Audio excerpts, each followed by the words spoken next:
This kid swings his sword like a maniac every single day, literally risking his life absorbing the most evil curses just to get stronger. Even an S-rank threat-level monster gets completely wiped out by him in one single hit.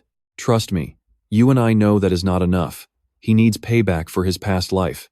Cass awakened an insanely broken, overpowered skill that lets him completely steal other people's abilities and even their curses. He used it to absorb every single dark curse into his own body just to support the so-called hero, hoping his ultimate sacrifice would finally bring peace to this broken world. But yeah, the good guys never actually live long. Those absolute fakes calling themselves heroes just saw him as trash, straight up betraying and abandoning him during that massive battle. High up in the sky, the Blue Death Knight mounted on a powerful black horse is dropping some absolute, soul-crushing pressure down on them, witnessing that terrifying sight. Watch this part closely. Someone in the group is shaking, asking, "Are we really going to beat the Blue Death Knight with just us?" A precious sword slams into the ground in pure shock. Impossible. Voices frantically shout for Sigrun, Abella, and Mary over and over. These girls desperately rush over, crowding around to support their precious little hero. Through choked-up sobs, Arthur screams for everyone to gather around quickly. Cass, right now, his body is absolutely covered in bizarre curse tattoos and brutal, bloody wounds. He can only spit out in bitter rage, "Arthur, you absolute bastard. What the hell are you even doing?" Arthur's eyes are completely cold, blood still lingering right at his mouth. He announces, "I will end this right here, right now." The absolute last hope for the entire world seems completely, utterly shattered. Now there is nothing left but devastating ruins sitting in the middle of the white snow. Cass grits his teeth in pure fury, roaring out, "You mean you are giving up? After every single thing we did just to drag you all the way here? Do you have any idea how many innocent people died for this?" His rage completely explodes. He keeps screaming right in the so-called hero's face, "All because you were too busy playing around with those girls. Did you finally lose your damn mind?" Instantly, an angry scream echoes out and completely cuts him off. "Shut your mouth, Cass. Arthur has already tried his absolute best." That is Sigrun Ipanya, the third princess of the Empire, and basically a total new generation genius. She screams at him with pure rage, brutally insulting Cass without holding back. "You are just trash who does not know how to do anything but steal. Do not dare talk back to Arthur." They hold nothing back, cursing him with unimaginable words. You and I both know that cuts deep. Cass, totally stunned, just gasps out, "Huh?" He cannot even believe his own ears, his blood-covered face twisting in pure absolute fury. "Trash? Who the hell are you calling trash? How dare you say that to the guy who literally saved your lives?" He points straight at the group standing right there and violently roars. "Listen here, you guys could not have even made it this far if it was not for my skill." A violent coughing fit hits him, but Cass forces down the pain to spit hard facts. "If you forgot, let me remind you, starting with you, Abella.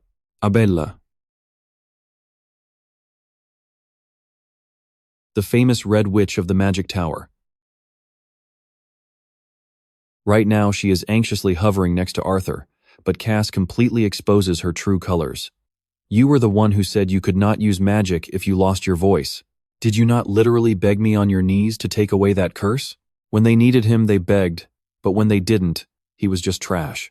Now Cass is the one forced to suffer through those brutal, agonizing curses completely in her place. So how does Abella repay him? Trust me, we will see. Stick with me here, these absolute traitors really attacked him while he grabbed painkillers. "You," Crush gritted his teeth. "Even now, your arrogant habit of looking down on everyone hasn't changed one bit." His furious gaze shifted to Mary Diana, hyped up as the Empire's strongest spear. He smirked with pure disgust. "You brainless idiot," charging in blindly, getting cursed, and then whining for me to take your pain away. Mary just stood there in silence, taking those brutal, hard-hitting accusations. Finally, his cold eyes locked onto Sigrun. He choked back his rage. "The benefactor you just called trash? The guy who sacrificed his eyes for you?" Academy memories flooded back days when Sigrun kept pointing her blade at him just for being from the Stalin kingdom. Despite all the bullying,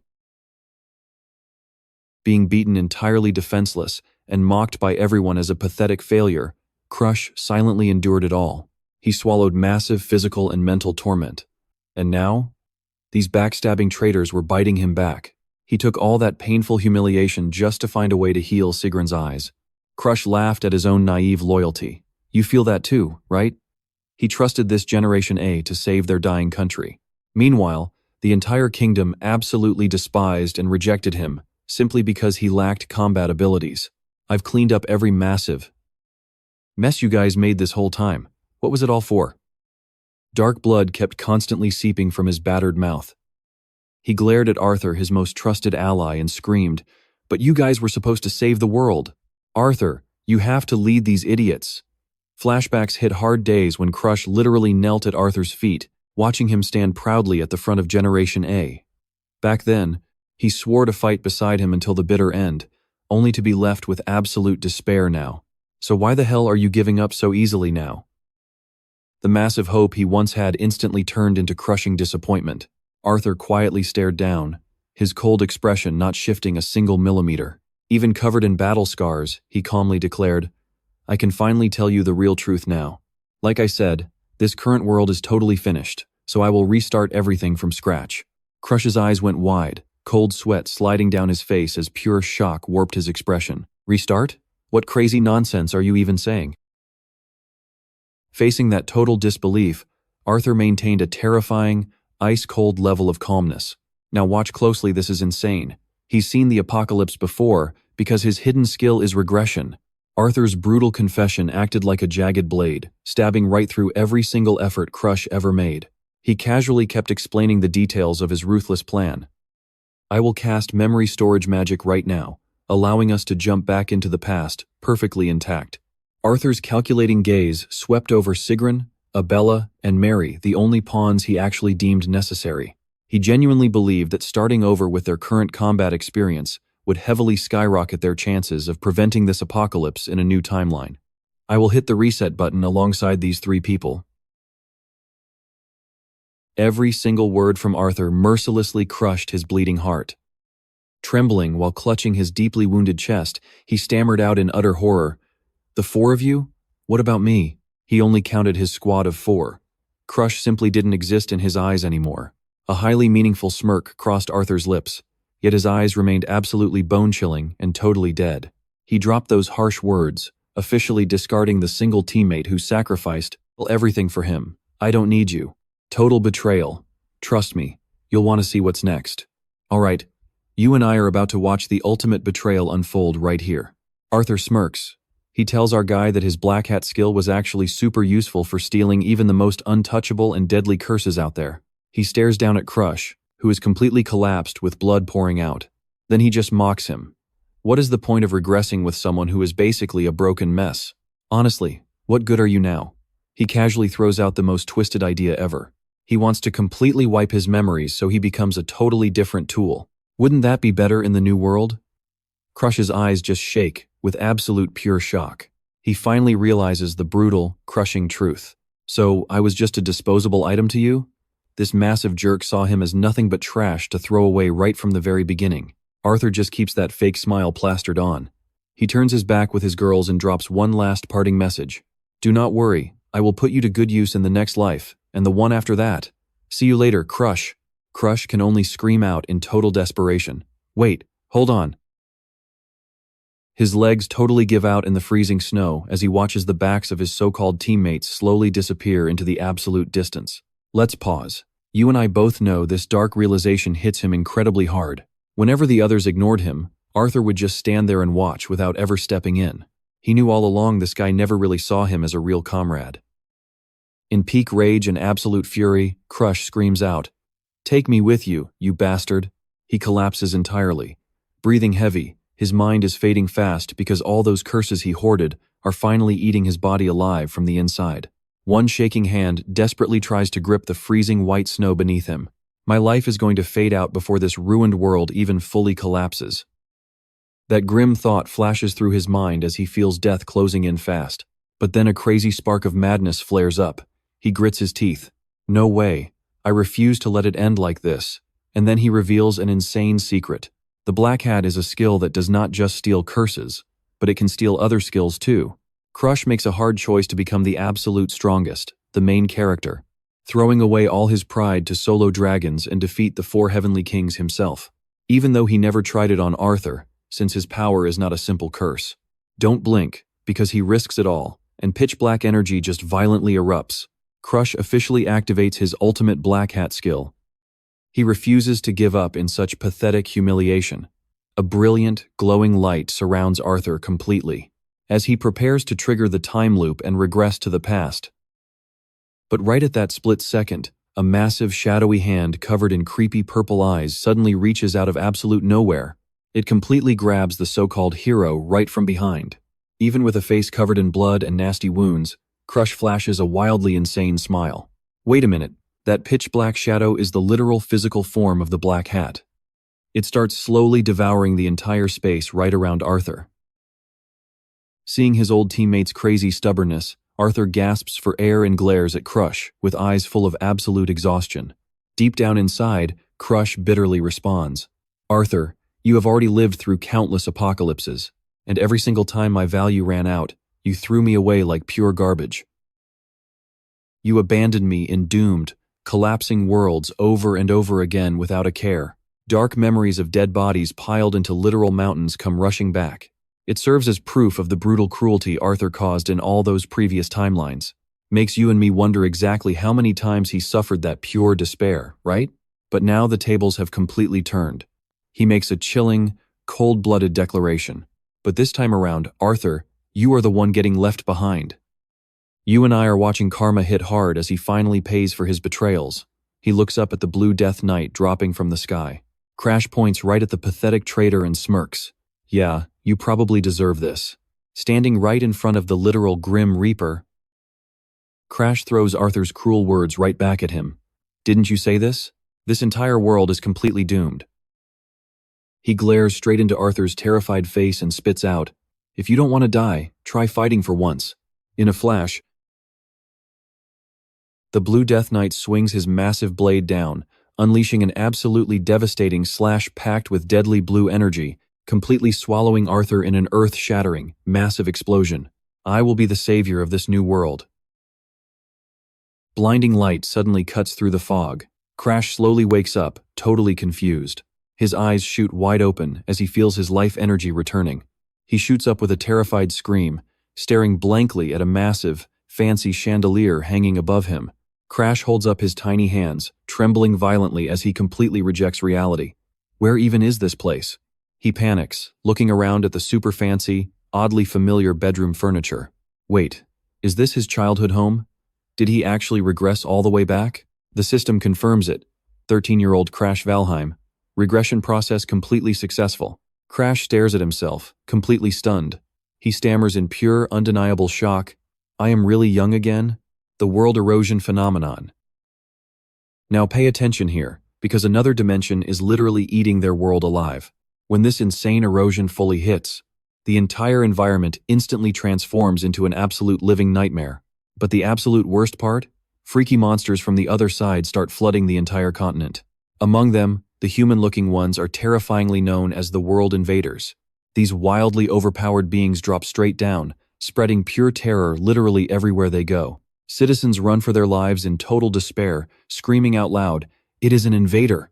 Run away! Call the Night Squad right now!" Amidst the rubble and chaos, a few brave souls step up to fight back the massive erosion. They build a powerful organization, bringing all the strongest fighters together for war. An absolutely brutal war kicks off. These elite frontline warriors become the Azure generation. Crash bitterly remembers those incredibly dark days. And I know what you're thinking. He joined them? Yeah, as a cursed meat shield. Supposedly a teammate, he was actually treated like absolute trash, his body constantly destroyed by dark curses until he puked up blood. Crash jolts awake instantly. The 13-year-old boy's eyes widen in pure shock, realizing he actually traveled straight back in time. He shoots out of bed, breathing heavy in absolute panic. He stares blankly around the fancy room. Is this actually my bedroom? Just a second ago, he was standing on a freezing cold winter battlefield, yet now the brutal summer heat has him sweating like absolute crazy. Our guy Crash realizes he is at Green Pine Manor, his actual childhood home. A sudden thought hits his brain. So that final black hat card I used on Arthur, Did it actually succeed in stealing his overpowered regression skill? So going straight back in time, he still kept all his adult memories perfectly intact. Sitting on his bed in pure shock, he wonders the same thing you and I are. How did he steal it? Listen up. You and I are about to uncover a massive secret about the Black Hat skill. People think it has 0 limits, but there is actually a fatal flaw here. The Black Hat can only steal an item from the target after you manage to pick its magical lock. That magical lock is created from something specific. It depends entirely on how much value the original owner places on it. Even a random rock on the street could trigger insane unlock conditions if the owner treats it like an absolute treasure. You might literally have to transfer 99% of global wealth just to unlock it. So for an extremely unique skill that the enemy values, the difficulty of stealing it should have been absolutely off the charts. The higher the value, the more insane and impossible the conditions become. Crash just stands there thinking, "Arthur, what were you really planning?" He remembers that exact moment. The Black Hat skill definitely activated, but he did not see a single lock appear out of thin air. The fact that there was no lock at all points to an unbelievable, mind-blowing truth. Now watch closely, did he seriously just want to throw it away? The guy hailed as the legendary hero King Arthur actually wanted to completely abandon his own regression skill. Is that the only reason Crash even had the chance to steal it? Thinking back, Arthur sometimes showed an expression of absolute exhaustion. He acted like he was reluctantly forcing himself to complete a miserable, never-ending mission. In a world that is constantly marching straight toward total destruction, if he had to repeat that exact nightmare all by himself, over and over again, did he actually just lose his mind inside his own personal, endless tragedy? Playing the lone savior of the world must have completely shattered his sanity over time. Maybe for Arthur, regression was nothing more than a terrible, inescapable curse. That is exactly why he wanted those 3 to inherit his memories and regress with him, while brutally and coldly leaving me behind in the dust. But since I managed to steal that skill with my Black Hat, it means the Arthur I knew has completely lost the ability to turn back time. You and I both realize what that means, right? He got left behind in that doomed world, wiped out by the meteor shower of the Blue Death Night. He is actually gone. Standing in this quiet room of the past, I whisper to myself, I took the thing you wanted to discard most, so you should be thanking me. Consider it my way of breaking their twisted curse. Haha, a bitter smile slowly creeps onto his lips. He always isolated me, treating my cruel curses as if they were just some totally normal burden that anyone could easily handle. He never once cared about his own teammate writhing in absolute agony deep in the shadows.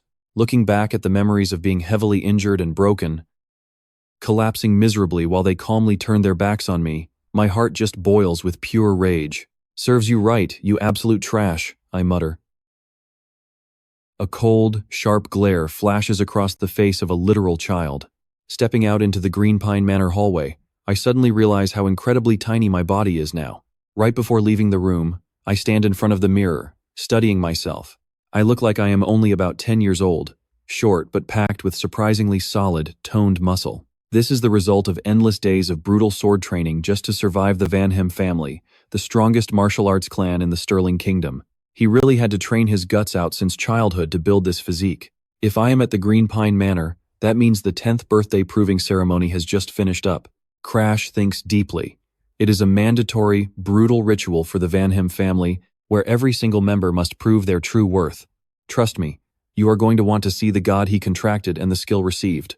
The more outstanding the contractor, the higher the rank of the divine god, meaning your status in the family stays rock solid. Stick with me, you are about to meet Cruz, the only massive failure in this absolutely legendary family, born with 0 combat skills. Why? Because literally not a single god bothered to bless him, just 0 talent. After that, they kicked him out of the main estate, 0 mercy, banished straight to Green Bay Villa, which is basically just a fancy prison for the family's biggest losers and rejects. Staring out the window, his mind is a total mess, because right now, the most useless kid in the Vanhem bloodline is the only one who knows the apocalypse is coming. We are talking about a catastrophic disaster. Even the most famous, legendary generation of heroes could not stop this nightmare. He catches himself wondering if he could actually be the one to stop the world from completely ending. Stop whining, Cruz mutters, trying to hype himself up. His tiny hands clench into fists. This is no longer about whether he can pull it off or not. He literally has no other choice. He got a second chance at life, so there must be a way. Because if the world burns to ashes, he burns right along with it. Game over. The 10-year-old boy's eyes suddenly turn dead cold and incredibly determined. Right at that moment, sharp footsteps echo heavily down the wooden hallway. "Young master," a voice calls out, making Cruz flinch and whip around. "Ariel?" He stares at the man, thinking, "What the heck are you doing here?" Oh right, he is still alive right now. Ariel is the one and only butler running Green Bay Villa. Cruz stomps right up, grabs the old butler by his clothes, and shouts out, "Ariel!" The guy stays perfectly calm, bows his head, and asks, "Is something wrong, young master? Now watch closely. You and I might think this butler is the only one caring for our boy. But the reality behind that? It is brutally dark." He looks dead straight into Ariel's eyes, flashes this completely haunting smile, and asks flat out, "That poison my brother gave you to kill me with, when exactly are you planning to use it?" Meanwhile, over at the family arena, even the absolute most elite knights are not a match for this girl. With just a few clean moves, she sends the whole squad flying, leaving them face planted on the ground and completely unable to fight back. This crazy, overpowered strength belongs to a young girl with long black hair and razor-sharp eyes, who is absolutely dominating the entire battlefield. Charlotte Vanham stands tall right among her defeated enemies. A powerful aura of blue and purple energy radiates all around her. Can you and I believe she is only 15? The spectators are left completely speechless by this insane level of natural talent. The grown knights cannot even land a single scratch on her, not even close. The title of Sword Saint is not just for show. Rumor has it she is the once-in-a-thousand-years genius of the Vanham family. While everyone else is busy showering her with massive praise, Charlotte just glares down coldly and sighs in total disappointment. How incredibly boring. The massive expectations of the entire family are resting heavy on her shoulders. They truly believe that with a new bloodline genius like Charlotte around, the Vanham family is basically safe from ever being wiped out. The whole clan is bursting with absolute pride over this talented girl. But hiding right behind all that hype is the incredibly murderous glare of Belican Vanham. That is Cruz's half-brother. He clenches his fists, grinding his teeth as he plots a wicked scheme. I am going to erase that entire bloodline. Even though he sees Charlotte as a massive threat to watch out for, his easiest target to crush right now is our totally useless failure, Cruz. Belican's eyes flash with madness over ending his brother. Trust me, you and I are in for a wild ride. Let's jump right in. In that pitch-black room, Belican sits facing Aliot, casually dropping a bomb. I will kill him first. He doesn't hesitate to twist the knife into the old butler's pain, dragging him straight into this dark, twisted crime. You must be pretty desperate right now, huh? All because of Crush, your entire career has completely hit a dead end. Holding up a poison vial glowing with a mysterious light, Belican offers a deal. It's incredibly tempting, but absolutely ruthless. If you feed Crush just one single drop of this, your daughter's medical bills and all your massive debts? Poof, totally handled. Got it? Seeing the old man hesitate, he just pushes harder. So what the hell are you waiting for? Aliot trembles, his voice cracking in pure agony. Young Master Crush is like my own flesh and blood. How could I ever do that to him? Completely ignoring that heartbreaking plea, Belican coldly calls out his name, dropping his final, chilling ultimatum. Aliot, are you really choosing someone else's kid over your own biological daughter? He weaponized the old man's biggest weakness to threaten him. The old butler just freezes, his face completely twisted in pure shock and sheer terror. Now pay close attention here.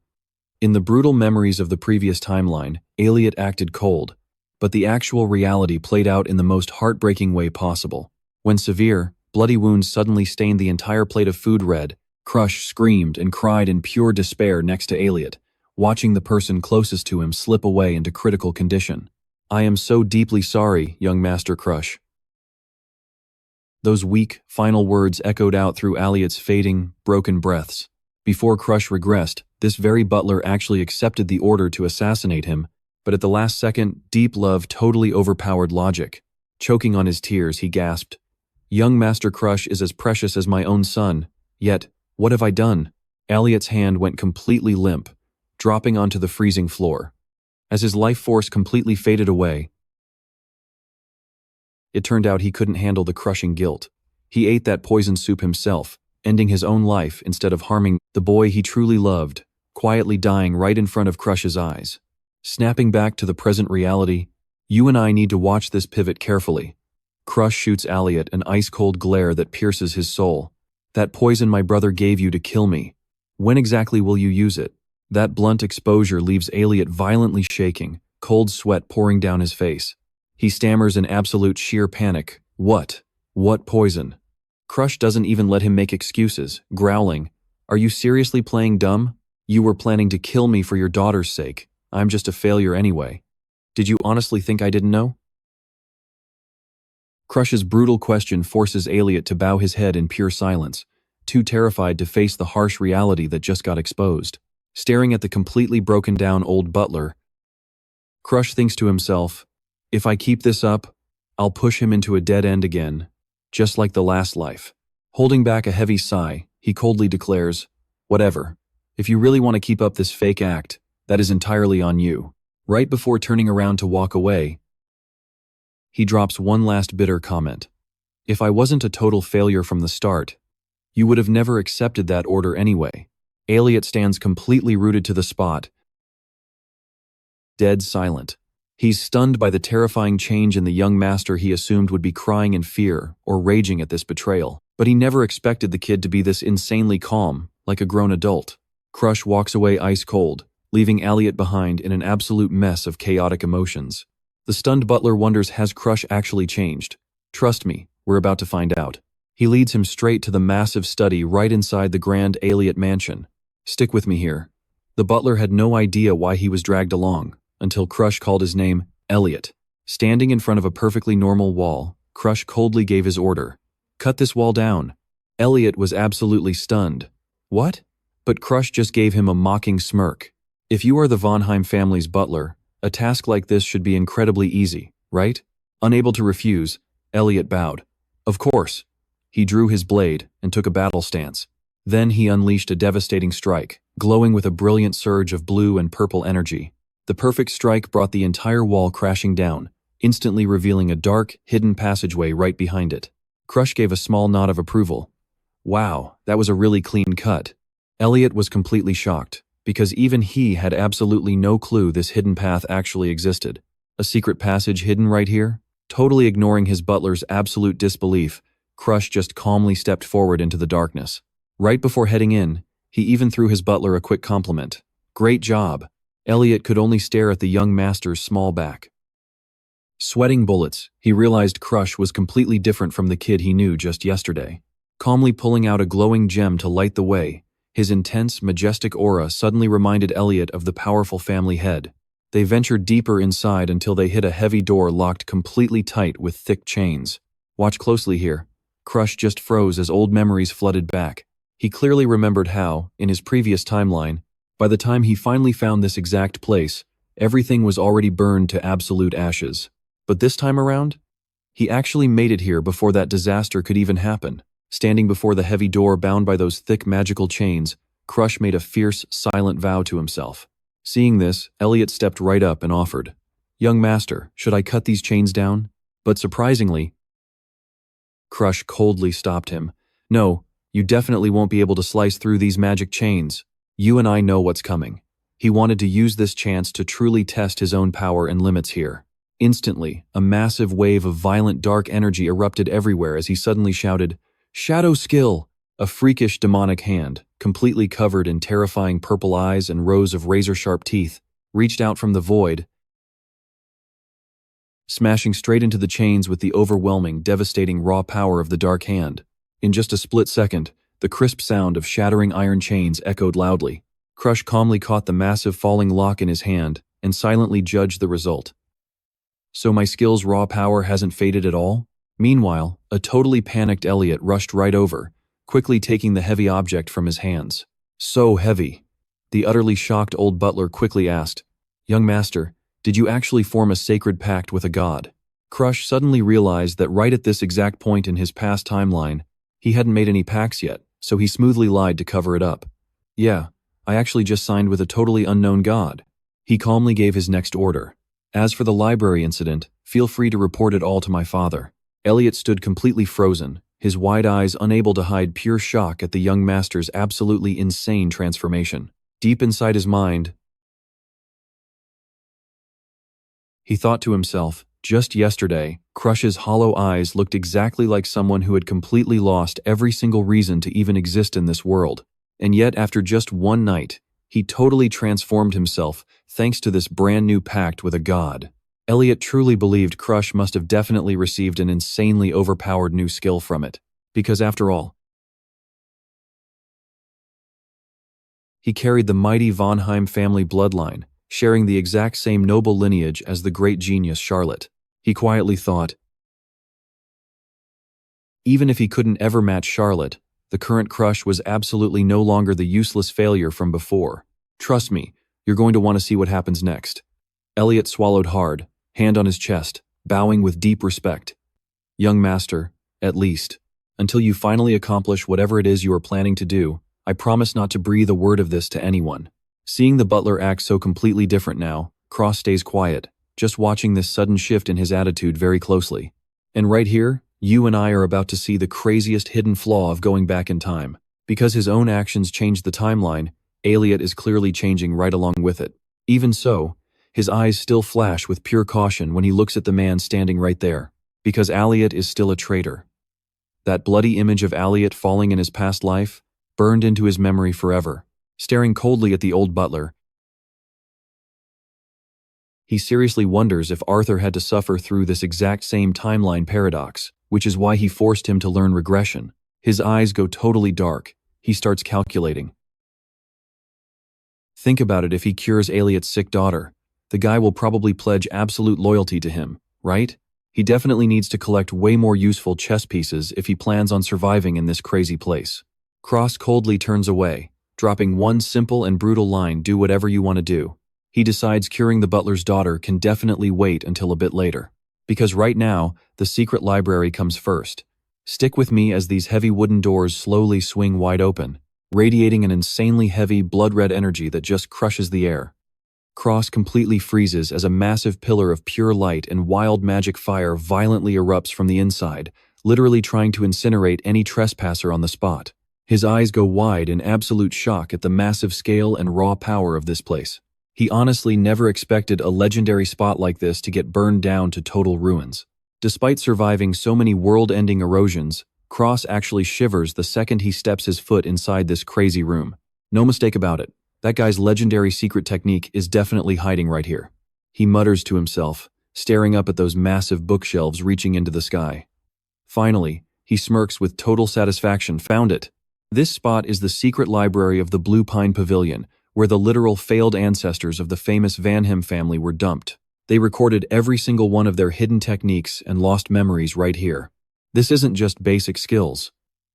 It is the absolute peak of human achievement, storing supreme martial arts that actually reach god-tier levels of power. Now here's where it gets wild. Originally, anyone could walk right in, until one specific guy turned this into a forbidden zone. That absolute madman was Damaris Van Hem. People used to call him the absolute worst failure in the entire history of the Van Hem bloodline, but after getting swallowed alive by the world erosion, he literally came back as the strongest monster alive. Cross flashes a highly ambitious smile, stepping right up to the glowing light. The ultimate manual left behind by that so-called terrible failure.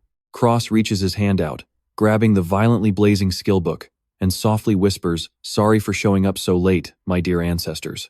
Because right now, this ultimate power is mine." Every single piece of this massive knowledge treasure finally has a brand new owner. Damaris Van Hem, a dark name that once brought absolute terror to the entire continent.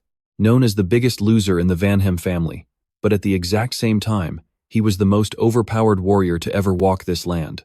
When he finally stood at the absolute peak of power, his aura felt like a literal god of destruction stepping straight out of a dark myth. The most ridiculously mighty warriors from across the entire globe actually formed a massive alliance just to challenge this guy. But against his god-tier strength? Zero chance. Absolutely nobody could stop Damaris from pushing forward. He effortlessly smashed through every single defense line, crushing the toughest magic arrays into flat dust in the blink of an eye. The insane secret behind his terrifyingly destructive power was actually called the extreme blood poison, a deadly, highly toxic venom that soaked deep into every single one of his veins. Damaris pulled off an absolutely insane move. He literally fused the deadly world erosion straight into his own physical body, and finally secured the ultimate manual to fully control that terrifyingly evil, dark energy. He mastered the insane art of fighting poison with even deadlier poison to gain ultimate power. Cross lifts the book. You and I know his past life memories are about to change everything. Alright, stick with me here. Half this book is burnt to a crisp, leaving his ancestors' final fate an absolute mystery to him. Did Damaris actually lose his mind completely? Because he could not control the chaotic, corrosive energy rioting deep inside his own body? Flashing back to that deadly curse attack, Cruz realizes he once used the black hat to weaken and balance those different curses just to stay alive. If that exact same principle applies here, he could totally use a stolen curse to suppress and control the insane rampage of the extreme blood poison. Visions of a spirit snake and fierce bird clashing hard, exploding in a blinding flash of light, proving that these totally opposite, massive power sources are finally being forced into submission. Cruz focuses all his mental strength, as dark energy and raw lightning start gathering right between his two hands. He forms a massive sphere of pure, crushing pressure. Watch closely, because this is where everything flips. He smirks, fully confident that this crazy method will make him ridiculously overpowered, breaking all the rules to match Damaris. That ambition burns wildly in Cruz's chest as he calls out his butler Ares' name. He coldly issues an absolute, top-tier command right then. Starting today, make sure nobody enters the Thon Tung Pavilion, and that is a direct order. Ares bows his head instantly. Yes, I understand completely. Ever since taking his vow, the butler has been fiercely loyal to him without question. Walking down the grand hallway, the old butler secretly vows to repay the massive debt he owes. Since Cruz actually forgave his past fatal mistake, he decides to officially reject young Master Barracan's totally ruthless and twisted offer. This news hits Barracan like a bucket of ice water to the face, making him roar out in pure fury. You said what? He violently tears apart the stack of papers on his desk, completely unable to believe Ares dared to reject his invitation just for that idiot Cruz. In peak rage, Barracan curses Cruz as pure trash that should not even exist in the Wonham family. He glares bitterly at the newspapers praising the genius, Charlotte, feeling like he is going insane being stuck between a prodigy and a total loser. You and I both know this is just jealousy talking. He bitterly thinks without Cruz, he and Lilith would rule the main family. Barracan grinds his teeth, calling his subordinate, ordering them head to the Thon Tung Pavilion immediately and find out why that butler changed his mind. But then, the subordinate trembles while reporting an absolute bombshell. We cannot get inside at all. Barracan is stunnet. Asking again only to get an absolutely shocking reply. Master Cruz's butler Ares has completely blocked the entrance, banning everyone, even the head of the family, from entering the Thon Tung Pavilion. Right outside the gates, Ares stands like an absolute fortress with his sword drawn, eyes razor sharp, ready to strike down anyone who dares to invade his master's private territory, banning even the family head from entering? Barracan is utterly shocked and furious at the wild arrogance of someone he always considered a failure. He really cannot figure out why a massive loser like Cruz is so highly respected by him. Meanwhile, deep inside the walls of the secret library, Cruz is sitting in deep meditation. A blazing dark purple energy fiercely surrounds his small, heavily sweating body as he trains. He exhales a long, highly satisfying breath. I finally managed to reach the early stage of a Qi expert. In this power hierarchy, there are multiple Qi levels, like Qi Emperor, Qi Master, and Qi Expert tiers.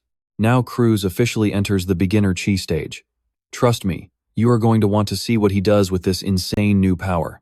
Stage 2 is definitely the most common Qi expert level. Stick with me here. This brutal line separates total nobodies from absolute geniuses. Right now, Crush admits he has barely even crossed that completely average threshold. Meanwhile, his sister Scarlet, just 2 years older, hit the Qi Master stage a very long time ago. Her natural talent is honestly described as an absolute freakish monster. But even an insane genius like Scarlet was forced to her knees, completely helpless against the brutal destruction of the world in the previous timeline. Still, compared to Scarlet, Crush knows he is just a complete amateur. He wonders if he can even save the world in time at this slow pace.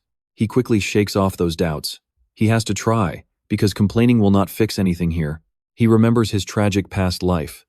Carrying countless deadly curses meant he could not even use any chi. But now, everything is completely different. Even lacking Scarlet's crazy talent, Crush believes he can break through if he masters the secret techniques left behind by the legendary failure, Damaris. He plans to slowly master every single concept inside this mysterious book. I can get stronger. His eyes flash with absolute confidence as he pictures a future filled with unlimited, raw power. He pulls back the dark energy aura swirling wildly around his body, telling himself that this is good enough for now. Right after that, the heavy training room door slowly creaks open. Alios walks in holding a fresh towel and bows deeply. Young master, congratulations on reaching the early stage of the expert tier. Crush casually grabs the towel to wipe off.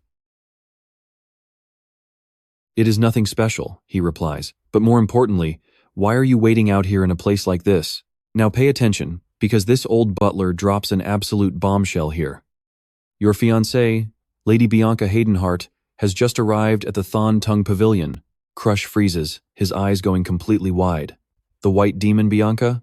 In his past memories, despite being a leader, she ended up as a literal pawn. For those masterminds who controlled and wanted to completely destroy this world, she was the one who crushed one of the 10 great heavenly generals, proudly claiming that terrifying white demon title.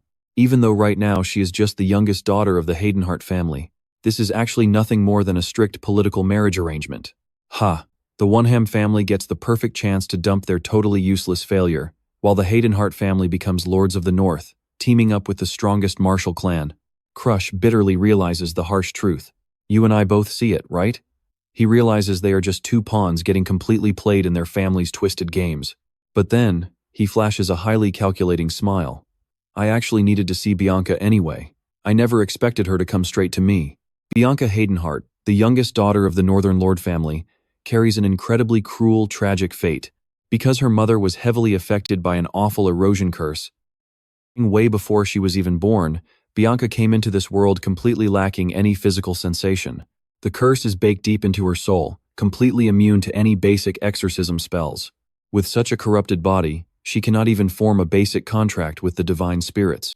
She was also branded as a horribly cursed demon child, born by trading her own mother's life away, so the Haydenhart family has always treated her with absolute icy coldness.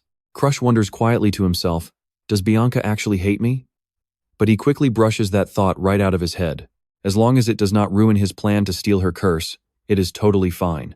Because the legendary Snow Doll, and trust me, that curse is exactly what he needs. Let's jump in. Absolute frenzy as lethal poison hits. Seeing Crush still completely bare-chested, Elliot hesitates. Going out looking like this probably isn't the best idea, right? I will get some clothes for you to change into right away. Yeah, thanks. Crush casually replies, flashing a totally mysterious, knowing smile. He completely forgot that right now, he is still just a teenage boy. He gives his butler a direct order, invite her inside, and tell her to wait for me just a moment. Waiting outside is his fiancée, Bianca.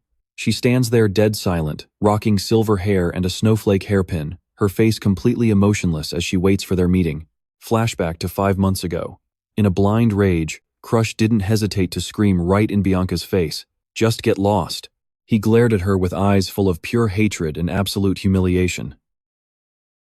All you actually care about is the power of the Vanhem family anyway, so quit pretending to be my fiancé. Her only answer to being chased away was the brutal, cold sound of a door slamming shut. Bianca quietly walked away, bitterly thinking to herself, I did not even want to come here. She remembered the crushing pressure coming from the Haydenhart's family. Her own relatives literally forced her to sell herself out just for their collective benefit. The only way the Haydenhart's family survives is by clinging to the powerful Vanhem house. They basically told her to use her pretty face to win over the young master's affection. Even though Bianca acts completely emotionless, she is still painfully aware of this brutal, twisted reality. Deep down inside, she swore that without this political marriage, she would never in a million years get involved with a toxic, pessimistic, absolute loser like him. Meeting him now, he is probably just going to curse her out exactly like before. Now, pay attention here. Back in reality, Crush steps into the room, feeling a massive chill down his spine, recalling how terribly he treated her in the previous timeline. He mentally curses, completely drowning in regret. Oh crap. Trying to break this insanely suffocating tension, Crush awkwardly scratches his head. I honestly didn't expect them to serve such scalding tea to someone with sensitive taste like you. I will definitely scold the servants later. Let's just leave it here for now. He completely flips his attitude, gently extending a warm invitation. The weather is absolutely gorgeous today. How about a garden walk? There should be plenty of flowers out there that simply don't grow up north. Bianca gives a super brief reply, agreed. Crush immediately turns and orders his butler, Elliot, bring a plate of macadamia cookies out to the garden. Elliot respectfully bows to obey, yes, my lord. Bianca, it must have been a really exhausting trip getting here. Crush strikes up conversation while they stroll down this wildly magnificent corridor. He follows that up, flashing a polite, social smile. Since we are officially engaged, having little meetings like this is honestly pretty necessary, right? Bianca just quietly follows behind, secretly doubting the whole thing in her head. Is that so? Crush suddenly spins around to tease her. Yet I feel like you are reporting to a strict superior right now instead of talking to your actual lover. Met with Bianca's dead silence, he quickly realizes her tone is just way too formal. Is she acting like this because he brutally cursed her out before, or does she seriously just lack emotions? You saw that too, right? Bianca clearly senses something is totally off here. She remembers their last meeting. Crush's eyes were sharp as knives, but today, the vibe is completely different. But the most shocking part? He actually knew she loved macadamia cookies, a hidden preference she is absolutely positive she never once revealed to him. Stepping out into the garden, Crush stretches and sighs. Phew, it's so incredibly peaceful. Seeing him so relaxed makes Bianca deeply question reality. Are you truly the real Crush? He catches on to her suspicious look and starts wondering if his personality changed a little too much. Suddenly, a faint but razor-sharp aura unintentionally radiates right out of Crush, making Bianca visibly flinch in absolute terror. Pure killer intent. Completely terrified by that heavy pressure, Bianca instantly bows her head to admit fault. Sorry, Lord Crush, my mistake. He fully panics, and that's where we leave it today. Stick with me here. He is cursing himself because he never meant to scare her, but his timeline memories are totally blurry. He can't even remember just how awful he used to be to Bianca back then. But there is one thing he remembers perfectly. This exact, terrified expression on her face. Bianca looks exactly like she did the day she collapsed, covered in blood, right outside the North Sea ice mansion in the previous timeline. Trying to diffuse this tension, Crush scratches his head with an awkward laugh, deciding a quick lie is his best bet. He just needs to dodge the issue for now. You really can't blame her suspicion. Bianca, I recently made a pact with a god. My personality shifted, so that is probably why I am acting weird. He is totally just making excuses. Bianca simply gives a robotic response. Congratulations to you, young Master Crush. Seeing his perfect opening arrive, Crush looks his fiancée straight in the eyes. In that case, I have a little proposal for you. Bianca is completely stunned. A proposal? She cannot believe someone who just gained actual divine power would ask anything of a girl like her. Watch closely with me. A terrible dark thought flashes through her head. Bianca goes pale.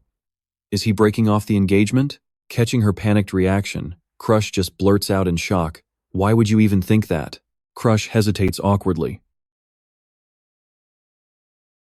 He bows his head, lowering his pride. I mean, if you want to cancel the wedding and not marry someone like me, just say the word. Bianca stares at him, her heart feeling incredibly heavy. He is putting himself down again, even with the noble Vanheim blood. Why does Lord Crush act so incredibly insecure about himself? She looks directly into his eyes, firing back with absolute certainty. I will be your fiancé, Lord Crush.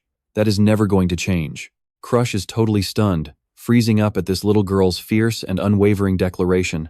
How long has it been since I heard words this genuine and honest? Crush thinks to himself, a bizarrely warm feeling creeping right into his chest. He clears his throat to get a grip. Oh, I see. Anyway, let us get to the main point. Turns out she was just dreading a breakup. Suddenly, Crush's eyes turn razor sharp and cold. Dark purple energy violently erupts across his heavily scarred right hand. You and I both know this is crazy.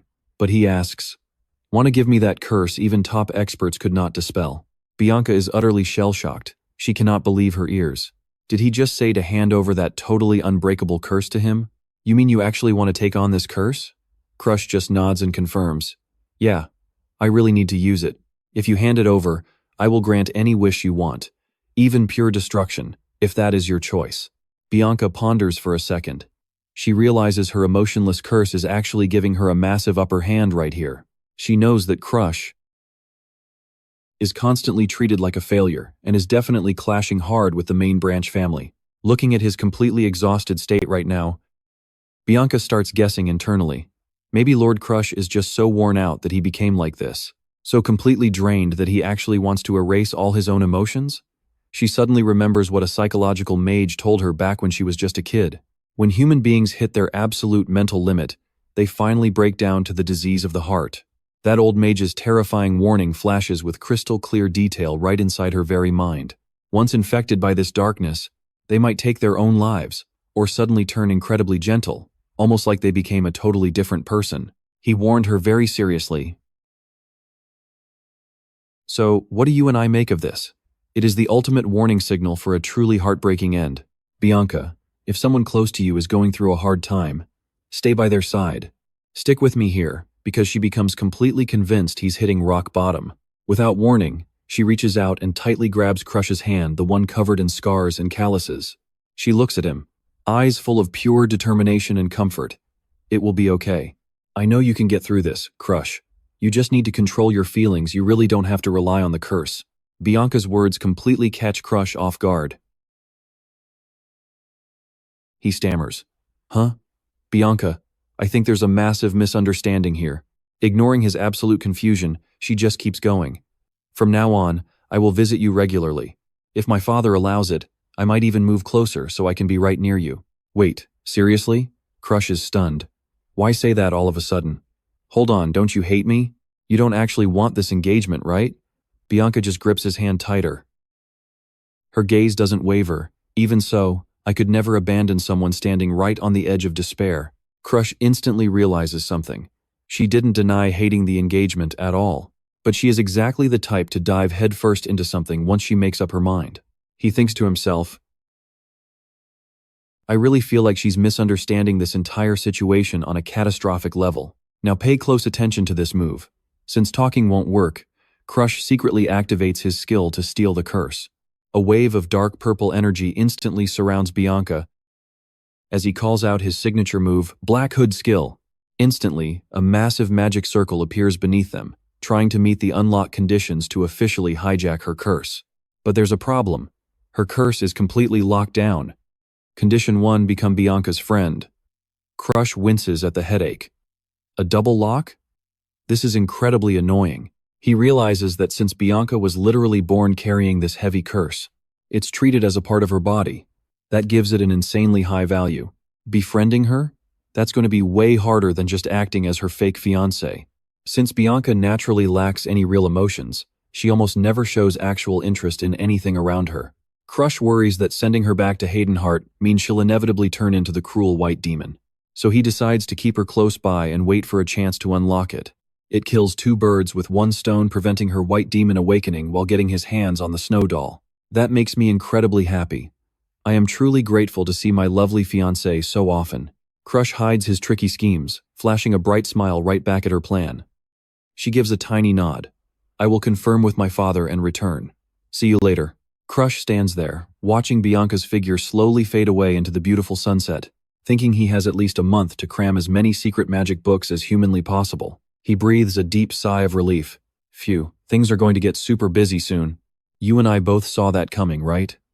The very next day, moving noises completely shatter the peace at Green Pie Villa. Crush stares blankly as a bunch of guys haul massive crates right into his house. Good morning, Sir Crush. That familiar voice rings out, making him jump totally out of his skin. Bianca stands there, perfectly framed by the wind and falling leaves. She casually announces, From today on, I will be living at Green Pie Villa. Please take care of me. Crush completely freezes, his eyes bursting wide open in pure shock. She actually plans to live right here with him?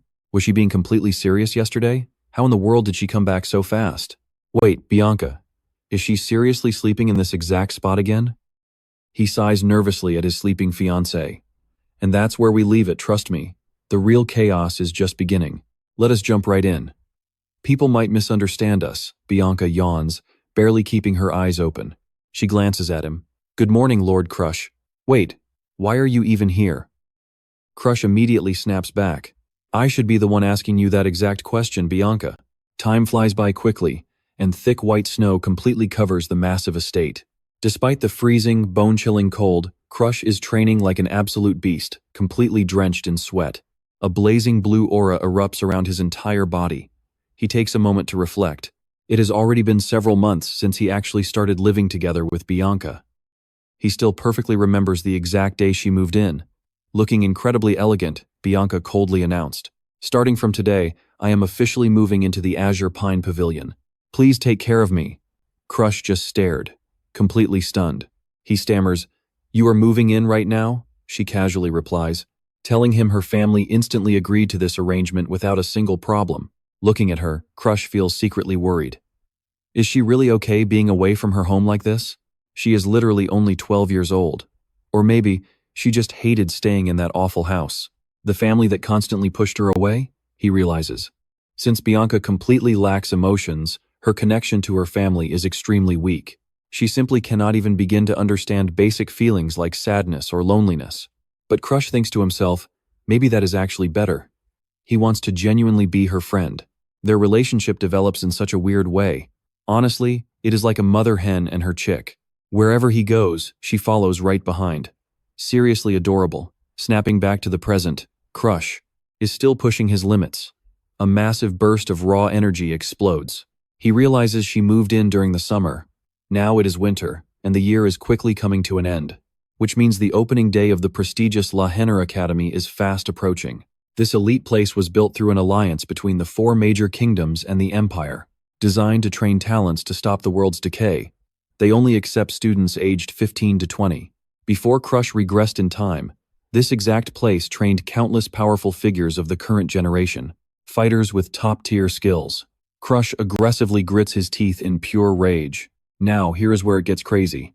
He swears to steal every single skill from those bastards, because he knows their fatal weaknesses better than anyone. In his past life, those enemies tortured him. Now it is payback time. Next year, Crush turns 14 years old, meaning he only has one short year to prepare and get massively stronger. But here is the problem. He suddenly realizes his own natural talent is already hitting a massive brick wall. These basic magic books can only take him so far in his training. Just the beginner aura expert tier. To break this barrier, Crush knows he absolutely must steal Bianca's terrifying Snowdoll curse as soon as possible and learn to master that ultimate bloodline. You saw this coming, right? Stepping out, he finds Bianca already waiting for him. He sighs. Are you waiting out here again today?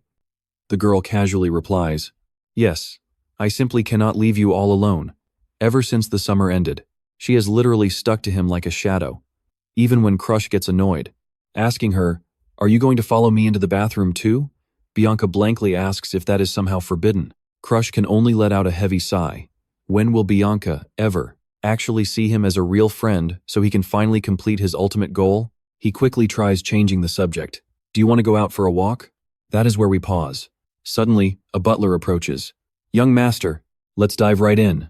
An invite arrives from the Star Sanctuary. Crush just blinks. Star Sanctuary? It is a massive annual formal party strictly for the young nobles of the Starin Kingdom, where literally everyone who is anyone shows up to socialize and build their powerful connections. Honestly, it is just an excuse for snobby nobles to show off their ridiculous wealth and status.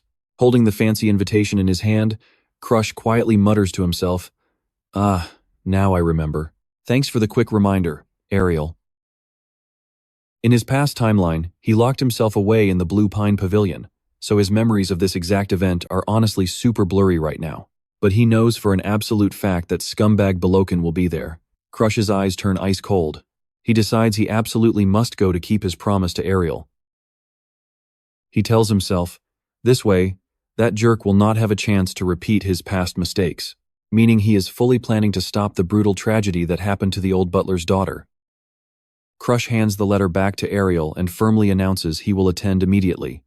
Standing right beside him, Bianca confidently speaks up as well. I am going too. While walking down the completely gorgeous, glowing hallway, Bianca looks over at Crush with clear worry and says, Crush, the people attending the Star Sanctuary will definitely criticize you. He glances back at his fiancée, answering with genuine concern. Yeah, but who knows what kind of awful things they will say about you too. Maybe it is best if you stay.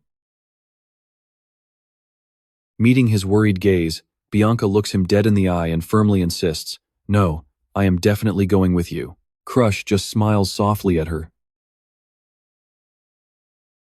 reaches out to gently pat her head, and teases. Besides, protecting her fiancé is totally a fiancé's duty, right?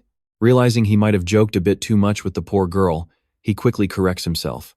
I am not asking this as your fiancé at all. I just really want to hear your honest opinion on this, Bianca. Bianca completely freezes at his gentle action. She catches that familiar, pitiful look in his eyes again. Now watch this shift closely. For months, Crush has treated her with unbelievable, confusing kindness. From simply asking what she wants to eat for breakfast, to inviting her to pick out books in the study, to staying up all night watching her sleep, and reassuring her, Do not worry, I am not going anywhere. Just get some more sleep now. This warm, safe feeling is something Bianca never once experienced inside the freezing, strict Haydenhaus family home. Watching Crush train relentlessly with his sword under the moonlight, she suddenly realizes his pure kindness has made her almost completely forget about their absolutely terrible nightmare of a first meeting.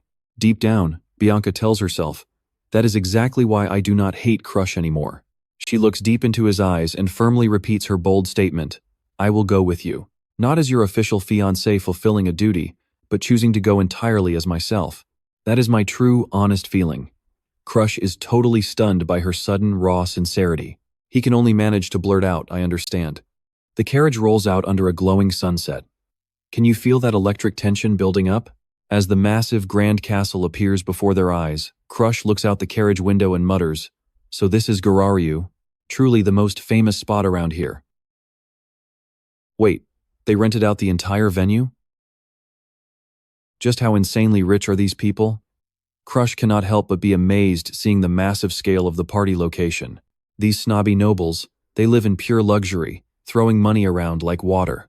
He thinks deeply about why the nobles in this fantasy world are actually respected so highly. It is because they supposedly fight against the world's corruption on behalf of the commoners.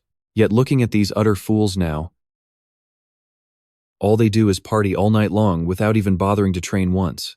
Crush bitterly wonders, is this really Starin's future? Trust me, we are about to find out. Stick with me, we are stepping right into the banquet. The announcer booms Lord Crush Van Hem and Lady Bianca Haydenhaus have officially arrived.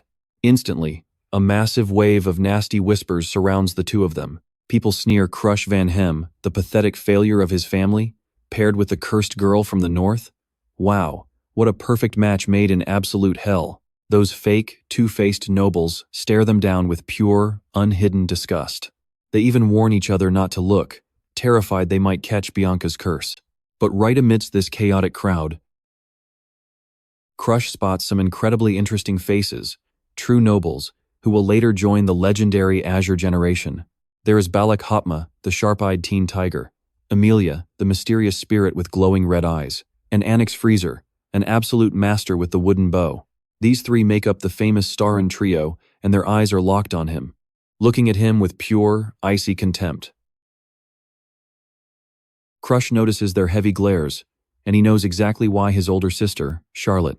He remembers Charlotte bragging about wearing a stunning red dress here, with a massive crowd constantly begging for her attention. But in the end, not a single person could beat her in a duel. Charlotte absolutely despised this place, calling it a trash sanctuary and swearing to never return. Now pay close attention here.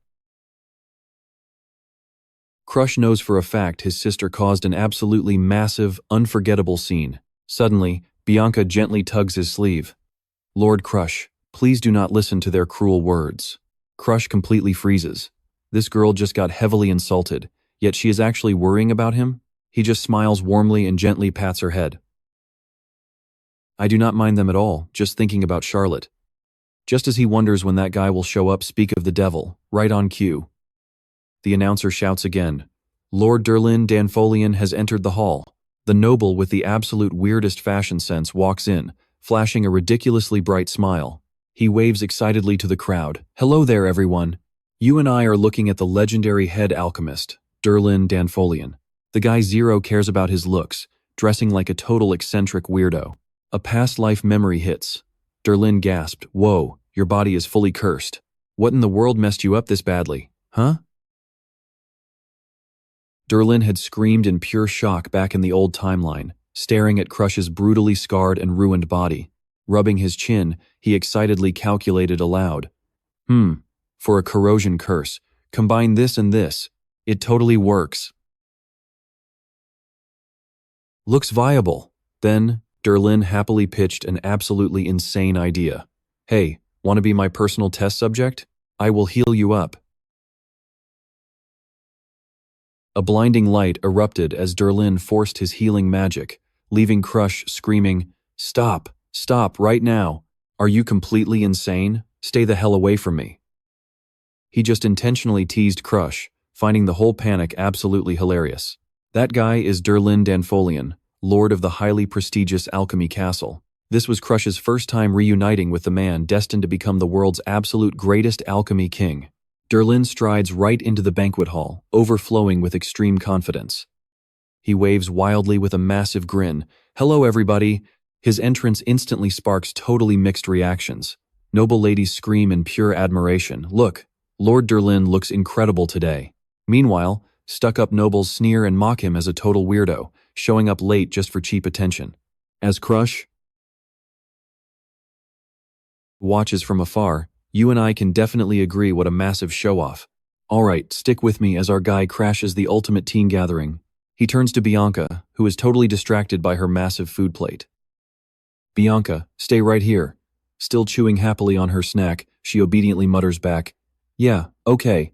Cruz casually walks away, heading straight toward his real target, Derlin. This instantly catches the alchemist lord's attention. Who in the world is that? I swear I have seen this kid somewhere before. The vibe is familiar. Cruz Van Hem locks his sharp, piercing gaze directly onto the guy.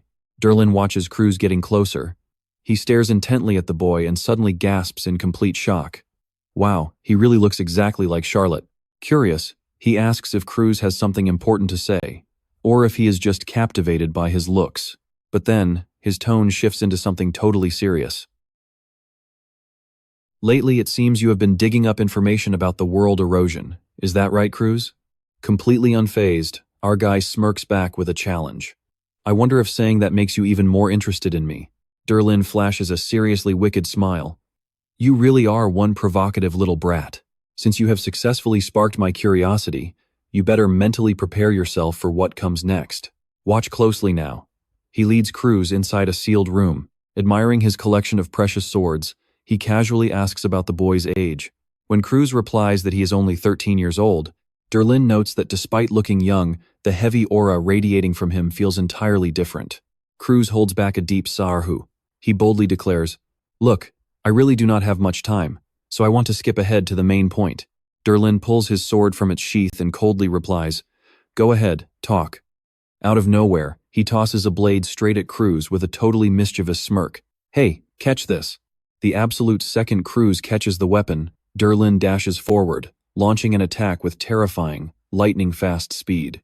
They properly greet each other by violently clashing their deadly blades together. Cruz struggles, barely blocking the relentless barrage of heavy slashes. Completely furious, he roars out, What the heck are you doing, Derlin Danfarian? Derlin stays totally calm, pushing harder while explaining he just wanted to test the combat skills of Charlotte's little brother. Cruz grinds his teeth in pure frustration. What an incredibly annoying guy. You and I know this fight is intense, but despite that, Derlin still pushes him. By the way, did you not have something to discuss? I am listening, so speak up. Holding his defensive stance, Cruz replies. Oh, you mean that thing? The sword in Cruz's hands violently clashes again against Derlin's heavy weapon. Watching his opponent desperately block, Derlin mocks him. Were you not supposed to be a total failure with zero actual skills? Gritting his teeth, Cruz calmly talks back. Well, despite how it looks, I practice inside my head every single day. He rapidly calculates in his mind whether to use his secret technique to counter this arrogant alchemist or not. Or maybe it is time to shake him up a little bit?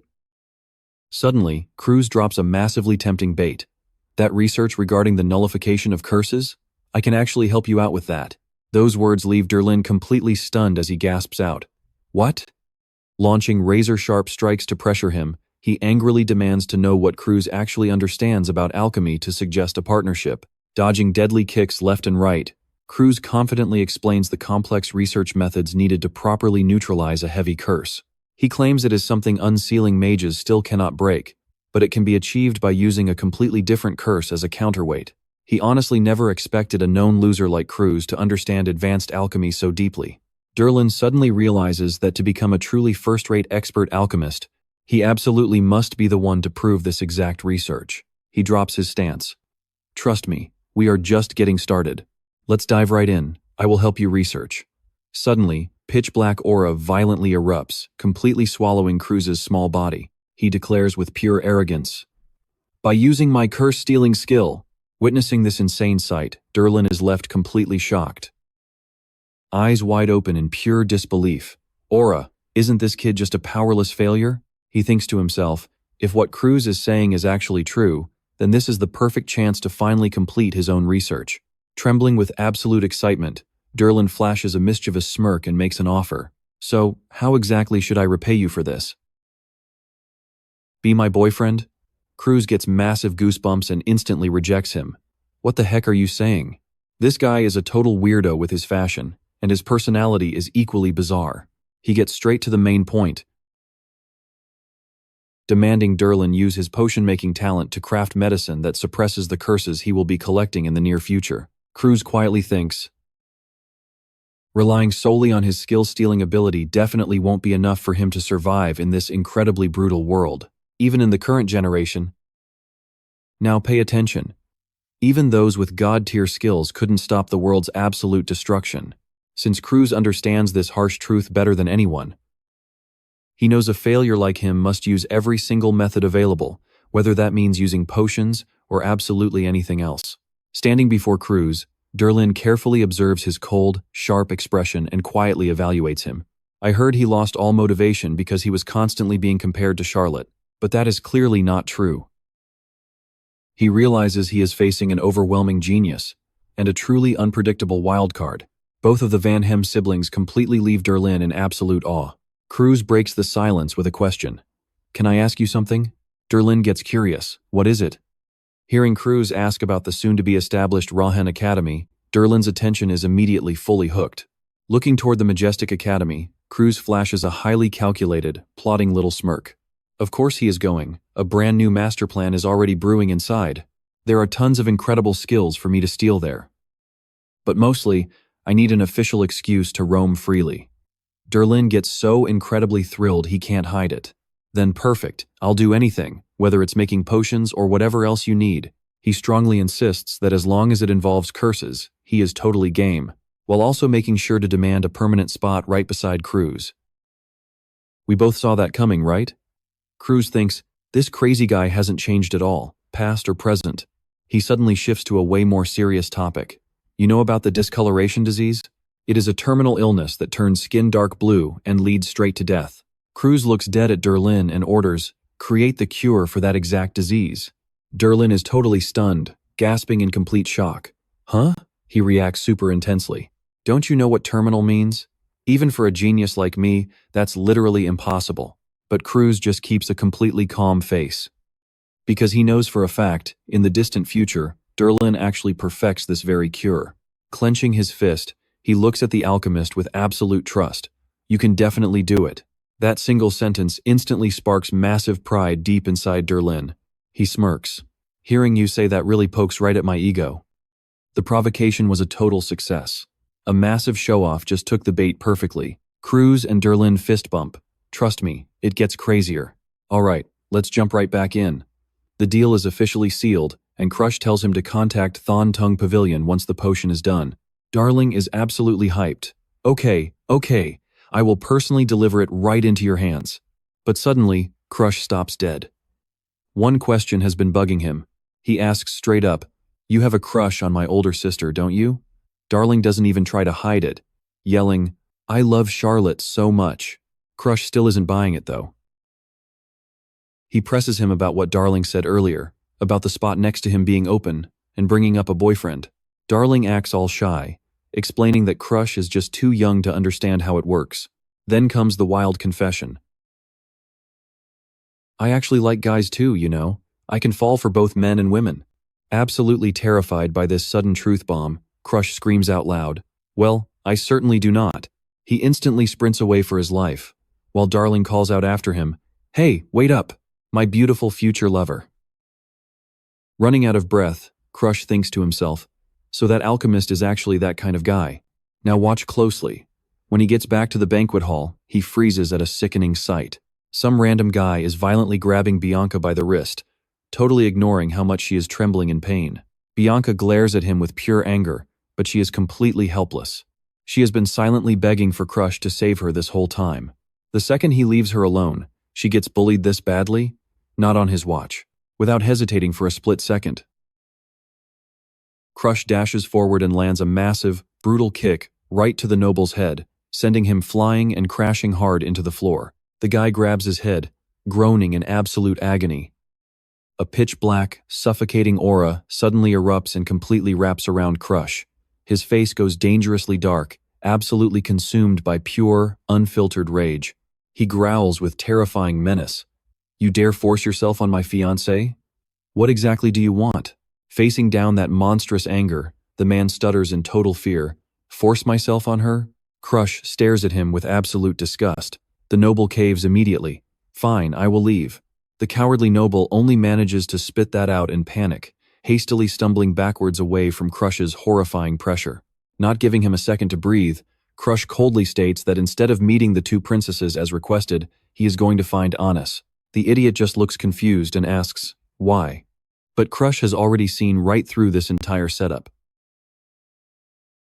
He warns him that whoever his master is, this lackey has already absorbed all of their absolute worst, most toxic traits.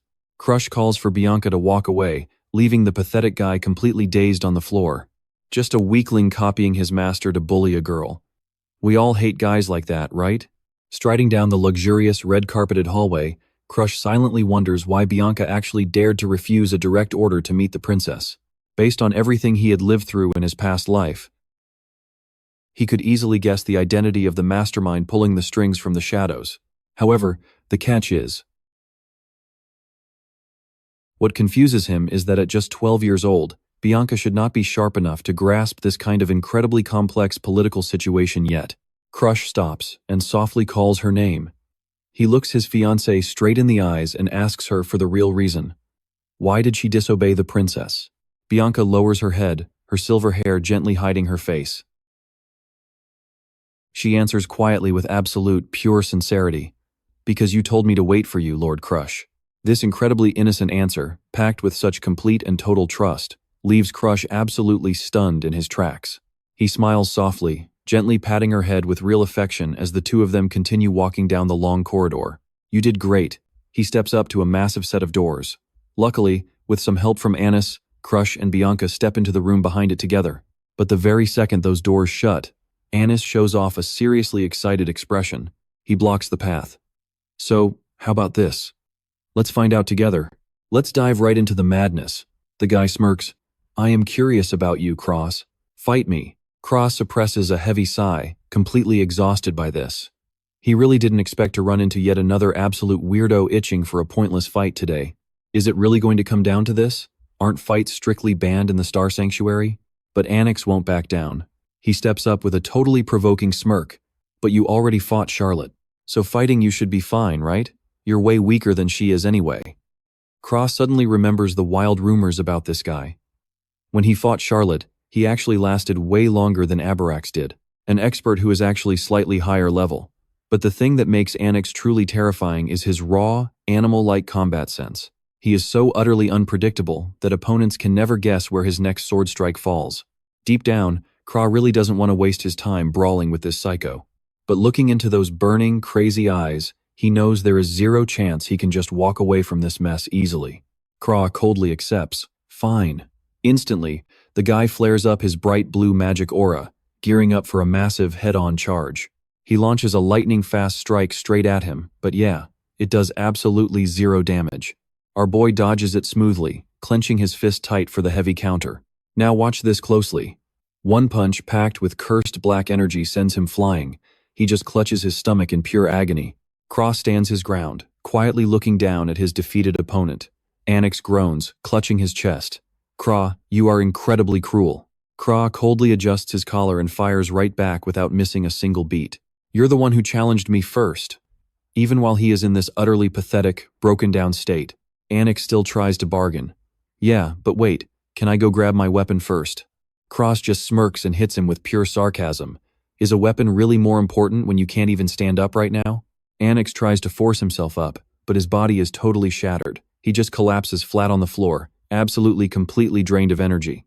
Watching that whole pathetic scene play out, Bianca curiously asks Kra, what in the world did you even do to him? Kra casually explains as the two of them start walking away, I used a secret heirloom technique passed down through the Van Hem family. The 1-inch punch. This is an absolute ultimate skill. It was actually created back in the day by someone who was totally considered a massive failure in the Van Hem family. It is a strike designed to unleash absolute maximum physical damage, through the shortest possible distance. If the fighting conditions are right, it can even cause some seriously devastating internal organ damage. You and I know how brutal that sounds. It's exactly this 1-inch punch that kept Kra alive through countless life or death situations. And it's what saved his own skin when the Thon Tongue Cat was burning down in the past. Kra stares at his hand and states firmly, I hit him with my strongest move, so he definitely won't be sitting up for quite a while. He signals to Bianca, let's head inside now, leaving behind a crushed Annex flat on the ground, helplessly muttering to himself in total despair. Just as he steps out onto the balcony under a brilliant full moon, Kra suddenly freezes up when he realizes something. The heavy presence of two total strangers already standing there waiting. He blurts out in pure shock, Bale! Bale just stands there rocking this mysterious smile. He smirks mockingly. It is actually hilarious that you genuinely managed to defeat that Black Hood.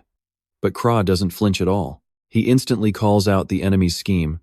Anyway, you only used the second princess for one thing, just to lure me straight to this spot. Isn't that the exact reason you're standing right here waiting? Well, I am right here now. Without wasting a single second of time, he loudly exposes the guy's real intentions. Bale looks genuinely surprised at being read so easily. He mutters, how could you possibly figure that out? Strange, you're so different from what I've heard. Maybe all those little rumors are completely fake? Kra growls, pointing a finger directly at his face. You're the exact one who spread those rumors in the first place, calling me a complete failure, right? He holds out his hand, which is radiating this intensely dark, heavy aura. He aims it forward and drops a massive threat. However, if you end up losing to me today, then that rumor changes right now, because I am stealing your skill. Trust me, you are not ready for what happens next. Let's dive right in. Crash stands tall on the balcony, facing Annex Gleiser. Deep down, he bitterly remembers the old days when they fought side by side, from their academy days straight up to joining the elite Azure generation. He says, you are just an old friend now. We have been together so long that I know you perfectly. But hiding behind that fake friendship lies a brutally harsh truth, and Crash finally sees his absolute true colors. You only acted like my buddy because I was useful to you. A selfish traitor who only played nice to use him, and ironically, being so damn useful was the exact worst reason for this ultimate betrayal. Memories of that fateful day rush back like an absolute nightmare.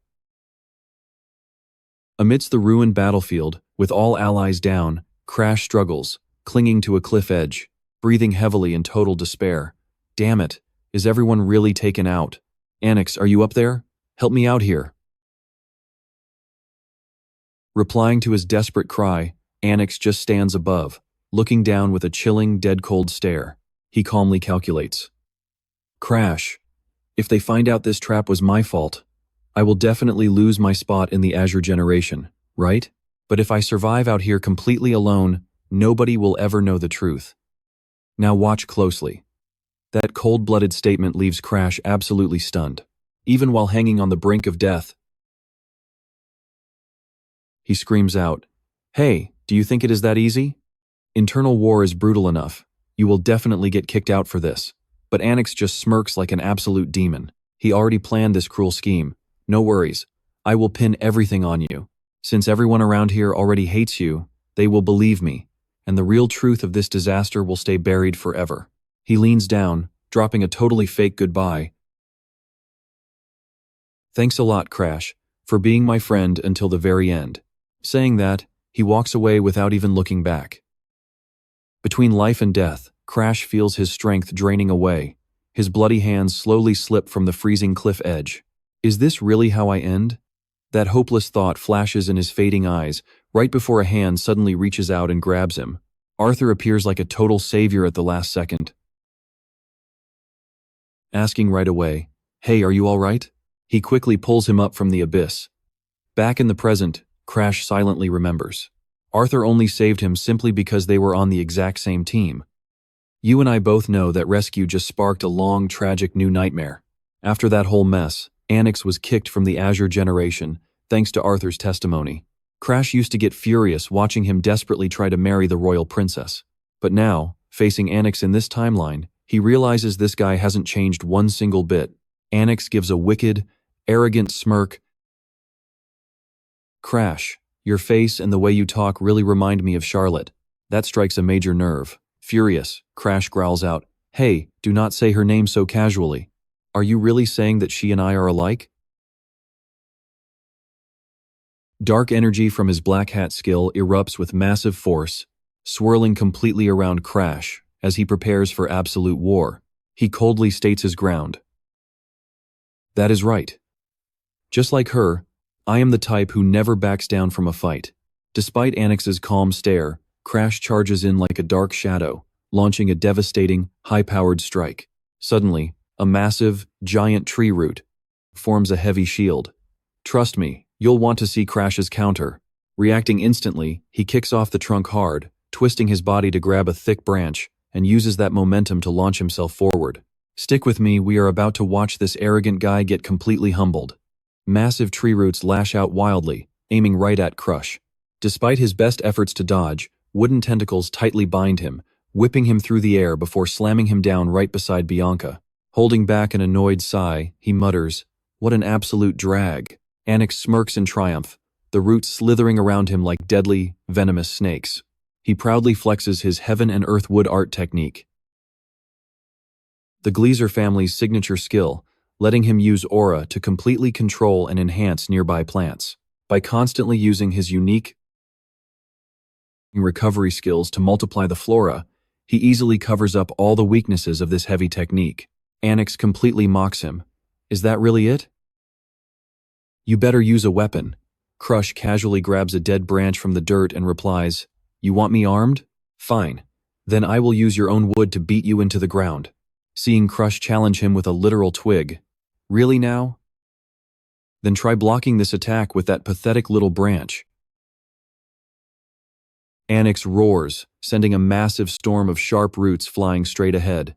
Now pay attention here. Crush leaves him completely shocked as he just smoothly weaves around and perfectly dodges every single strike coming his way.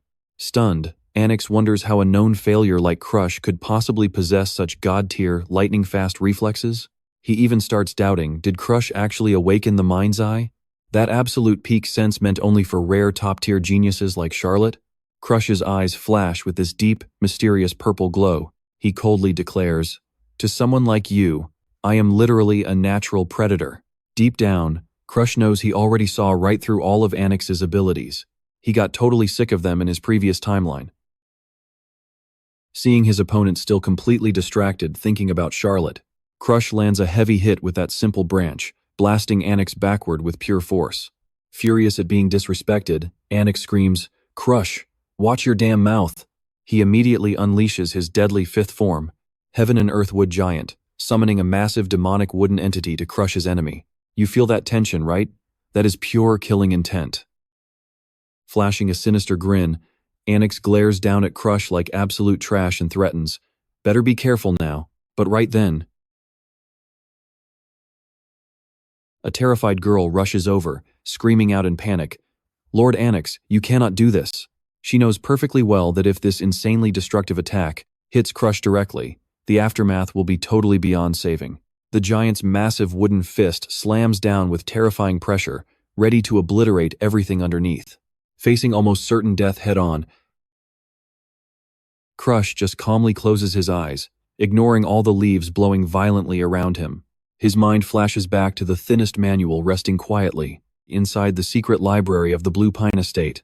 The author was an old ancestor with zero natural talent, a guy who spent his whole life endlessly repeating ordinary practice strikes until he was 80. That manual was incredibly brief. Trust me, we are about to see those basic strikes change absolutely everything. Stick with me here. You and I know that deadly curse pushed him to the absolute brink. Crush finally unlocked the true, hidden meaning behind his ancestors' ancient secret technique. It's way deeper than the old scrolls.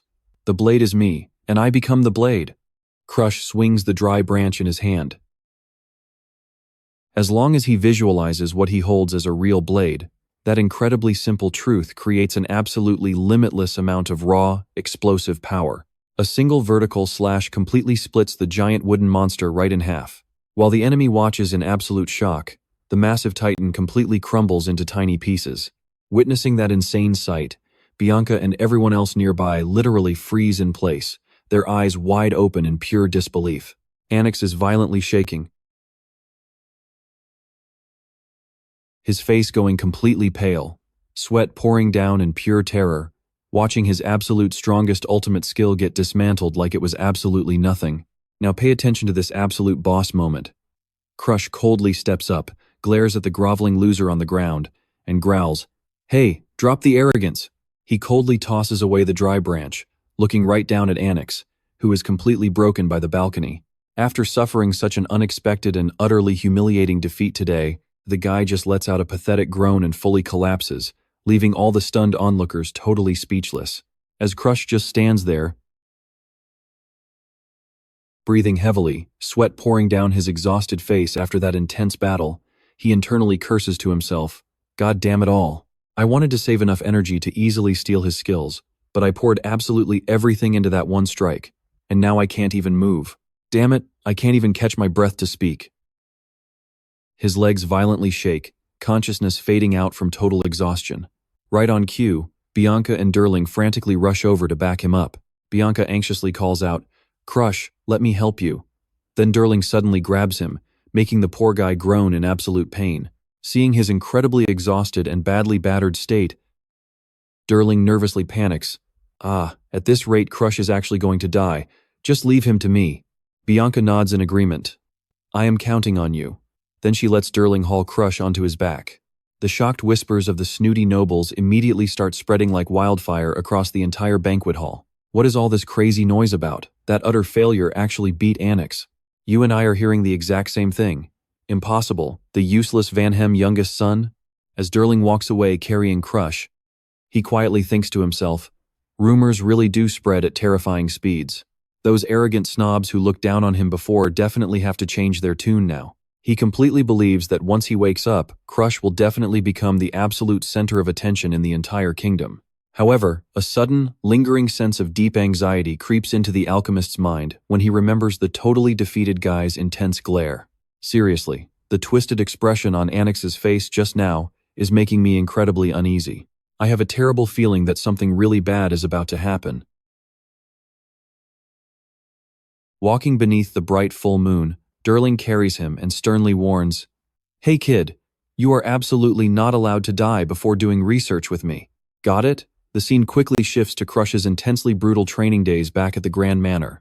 His tiny frame has to go up against massive wooden logs launching at him from everywhere. As Crush violently braces himself to endure those incredibly painful, bone-crushing impacts, his fierce eyes still burn with the absolute determination to shatter his own physical limits, fully preparing himself for the crazy events coming soon. 1 whole week has already passed since he officially returned from the Holy Land. Standing right in the middle of the training yard, heavy sweat completely soaks his small back. He softly lets out a relieved sigh. "I finally managed to recover after that insane match." Thinking back to the wild showdown with Annex, Crush quietly realizes, if he had actually tried to push that guy all the way to the very end, he probably would have ended up in a much worse state himself. Luckily, he knew to hold back and stop at the right moment. He hides a regretful sigh. We're just getting started. If only he hadn't blacked out back then. At least he would have had time to prep and steal that guy's skill. Stick with me here, because he actually has two completely different ways to steal enemy skills. Method 1 is the standard approach, just unlocking the black hat skill. And method 2? Way more psychological. You basically trick the opponent into underestimating the exact skill they're holding. For Annex, Cruz was locked in on using that second method. It's incredibly easy to pull off if you absolutely dominate your opponent first. And thanks to the Heaven and Earth Giant Eye, Annex's absolute strongest technique got completely crushed in a single hit by the loser he had always looked down on. So doubt about that skill's actual value is definitely creeping deep into his mind right now. The second he starts doubting himself like that, his mental defenses will instantly begin to crumble. He simply won't value that failed signature move of his anymore. It might take a little time, but Cruz is absolutely certain that Annex's healing skill will eventually be his. With exactly 1 year left before officially stepping foot into the academy, Cruz plans to spend every single day training like crazy to surpass those so-called geniuses. But suddenly, the sound of his door swinging open cuts his thoughts right off. Butler Elliot steps into the room, looking super respectful but incredibly serious.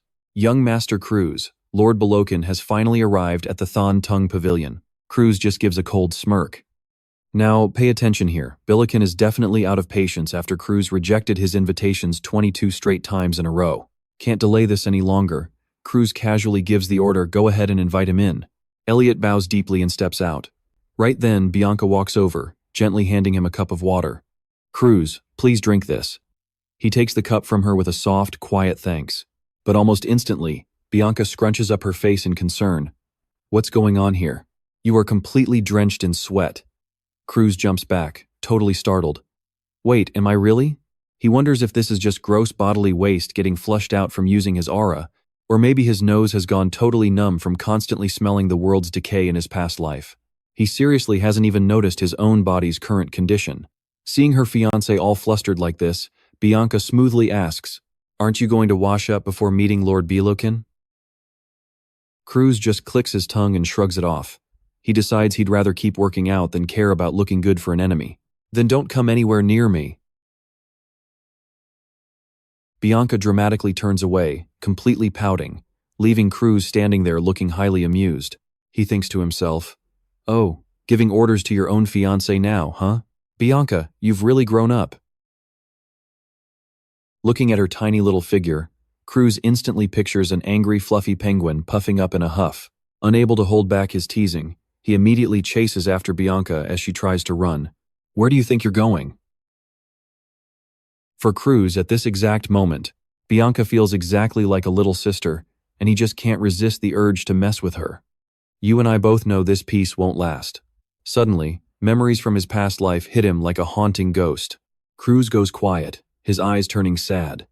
The people he knew before going back in time are probably glaring at him with icy stares right now. Even though he's living in the present, that tragic past still haunts his mind constantly. Deep in his mind, Arthur's commanding figure appears incredibly imposing and absolutely freezing cold to the core. It feels like he's standing right there, directly interrogating him. Cruz, have you grown completely soft from this peaceful little life? So what do you and I make of this? Can he really stop the world's destruction? Cruz just gasps, completely unconsciously. All right, stick with me. Arthur just accepts a really bitter truth. Except for that final moment of pure betrayal, he was always the ultimate frontline hero, a guy who literally never let his guard down. His deep thoughts get totally cut off. Cruz starts wondering, wait, where exactly is Arthur right now, and what is he even doing? Right at that moment, a super sarcastic voice suddenly echoes from behind him. Are you busy flirting with your pretty little fiancé over there? Looks like way too much fun. This insanely arrogant guy who just showed up is Belokin Van Hem, the third son of the legendary Van Hem family. Hey, everyone needs to relax. Cruz quietly judges this dude. This guy used to be absolutely terrified of him, but now he actually has the sheer guts to stare him down. While Belokin is still completely doubting those wild rumors about Cruz totally crushing Annex, Cruz actually strikes first with a totally unexpected verbal attack. Oh wait, you are so incredibly busy but still have free time for Thon Tung Kak? Belokin just freezes, awkwardly stammering it back. Busy? He totally misses the hidden meaning behind Cruz's words. So Cruz just ruthlessly follows up with another brutal psychological strike. I heard Raren Academy recruits through exams regardless of your noble status. So shouldn't you be studying right now, big brother? Watch what happens next. That massively provocative taunt instantly twists Bilokin's face in absolute shock and pure rage. Is this punk actually trying to provoke me right now? His massive ego just took a totally devastating deep hit, because to him, the Van Hem family sits on a totally different level.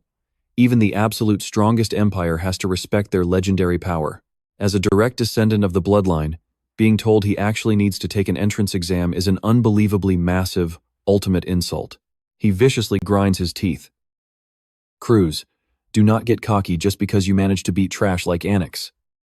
But to save his precious face, Bilokin forces out this totally fake smile and replies, "You are pretty funny." Then he immediately uses that sarcastic tone to drag Cruz down. Yeah, it is super easy to understand. Losers exactly like you naturally have to worry about passing or completely failing the academy exams. He intentionally provokes his younger brother, trying to easily corner Cruz. But completely opposite to his expectations, Cruz calmly replies, "Yeah, that is probably true." This insanely careless attitude immediately makes Bilokin's face flush with hot, burning anger. He forcefully swallows his rage and cuts right to the chase. Actually, I came here today to personally deliver a direct order. Cruz suspiciously raises an eyebrow. A direct order? Bilokin cold-heartedly announces it. We are going to completely stop the world erosion happening right now over at Mount Gorilla. I know what you are thinking. This wild news shocks Cruz. What? Family missions absolutely do not force kids under 15 to join. To forcefully trap his younger brother, Bilokin reassures him with purely evil intent. Do not worry, I will tag along as your personal guardian for this trip. He leans incredibly close to Cruz, dropping a nasty challenge. My little brother, the legendary guy who supposedly beat Annex, definitely will not tremble in fear over something as completely trivial as this, right? Seeing right through his opponent's dark heart, Cruz quietly realizes something. He is just testing my true strength and trying to violently suppress me. Without even a single second of hesitation, he accepts the massive challenge. Fine, let's go. To Cruz, violently clashing with world erosion is actually way more familiar to him than this totally peaceful, boring modern life. He tightly clenches his fists, completely confident that even if this is Bilokin's deadly trap, he already has a genius plan to counter it. Right at that very moment, Bianca shows up and anxiously asks Cruz, "Where are you going?" He seriously orders her not to follow him, saying he will be away from home for a while to handle the erosion crisis. Bianca looks deeply saddened and immediately asks, "Can I not come along?" Witnessing this emotional little scene makes Bilokin feel absolutely sick to his stomach. That is exactly where we leave it. Bilokin secretly thinks sending a 13-year-old kid to stop world erosion is absolutely ridiculous. Let's dive in. Bilokin mutters insults at this cursed princess. Without missing a beat, Cross steps up, shielding Bianca, and snaps. "She is my fiancée." He doesn't hold back on mocking his older brother right back. Surely a chivalrous older brother like you would not take the words of a 12-year-old kid so seriously, right? Those exact words from Cross are basically a direct slap to his brother's face, showing zero respect. Their eyes lock. Pure tension. Bilokin just furiously grinds his teeth and angrily storms off. Cross gently pats Bianca on the head. "You did great, Bianca," he praises. She looks totally confused, but he assures her that just being there helped him out a ton. Bianca looks back, eyes full of desperate worry. "Please do not collapse again," she begs. "Yeah, I am leaving now," Cross softly replies, before decisively turning his back. Pay attention here. This world is being eaten by another dimension. A terrifying phenomenon causing corrupted monsters to spawn and mutating the environment into pure chaos. If this erosion spreads any further, the entire area will permanently transform into a totally different world. Up on Mount Gerlach, a toxic swamp has formed, officially classified as a 3-star erosion zone. Cross stands surrounded by a squad of 5 knights in dark blue uniforms. He coldly asks for the latest updates from the purification team. Even though he is the youngest here, he is taking this mission dead seriously. A soldier reports back. They will start their cleanup work the second the boss of this zone gets wiped out. Since it is only a 3-star threat level, a mid-tier professional knight squad should be able to handle this challenge without breaking a sweat. Bilokan is a high-tier expert. He will absolutely crush the boss of this erosion zone without having any real trouble. He calls out Kras's name, then casually announces the real reason he dragged him here, just so a beginner-level expert could slowly grind up some combat experience. Kras just gives a dull, indifferent nod, but deep down inside, he is absolutely mocking his older brother's ridiculous and arrogant savior act. Combat experience? Yeah, right. Who do you think you are talking to? Kra thinks to himself, his eyes going ice cold. I know exactly what you are thinking. Why is he even here? The only reason he followed this controlling jerk is to test a temporary fix for his own madness. Then, the real battle absolutely explodes. Hideous, corrupted monsters get sliced in half by powerful, heavy sword strikes. This brutal assault clears a bloody path for the squad to push deeper into the swamp. Suddenly, a terrified scream echoes out. Surrounded by a massive swarm of monsters, the regular soldiers start completely losing their cool. Damn it. At this rate, we will never be able to kill them all. The monster numbers are just way too overwhelming for this tiny group of soldiers. Kras steps up and shouts orders. He warns them about these headless, tooth-filled freaks. He orders everyone to wrap their entire bodies in aura, because if these things bite you, the wound instantly swells up and gets infected. One soldier looks completely stunned and asks, Lord Kra, have you actually experienced a world erosion before? Kras just calmly replies, I am only 13 years old, so entering an erosion zone before is basically impossible. But seeing this extreme calmness from someone labeled a total failure, it makes Bilokan seriously suspicious. Why would a pathetic loser like him be acting so cool and collected in an erosion zone on his very first time? Bilokan remembers being 5 years old, getting his own pride completely shattered in a place just like this. The memory hits him like a bitter, painful reminder. So how is this kid casually handing out expert survival advice to trained knights right now? Bilokan stares intensely at Kra, his mind totally spinning with doubt. He finally notices that unnatural calm. Stick around for what's next. Let's dive in. This moment feels completely different from his very first step into the erosion zone. Staring at Chris's back as he silently marches forward, a seriously dark and extreme theory starts sparking right inside Bilokan's head. He trembles, asking himself a question. If Chris actually grows up, transforms, and totally eclipses him, will he just end up as the ultimate failure of the Van Hem family? He's terrified this younger brother will leave him in the dust. He'll be the discarded one. Then Chris suddenly stops in his tracks and whispers, Brother, we're almost at the place where the master is hiding out. Bilokan desperately tries to look calm. He smirks, telling Chris he's super lucky, because this time honestly looks way easier than his own first run. Noticing 0 erosion creatures anywhere around them, Bilokan assumes it's just the master left here, but Chris instantly speaks up with a harsh warning.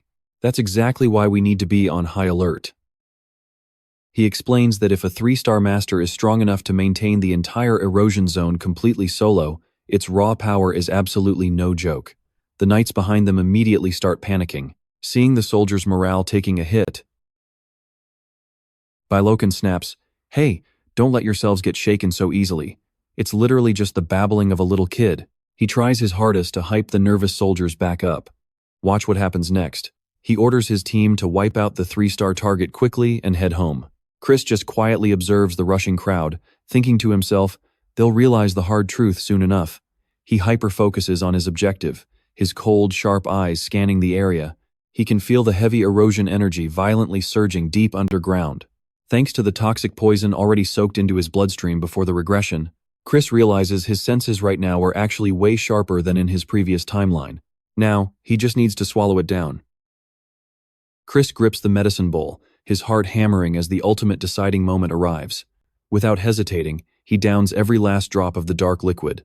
Instantly, a wave of agonizing pain hits him. His eyes go completely bloodshot, and terrifyingly thick veins bulge all over his skin. Chris collapses hard to the ground, vomiting a massive pool of blood while everyone around him watches in pure shock. A panicked knight rushes over to catch him. Sir Chris, are you okay? Swallowing the intense agony, he wipes the fresh blood away and lies to calm them down. Yeah, I just tripped. Standing nearby, Bilokan offers with fake pity, It's your first time, so don't push it. I'll carry you. But Chris just coldly rejects the offer. No need. Staring at his blood-stained hand, He silently notes that the erosion energy is acting like an extreme poison, totally ravaging his body, but he literally has no other option here but to bite the bullet and endure it. I know what you're thinking, why on earth is he hurting himself like this? Well, this is exactly why Chris trained to let that extreme poison soak into his blood beforehand. Following the secret manual, he starts forcefully mixing his aura with the dark erosion energy, pushing the aura flow to circulate without stopping. He pictures his aura flow acting like a massive, raging river that's silently swallowing up and dissolving the erosion energy inside it, all to forge a brand new color of unstoppable power that can't be suppressed. But wait. The backlash of this insane frenzy is utterly disastrous. Chris's eyes are dripping blood, and his entire body won't stop violently shivering. He coughs up even more red blood, staring at his deeply stained hands and telling himself, if this were just a normal person, they definitely couldn't have survived this. It's finally time to bust out that secret manual. He flashes back to the history of the Thon-Tung Pavilion. It was shut down and totally thought to be forgotten after Damaris Van Hem vanished. But then, a blind ancestor accidentally found this secret archive, and trust me, you'll see why that matters. Sadly enough, since he was completely blind, that ancestor could not read the manuals, forcing him to lock this place down forever so nobody would repeat his dark tragedy. Stick with me here, because that ancestor left behind one single manual that you could inherit completely blind, and Crush just inherited that exact technique right from him. Wild aura electricity aggressively explodes all around Crush, marking the epic awakening of superhuman perception, letting him feel the tiniest micro-vibrations flowing right through his aura. He just unlocked the sixth sense. Even though he can only extend this crazy perception out by a single finger's length right now, that tiny bit is still more than enough to spot a massive anomaly, right in the exact spot he is standing. His eyes snap wide open. A manic smile spreads across his bloody face as he finally understands his reality. The world around him is not covered in madness. It is actually his own perception getting sharper than ever before. He feels the chaotic energy thinning out, all thanks to mastering the ancestor's insane sixth sense manual. But Crush knows damn well this is just a temporary fix. If he keeps absorbing erosion energy, that total madness could strike him down at any second. Cultivation fans know this one overtraining basically leads right to major chi deviation, and for that, he will still need Bianca's snowman curse to guard his crumbling mind. It is definitely a patched-up solution, but you cannot deny it gave Crush total control over his new power. He clenches his fists tight. Feeling it in his bones, this is the first time he can reach a totally new height. But then, a terrifying sudden chill hits the air. Now pay close attention. Crush spins around, his eyes wide in shock, sensing a crushing presence lurking inside the shadows. A hideous monster stitched together from countless human body parts slowly steps out into the light, stretching its long, twisted neck with a dead ashen face. Its tightly shut eyes snap wide open, glowing with a deadly crimson red. It is just a massive, lumpy meat pile, covered in terrifying faces screaming in pure agony. Just looking at this thing would make normal people pass out cold. This is the absolute boss monster. A piercing scream echoes violently through the dark space. The twisted monster fiercely roars, exposing a massive jaw packed with fangs, while demonic faces squirm all over its rotting body. Witnessing this absolute nightmare, Billiken is completely paralyzed, his face twisted in fear, unable to speak a single word. Even Crush is heavily shaken by the sudden appearance of this insanely powerful entity. The system info text pops up, confirming its deadly identity, Sengenki. The Thousand-Faced Demon, a 3-star zone master. You and I both know this killing intent is off the charts. A loud, commanding shout instantly shatters the heavy, terrifying atmosphere. Everyone get ready to fight. Prepare for battle. The echoing shout pushes the knights to draw their swords, readying for imminent danger. Right in the pitch-black center of the erosion zone, Billiken starts focusing his raw energy, making his legendary sword radiate a brilliant blue light. Instantly, an overwhelming heat wave erupts, completely wrapping him inside a storm of blazing red flames. The Ignis skill is now officially activated, turning Billiken into an absolute fire warrior, with his hair literally burning like hot magma. So what do we think? With this insane power, he might actually defeat this demon. Watching this epic transformation, his companions are left completely speechless in sheer awe. Lord Belokin's raging Ignis flame never fails to blow everybody's mind. Stick with me here, the destructive power on display is absolutely insane. After all, it is an ultimate skill that just burns absolutely everything right in front of it. While the whole crowd is hyping it up, Crush just stands there, dead silent. Pure hatred flashes in his eyes as he stares dead at those flames. He bitterly remembers a literal absolute nightmare from his previous timeline. Ignis. That is the exact same skill that burned his arm to a crisp before. The image comes flooding back, a brutal Billiken stomping on a tiny, helpless Crush while screaming insults at him. Do you finally see the massive difference between us now? I really do not have time to waste on absolute trash like you. Watching Billiken's arrogant back as he walks away holding that flaming sword, Crush mutters his name with just pure, chilling coldness. He knows full well from his past life Billiken had completely lost his mind and gone insane right before the time regression even happened. Watch what happens next, now that he holds real power. Crush isn't some helpless kid to be bullied anymore. He is going to return every bit of pain from his past life. Suddenly, a mysterious dark purple energy explodes, completely covering his body. When the Black Shadow skill activates, creepy eyes and a demonic mouth literally appear right on Crush's hand. He just gives a dark, knowing smirk. But what about now? I really hope you haven't changed one single bit. Right on cue, a massive earthquake erupts, totally mixed with agonizing screams of pain everywhere. A totally grotesque, monstrous entity with a hideous face gets choked out by the dark purple energy. Its massive body twitches in pure desperation. The apprentice knights instantly start panicking like crazy when they witness this absolutely terrifying scene. Wait, is that the legendary face-stealing curse?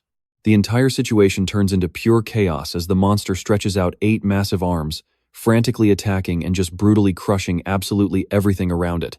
Seeing their senior knights struggling so hard just to defend themselves, the young soldiers are literally shaking in total despair. How are mere apprentices like us supposed to dodge a curse like that?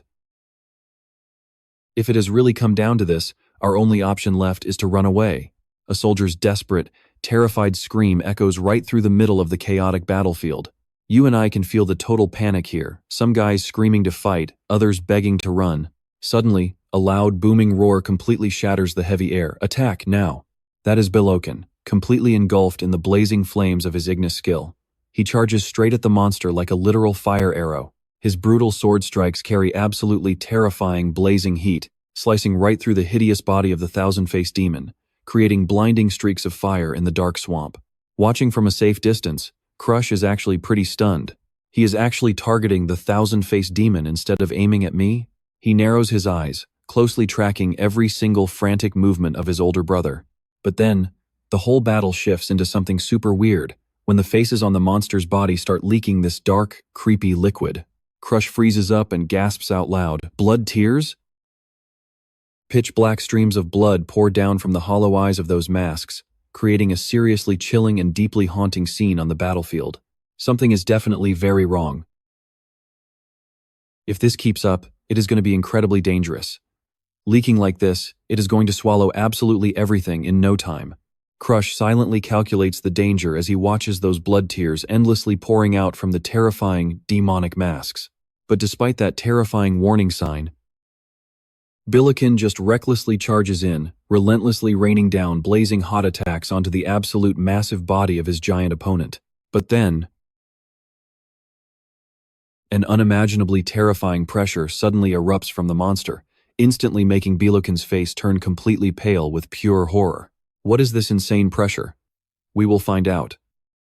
Alright, let's dive into the madness. Billiken knew he had to kill the thousand-faced demon immediately, before any more bizarre things happened. Flames from the Ignis skill erupted fiercely across his blade. He launched himself forward like a blazing arrow, roaring his command, ordering all his knights to strike down the demon right in front of him. But his soldiers just stood there, frozen like statues, their faces swallowed by an eerie, unnatural darkness. Pure panic set in. Billiken stammered out, "What the hell are you?" A terrifying thought flashed through his mind. Was this the demon's curse? He couldn't believe what was happening. But I haven't even touched the thing yet. That weird sensation from earlier suddenly rushed back. Trembling, Billiken reached up, only to feel his own face completely warping and twisting. The brutal truth hit him like a truck. Don't tell me that weird feeling earlier was actually this? Now, watch closely. A massive monster with a bloody, fang-filled mouth loomed right above his head, staring down with eyes of pure death. Billiken froze completely. Did it already catch me? Boom. The scene abruptly shifts to a pitch-black forest under heavy rain. He was collapsed right on the soaked dirt, breathing heavily, completely paralyzed by sheer terror. This is bad. No, this is terrible. I am going to get killed. He desperately tried crawling away in vain, thick mud clinging to his entire body. If this keeps up, I am literally dead. Right behind him, a massive demonic hand glowing with dark purple energy reached out, entirely ready to crush him to pieces. Why the hell is this happening to me? Dying? Me, the strongest of Van Hem, dying right here? Through the blinding white rain, a familiar figure suddenly appeared right behind him, dropping a cold, mocking remark, "Because you are an absolute idiot. Surpassed by your sister who is 3 years younger, despite all your bragging. You lost your entire night squad, and now you are just running to save your own life? What a fool. Because you failed so miserably, you are going to die." Those insulting words crushed Bilokin's mind right as the giant hand of the thousand-faced demon smashed him into the ground. He only had time to scream in utter despair, breaking down completely, both mentally and physically. Under the heavy pouring rain, you and I know karma hits hard. That once arrogant guy was now a pathetic shadow, desperately crawling through the mud. Blood and rain mixed together on his bruised face. He looked up, his breathing completely ragged, and asked in total despair, "Who are you?" Standing right in front of him, Cruz appeared, looking incredibly calm. Billiken gasped in pure shock. "Cruz, why are you here? You are actually still alive?" Cruz just smirked, replying in a super casual tone, "Oh, so you are finally awake? I have been watching everything unfold from a distance this whole time." He explained that when he saw his brother getting swallowed by the swamp after the demon's brutal attack, he sneaked in and immediately dragged him right out of there. Billiken tried hiding his pain, clinging to his last shred of pride. "I see. I am perfectly fine. I can walk on my own." Cruz stared right into his trembling eyes, silently mocking him. "Really? With a broken body that cannot even use your aura right now?" Cruz stepped closer, offering a hand to help while asking with heavy sarcasm, "Are you absolutely sure you do not need to lean on me?" Billiken ground his teeth furiously, slapping away the hand of the younger brother he always looked down on. "I do not need any help from an idiot like you." Even after failing so miserably, his massive ego still had not completely shattered. He forced himself to use his sword as a crutch, but his trembling hands and utterly exhausted body meant he could barely manage to stand up straight. "So what do you think? Is the thousand-faced demon still lurking somewhere nearby? All right, stick with me here." Billiken panics, asking how far they have actually run. Chris just shrugs it off. Who knows, right? They have been moving for a long time but still cannot escape this place. This world erosion they are trapped inside, basically an endless closed loop. He thinks silently. Is there no way out unless they finally defeat the thousand-faced demon for good? Billiken just collapses to the dirt, cursing through his teeth in absolute rock-bottom despair. Chris looks down at his broken older brother and calls out softly to him. Then, Chris drops a massive bombshell on him. "Actually, I have a completely secret ultimate technique ready to go. It is the exact move Scarlet passed down to me." He confirms this technique is the only reason he could face Annex back at the sacred spirit grounds. Hearing this, Billiken is left absolutely stunned. He cannot even believe his own ears right now. Scarlet's top-secret ultimate move? Deep down, he questions it in pure shock. Did someone as incredibly cold as Scarlet actually have a soft spot for her younger brother all along? Suspicious, he glares at Chris and asks, "Do you seriously think we can kill the thousand-faced demon with just that skill?" Chris looks his brother dead in the eyes, firing back with absolute confidence. Maybe by himself, he cannot take down this massive demon. But fighting alongside his brother? Is there a chance of victory? Watch closely, because this is where it gets wild. Instead of hiding, he thinks risking everything is worth a shot. Chris stands tall in the pouring rain, trying to convince his exhausted older brother. Knowing Billiken does not fully trust him yet, he strikes right at the core issue. "But big brother, you definitely believe in her epic skills, do you not?" Billiken freezes for a second, then finally admits the truth. Yeah, at the end of the day, Scarlet was a genius. Forcing himself up, he yanks his sword from the ground, delivering one final warning. If this fails, we are both dead meat, kid. Chris just smirks like a badass. An incredibly powerful dark purple energy starts exploding around his body as he makes a firm promise. Do not worry about a thing. I absolutely will not fail us today. The thousand-faced demon is quickly approaching. Chris whispers, his cold eyes tracking the enemy closing in through the heavy rain. He turns his head to ask his badly wounded older brother. Brother Billiken, are you fully ready to activate Ignis yet? Fighting through the pain, Billiken nods. Yeah, I am ready. Intense flames start bursting from his palm. Chris says decisively, then let us begin right now. Stepping out from the bushes, he shuts his eyes tight to focus every ounce of his spirit. Suddenly, a fiercely pure, bright blue aura violently explodes outward, completely wrapping around his small body and his readied blade. You saw that too, right? Billiken's heart just hammers in pure shock. He gasps out in complete disbelief. What? That level of focus is absolutely mind-blowing.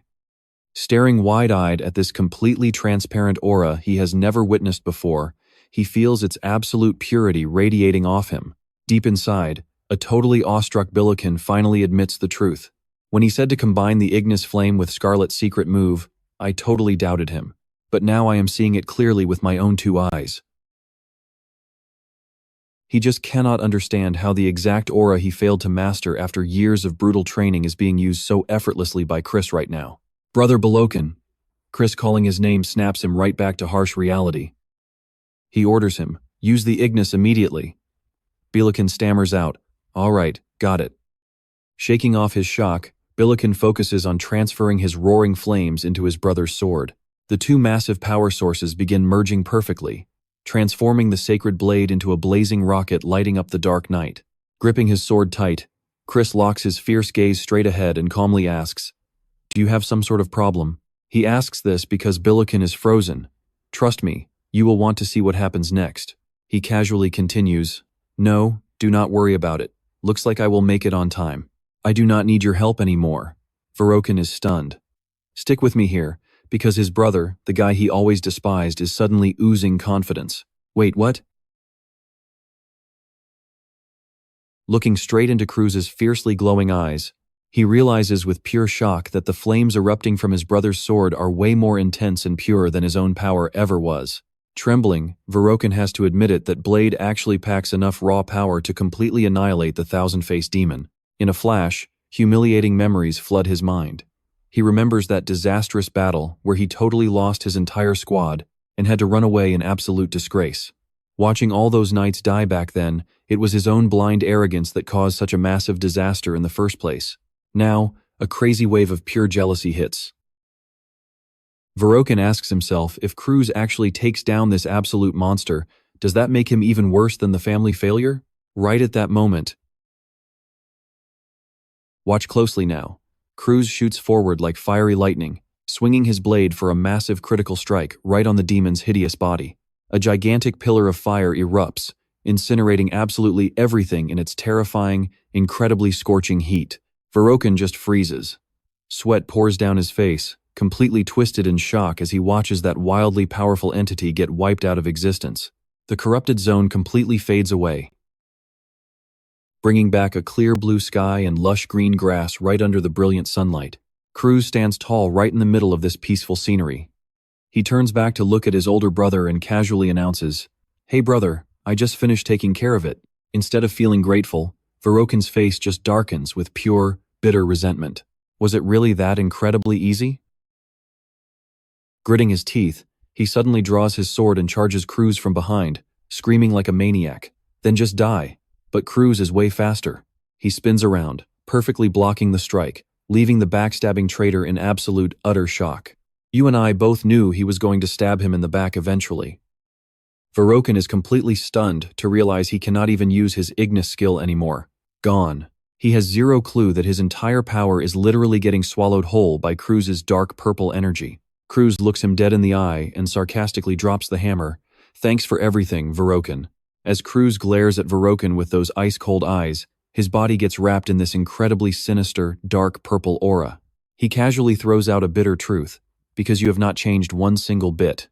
Turns out, every single thing that just happened was perfectly calculated by Cruz to meet the exact conditions for unlocking his Black Hat skill. For Verokin, this stealing condition was basically super simple, but at the same time, brutally cruel.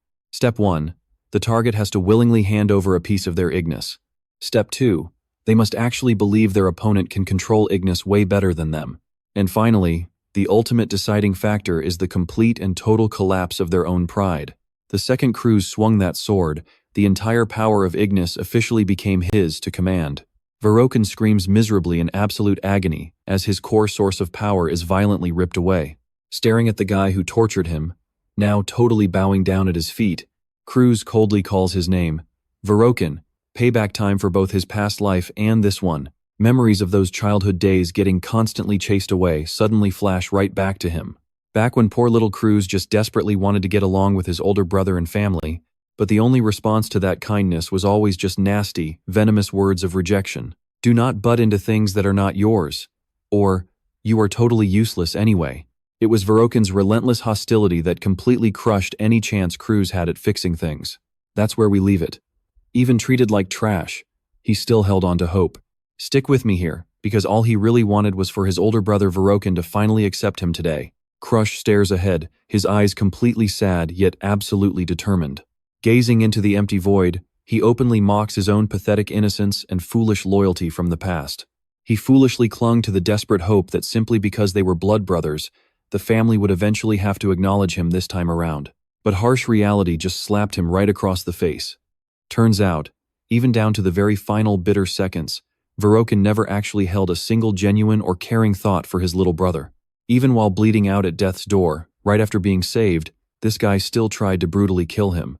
Right now, Verokin lies helplessly curled up on the ground, painfully gasping for air while looking absolutely pathetic. Crush coldly leans down and asks, "It hurts, doesn't it?" He brings up the bitter hatred from his previous past life. When Verokin ruthlessly burned off his arm and scorched his face completely, leaving him to writhe on the ground in total agony, just like him now. Without hesitation, Crush turns his back, leaving the defeated loser groaning in the ruins. He gives a bitter smirk and laughs.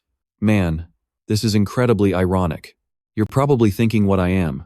Did Verokin's entire squad really just get wiped out today? This shocking news sends the entire main Vanheim mansion into absolute panic mode. The recent eroded zone just got officially reclassified as a 5-star level, a terrifying danger level that only the most elite high-rank experts can actually hope to suppress. Amidst all the doubtful whispers, one angry guy suddenly starts screaming out loud.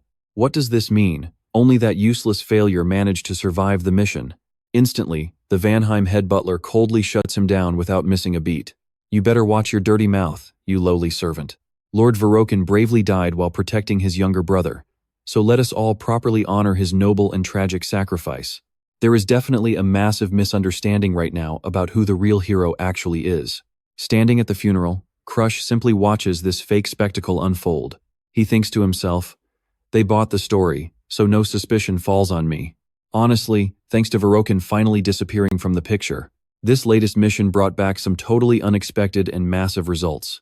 Crush has now fully adapted to the extreme poison running through his blood, and confirms his sixth sense can actually help him control the violent madness to some degree.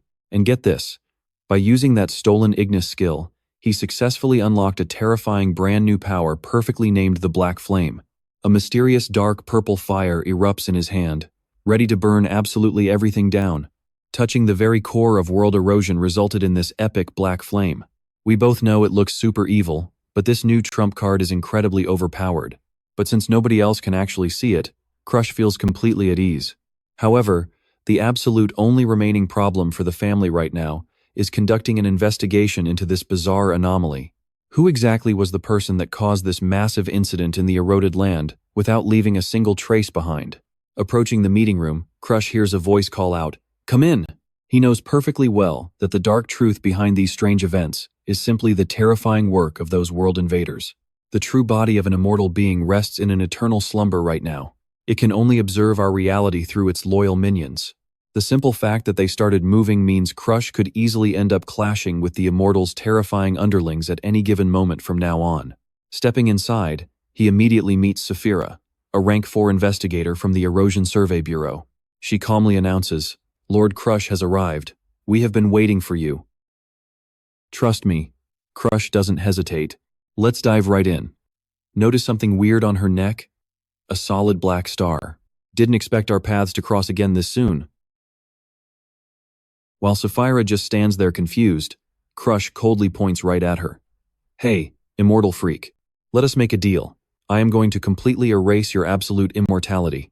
His gaze drills right into the enemy, dropping an absolute bombshell of a question. Tell me the truth right now. You are a regressor, aren't you? Hearing Crush ask that so bluntly, Sapphira's face suddenly twists. Her eyes glow blood red, flashing a totally demonic smile. Then, the twisted entity inside her speaks. I was searching for a different destination, but it seems fate dropped me in the exact wrong spot, way back before time ever rewound. Under Arthur's strict orders, I had already tried to steal that guy's immortality, but that entire desperate effort failed absolutely miserably. Dark memories of a body heavily bound in chains flood back. Back then, that immortal barely had enough energy left to heal. He had zero power left to even control his own minions. In the memory, Sapphira whispers softly, Now watch closely here. The only reason he commanded so many pawns was because his real body was horribly cursed, left completely paralyzed. Sounds pretty pathetic, right? But instantly Sigrun snaps back angrily. Pathetic? Did you forget he is the one who upgraded those erosion zones and literally brought hell down on us? Sigrun keeps yelling furiously. Stop acting like some kind of saint, leaving Sapphira completely flustered, trying to defend herself. Lord Sigrun, I did not mean it like that. She just stands there, totally helpless, taking the full brunt of Sigrun's rage. Even though the whole massive problem with the immortal seemed completely finished, and those pointless battles would stop, reality was actually brutally bitter. The crush of the past. Smiles bitterly, admitting the harsh truth when asked about stealing that power. Yeah. No matter how many times I reincarnate or try, pulling that off is still considered flat-out impossible. The reason is insanely simple. I know what you're thinking, but here is the catch. Unlocking Black Hat against an immortal has an impossible rule: you must be physically stronger than them. A goal that Crush absolutely could not reach at that specific point in time. Snapping back to the present, the dark entity possessing Sapphira flashes a wicked smile and asks him directly, Tell me now, you are a regressor, aren't you? Crush just calmly asks back, A regressor? Huh? What in the world makes you think I am a regressor anyway? The entity laughs evilly and then explains, The exact second a kid dared to propose a deal to a monster like me, you completely exposed yourself. Only a true regressor would dare do that. It glares at the boy with absolute pure disgust. A fool trapped endlessly inside a never-ending loop of his own making, yet daring to claim he can kill an entity that exists above time itself. It grabs its face, laughing like an absolute maniac. Do not make me laugh with such incredibly obvious lies. Letting the freak laugh it out for a second, he finally speaks up. I am not lying to you. Crush coldly states his absolute facts, while thrusting his hand forward, which is suddenly radiating an intense, dark purple aura everywhere. A super creepy demonic mouth packed with razor-sharp teeth suddenly rips wide open right in the palm of his hand. Crush explains that thanks to this incredibly special Black Hat skill of his, he is completely capable of stealing the enemy's absolute immortality straight from them. Hearing that, the entity inside Sapphira falls completely dead silent, as heavy memories of centuries of total isolation come rushing back. He admits he personally upgraded every single one of those erosion zones, for centuries. And trust me, you and I are finally about to see someone strong enough to give him the death he wants. Alright, stick with me here. The guy who can steal the curse of immortality is finally standing right in front of him, trembling as he asks for Crashu's conditions. In response, Crashu gets straight to the point. Make me stronger. He clearly explains that his skill only triggers when he is physically stronger than the target. The entity flashes this completely satisfied smirk and makes the call. Then I will take you in as my disciple. He is willing to do literally anything. Even selling his own soul, as long as he can finally escape this absolutely cursed immortality. Being unable to die is the single most terrifying thing to him. A fierce, blood-red killing intent explodes outward as the entity finally reveals its true identity. I, Crimson Garden August, will forge you into the strongest. A massive, blazing projection of a divine dragon materializes right behind him. It radiates this terrifying pressure that forces Crashu to brace himself just to stand. He realizes in pure shock that the aura from this projection alone is more than enough to completely crush everything in the area. Crashu knows perfectly well that Crimson Garden used to rival Arthur in pure strength, leading endless waves of terrifying followers. He tells himself that with this guy, he actually has a real shot at getting strong enough to save the world from total annihilation, even if he has to borrow power from an invader. Now, pay close attention here, because a disturbing reality just slammed into Crashu's mind. Based on the absolute rules of the timeline, the regression skill he stole from the future Arthur has now returned right into the hands of the present Arthur, which means Crashu completely lost the ability to just rewind time whenever he wants. If the world gets destroyed again in this timeline, it's truly game over for everyone. He only gets one single chance to save this entire world. If this world collapses, he is going to fade away right along with it. Crashu just stares down at his shaking hands in disbelief, while Crimson Garden August inside Saphira's body flashes a knowing smile. Glad to have a travel buddy, Crim. Crashu just blinks, completely confused by the weird nickname. Crim? But instantly gets a massive smack straight to the head. Saphira growls at him. Hey Crashu, you better call me master. Rubbing his stinging head as he walks down the corridor, Crashu lets out a sigh. Alright, I can finally leave this place. Crimson curiously asks if he does not actually live here. Crashu quietly admits he has not stepped foot in the main estate for years, to the point he almost forgot his parents' faces. Walking through the massive Valkyrie Hall, a servant suddenly blocks his path, announcing that Lady Arya wants to see him. Crashu thinks to himself, you and I both know it's no family reunion. His mother is just curious about the rumors of his change. But it doesn't stop there. The servant drops a massive bombshell. The patriarch said that after returning from the Forbidden Zone, he wants to see you privately. Crashu freezes up. Father wants to see me? He knows full well his father is a terrifying existence who already reached the demigod tier. Why do both of them suddenly want to see him? Just curious if their son has grown up or something? Crashu wonders if his father somehow managed to sense something unusual about him just by reading the stars, even though Lady Arya requested him to wait at the main estate. Crashu only thinks about Bianca waiting at home, plus a mountain of super important things to do. He absolutely refuses to waste any more time in this place, so he double checks. So this is not a direct order from father, right? Then I am heading back first. Ignoring the shocked servant, Crashu just turns away. Trust me, you are going to love this attitude. I will return when father summons me, or maybe he will find me himself. Crashu. He thought to himself as the carriage finally rolled away from the mansion. Sprawling on the seat, he let out a huge, satisfying yawn, totally relieved to escape that suffocating place. And you and I both know he is never going back there anytime soon. Out of nowhere, the entity Crimson popped up to scold him. Have some manners, you disrespectful disciple. Hey, open the door. Cream, don't you think that bright crimson is way too flashy? Craw frowned at the blazing red crow perched on his shoulder. Cream calmly shifted its feathers to pitch black, answering with a smug tone. Relax, I can completely change my color whenever I want. See that? Now I look exactly like a normal crow. He even mocked that he was now just as pitch black as Crass's own soul. Cross just snapped right back. I need to take your curse as soon as possible. The two of them just happily bickered back and forth. Suddenly remembering, Craw asked about Crimson's actual main body. Crimson sighed heavily, calling him a petty fake regressor for intentionally rubbing salt in the painful wound about his fully paralyzed real body. Craw thought to himself, now pay attention to this wild secret. Arthur is the real regressor. He just borrowed a weak copy of that skill. But he decided there was absolutely no reason to explain that to Crimson. When the duo finally arrived back at the estate by sunset, the crow suddenly warned Cross to be nice to the white-haired girl waiting inside. The girl standing right in front of him was Bianca, wearing this hilariously cute bird hoodie. Hugging a book tightly to her chest, she softly whispered, "Welcome back." Cross shot Crimson a completely triumphant smile, like he had just won. "See? I told you I would definitely come back."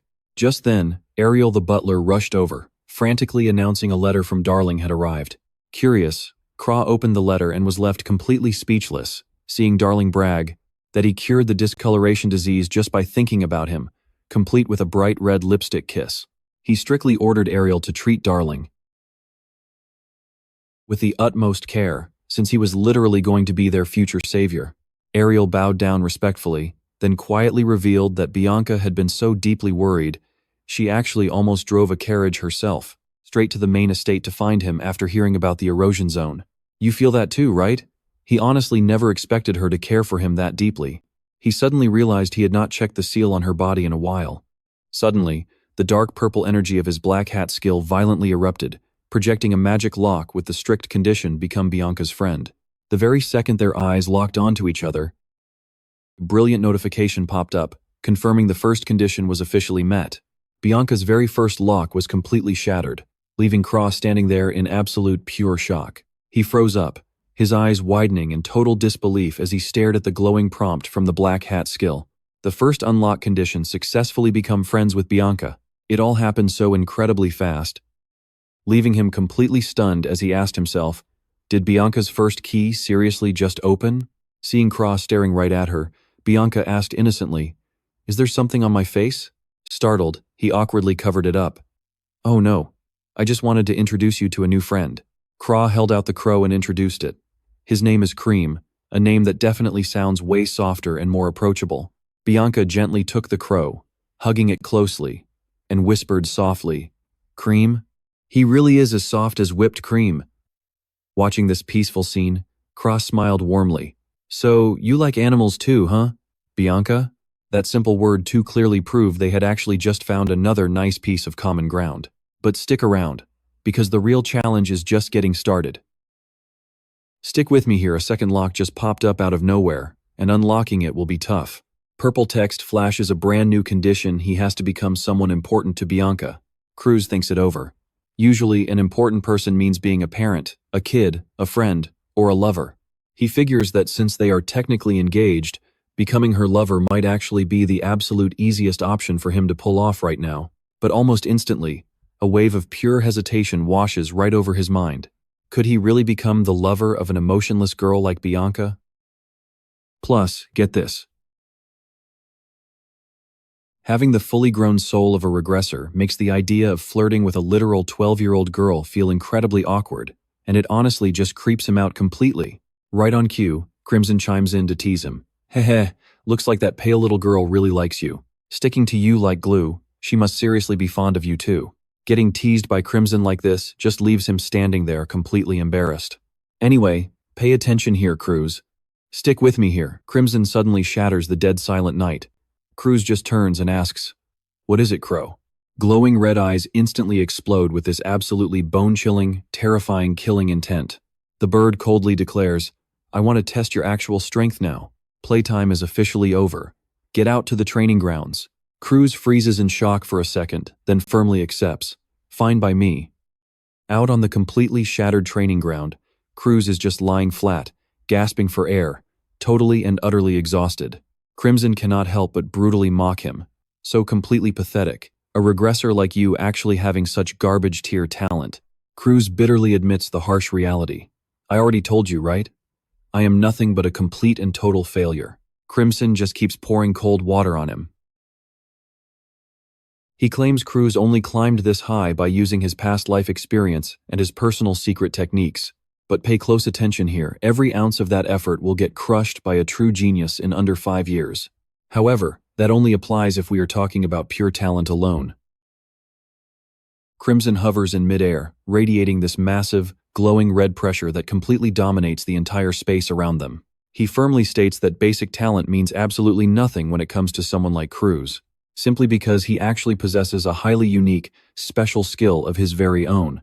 You and I know the rule: if you lack talent, simply steal it from someone else. Since Cruz is still missing quite a few things to become truly strong, he promises to drag Cruz right out of the mud, helping him forcefully steal absolutely everything from those sitting high above the clouds. And finally, steal even my very own immortality as well. Crimson drops his voice. Trust me, You and I are going to love this, a majestic, red-haired demon with massive horns projecting right behind the crow. Cruz slumps on the dirt. Stick with me, you and I are going to love this. He stares down this godlike entity with dead serious eyes and smirks, obviously. A few days later, over at the Green Pie Manor, Darling suddenly shows up, looking absolutely thrilled. He practically jumps for joy and shouts, Hey, did you wait long, honey?" Sweating through his sword training, Cruz gets totally annoyed and fires back. "Since when did I become your honey?" Totally ignoring that ice-cold attitude, Darling just keeps beaming. Cruz cuts straight to the point. "Anyway, did you actually bring the stuff I asked for?" When asked about the latest item he just crafted, he happily hands it over to Cruz. "Ta-da, all done." Darling proudly holds out the newly finished potion bottle, completely full of himself, and asks, "Well, I really am a total genius, right?" Cruz casually admits it, saying, "Why ask the obvious? You have always been a genius anyway." That sentence completely freezes Darling. Deeply moved, he tackles Cruz with a massive hug, while Cruz snaps, "Oh wow, stop it. All right, you and I are jumping right back in." Dylan suddenly shifts the subject. "Oh yeah, listen to this. Rumor has it, Annex actually changed. The guy totally stopped training after losing that fight to Charlotte. But get this word on the street, is he started grinding again after the Holy Land incident." Crush grabs his head. Is it possible that backstabbing traitor actually got inspired by him of all people? But he brushes it off fast. "Damn it, I literally do not care about Annex right now. Just go home if you are done." Crush knows perfectly well Stalin has targets way beyond the Vanhem family. Right then, the Crimson Crow speaks up. "No, it is fine. I was actually planning to use a magical elixir to boost your insanely weak physique. Just make that superstar alchemist guy over there brew the elixir for you. Problem solved. Looks like this androgynous guy finally has some real work to do around here. Now, pay attention here. This is a special potion that massively boosts physical stats and aura. An incredibly expensive item, the kind of secret recipe only passed down through top-tier noble families. Elixirs are meant for the 1%. Back in the day, he could not even dream of this." Crush thinks to himself. Seeing Dylan still clinging and teasing him, he snaps, "Hey, what are you even doing?" The Crimson Crow pushes him. "I literally know the recipe. Just tell him to follow my exact instructions." Crush instantly changes his mind. "Wait, there is one more thing I need you to do. I need you to brew a very specific elixir for me." Dylan looks confused. "Huh?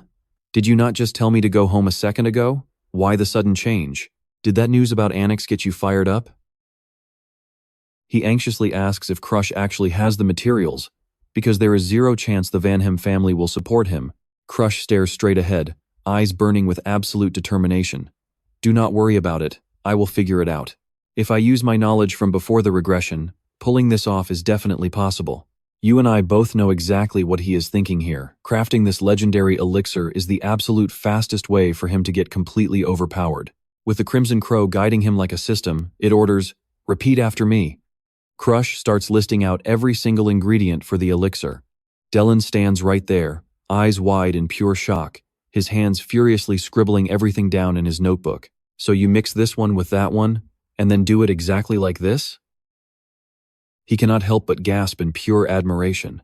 "Whoa, where on earth did you even find this insane information?" And Crush just casually drops the coolest reply. "This is a secret passed down through the Vanhem bloodline." "Ah," Dylan nods, completely falling for it. Expected nothing less from the Vanhem family. But that massive excitement gets replaced by heavy anxiety in a matter of seconds. Dylan looks down at the notebook and heavily sighs. "I really want to brew this, but how do we even find these materials?" He lists off the hardest things to find. "I will literally never have a chance to touch cold heat mushrooms or golden dragon herb." Dylan explains that cold heat mushrooms only grow in the extreme lands of Hayden House, but thanks to the brutal high-altitude terrain and massive erosion, they are practically extinct at this point. Hearing this, an idea flashes in his mind. "I will just ask my fiancée, her family actually lives in Hayden House." He suddenly realizes Bianca is the ultimate cheat code for securing this first crucial ingredient. So what about the golden dragon herb? Crush keeps pushing for the second main component. Dylan quickly explains this is a literal legendary tier herb. It only ever grows near the nests of golden dragons on the far, dangerous borders of the Empire. Going all the way out there to search for it is basically a suicide mission. He hesitates before throwing out a wild idea. Maybe we could buy it from the black market.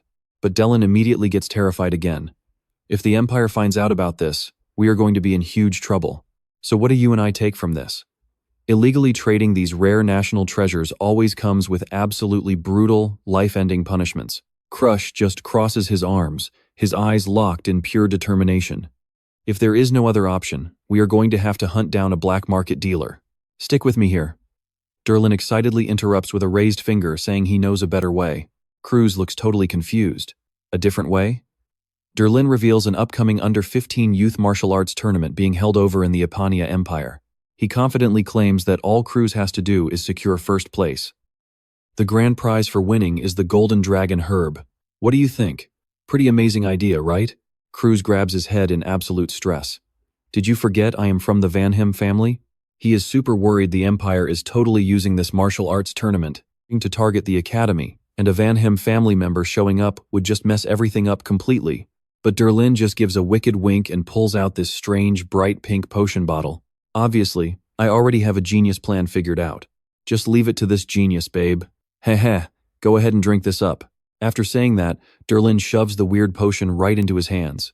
Cruz stares at the clear pink liquid with totally suspicious eyes. What even is this? It is so transparent. Do I really have to drink it? Now watch closely. Without thinking, he chugs the entire bottle, and instantly, a massive wave of pain hits him, making Cruz scream out loud in absolute agonizing pain. When the blinding light finally fades, he is completely shocked to realize his body has entirely transformed, turning him right into a slender teenage girl with super long flowing hair. Cruz screams in absolute horror. What the heck is this, Derlin? Derlin just giggles and finally explains the rest of his totally insane master plan. Literally anyone can enter this tournament, just as long as they do not reveal their true identity to the public, right? Just enter as a girl and you are fine. Cruz is absolutely furious at this totally sick joke. He grabs Derlin by the collar and roars in pure despair. Stop it and turn me back right now. Even Crimson, the crow watching this whole scene, is completely speechless, staring with glowing red eyes full of pity. We all saw that coming, right? That is what happens when you recklessly chug sketchy potions without asking questions. Cruz's absolute fury explodes to a whole new level. His eyes are glowing bright with pure murderous intent. While this dark purple, dark magic energy menacingly wraps around his hand, he growls and demands answers from the guy who started this. Hey, are you seriously trying to mess with me right now? Seeing this terrifying power ready to explode, Derlin goes pale, sweating bullets in pure fear as he stutters out a desperate plea. I am sorry. The alchemist's miserable cries for help echo loudly all throughout the entire room. I really am so sorry. A few days later, Cruz trains endlessly at the manor under Crimson's super strict supervision. Intense, deep blue auras fiercely explode right around the blade of his sword as he relentlessly executes these incredibly powerful attacking and defending stances back to back. Super focused on countering the glowing red energy blasts that Crimson keeps throwing his way, he swiftly dodges and blocks every single strike in a flash, sending massive shockwaves echoing throughout the training room. After an intense back-and-forth clash, Crimson finally speaks up. That is enough. Cruz collapses heavily onto the floor, breathing super hard from total exhaustion. The black crow hovering right above him gives a very satisfied review. The sword style I taught you this time is a high-tier technique, a skill to instantly read your opponent's every move without any delay. The training was brutal, but he actually absorbed a ton of the new moves. He confirms that with just pure natural instinct and his sixth sense, Cruz has basically reached a level that is incredibly close to total mastery. Crimson encourages him. Once you boost up your physical body using that top-tier medicinal herb, your body matches your combat mind. Trust me, you and I are gonna love this next huge upgrade. Stick with me here, it is finally time to leave. Crimson's reminder snaps Crush back. He drops a firm, absolute yes in response. Throwing on his brown cloak, he packs his gear. Next stop? The massive Empire tournament. All right, let us move out. Crush thinks to himself, striding down the estate hallway. He pulls out a mysterious, sparkling blue potion. Man, is he glad he packed it. A flashback from days ago hits him. Crush holds this exact bottle, asking Darling, will this actually keep my true identity safe? Darling hypes it up. Even high-tier magic cannot expose who he really is. It is the ultimate disguise. He will enter the tournament looking like a neighboring commoner, but remembering a completely sick prank from earlier, Crush snaps. You should have given me this first. Why turn me into a woman, jerk? Darling just nervously laughs it off. Come on, it was just a little joke. Do not be so mad. Hearing the gender swap only lasts a day finally calms Crush. Thank God. He was only a girl for 24 hours. Any longer, and facing his fiancée would have been pure torture.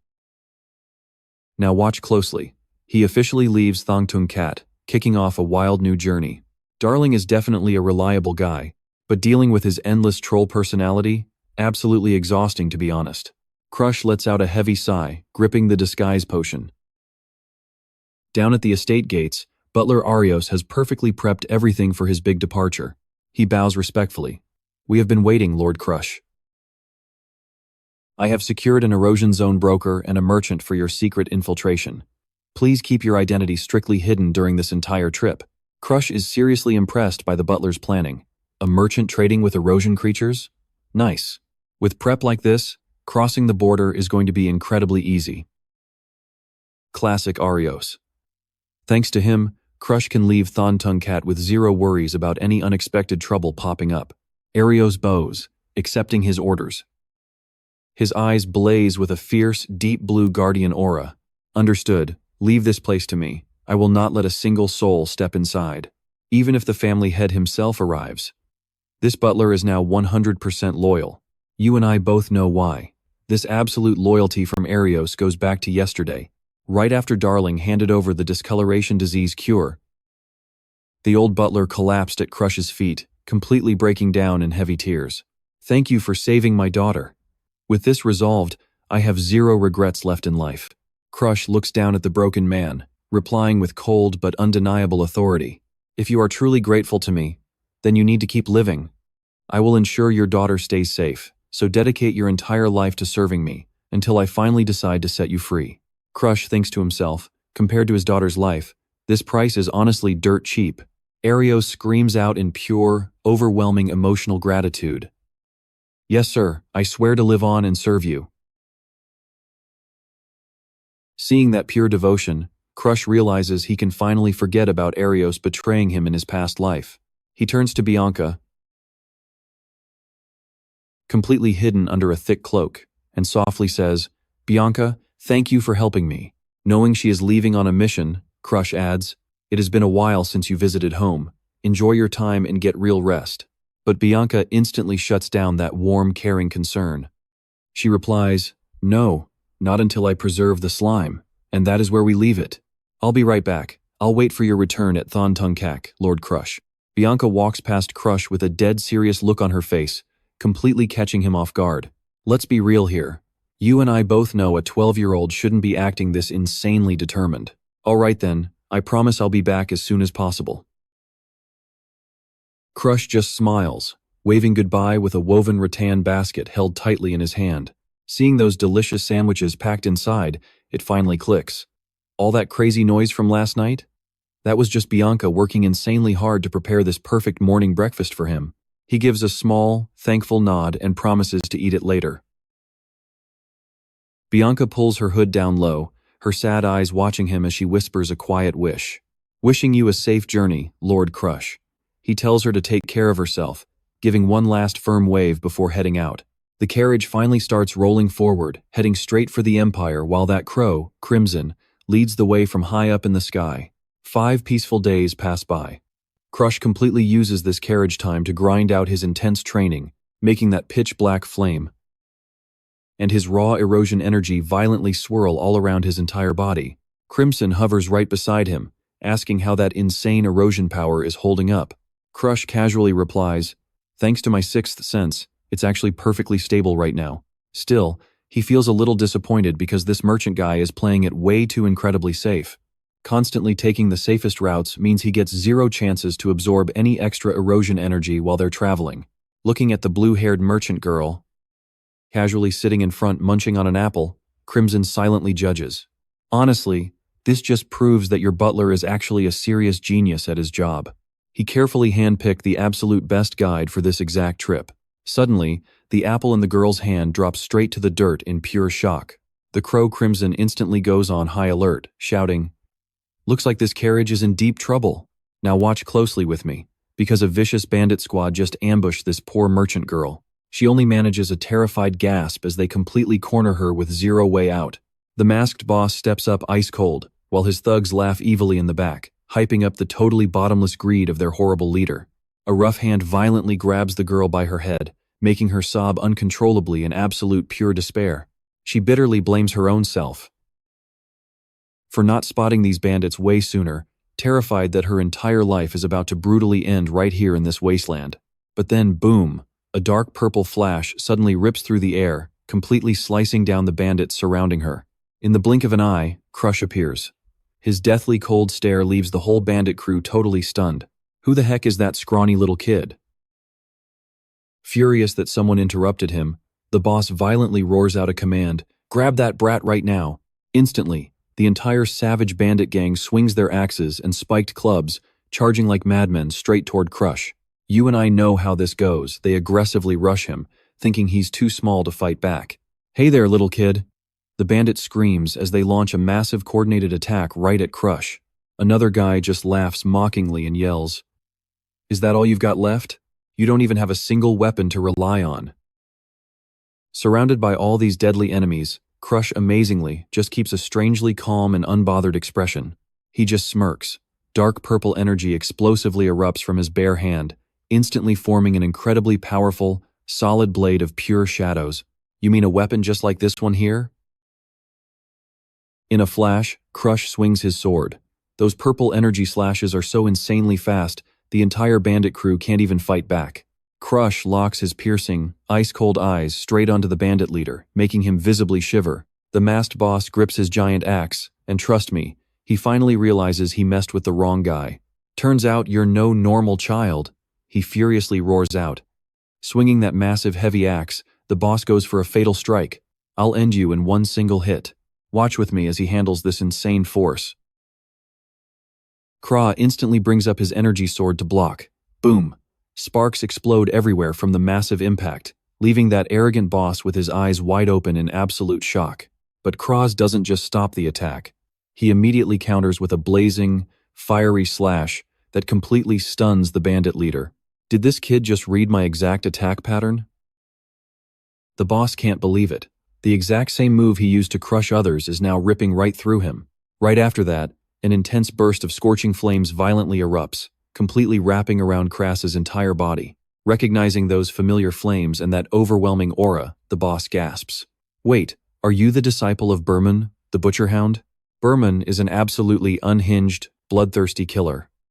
He's the mastermind behind the White Demon Bianca, and a major pawn for the invading worldly forces. He once got orders to infiltrate Stalin just to slaughter innocent civilians. But ultimately, all of those horrific crimes ended right under Charlotte's blade. Kraz just waves his hand, and those dark flames instantly reduce his enemy to absolute ashes. He pauses, deep in thought. So what does all of this actually mean? Thanks to taking down Berman, Charlotte became incredibly famous across the entire empire. The official royal newspaper even blasted the news about how the 16-year-old lady of House Valheim absolutely crushed the invading army's henchmen. But here is where it gets wild for us. In the original timeline, he wasn't supposed to invade Stalin yet. So why on earth is his disciple already showing up in this lawless wasteland? Isn't it way too early? Kra realizes the timeline's fate is getting totally scrambled, and things are moving way faster than expected. "I've got a seriously bad feeling," Kra mutters. He decides he needs to grab the Golden Dragon potion and get out of here immediately.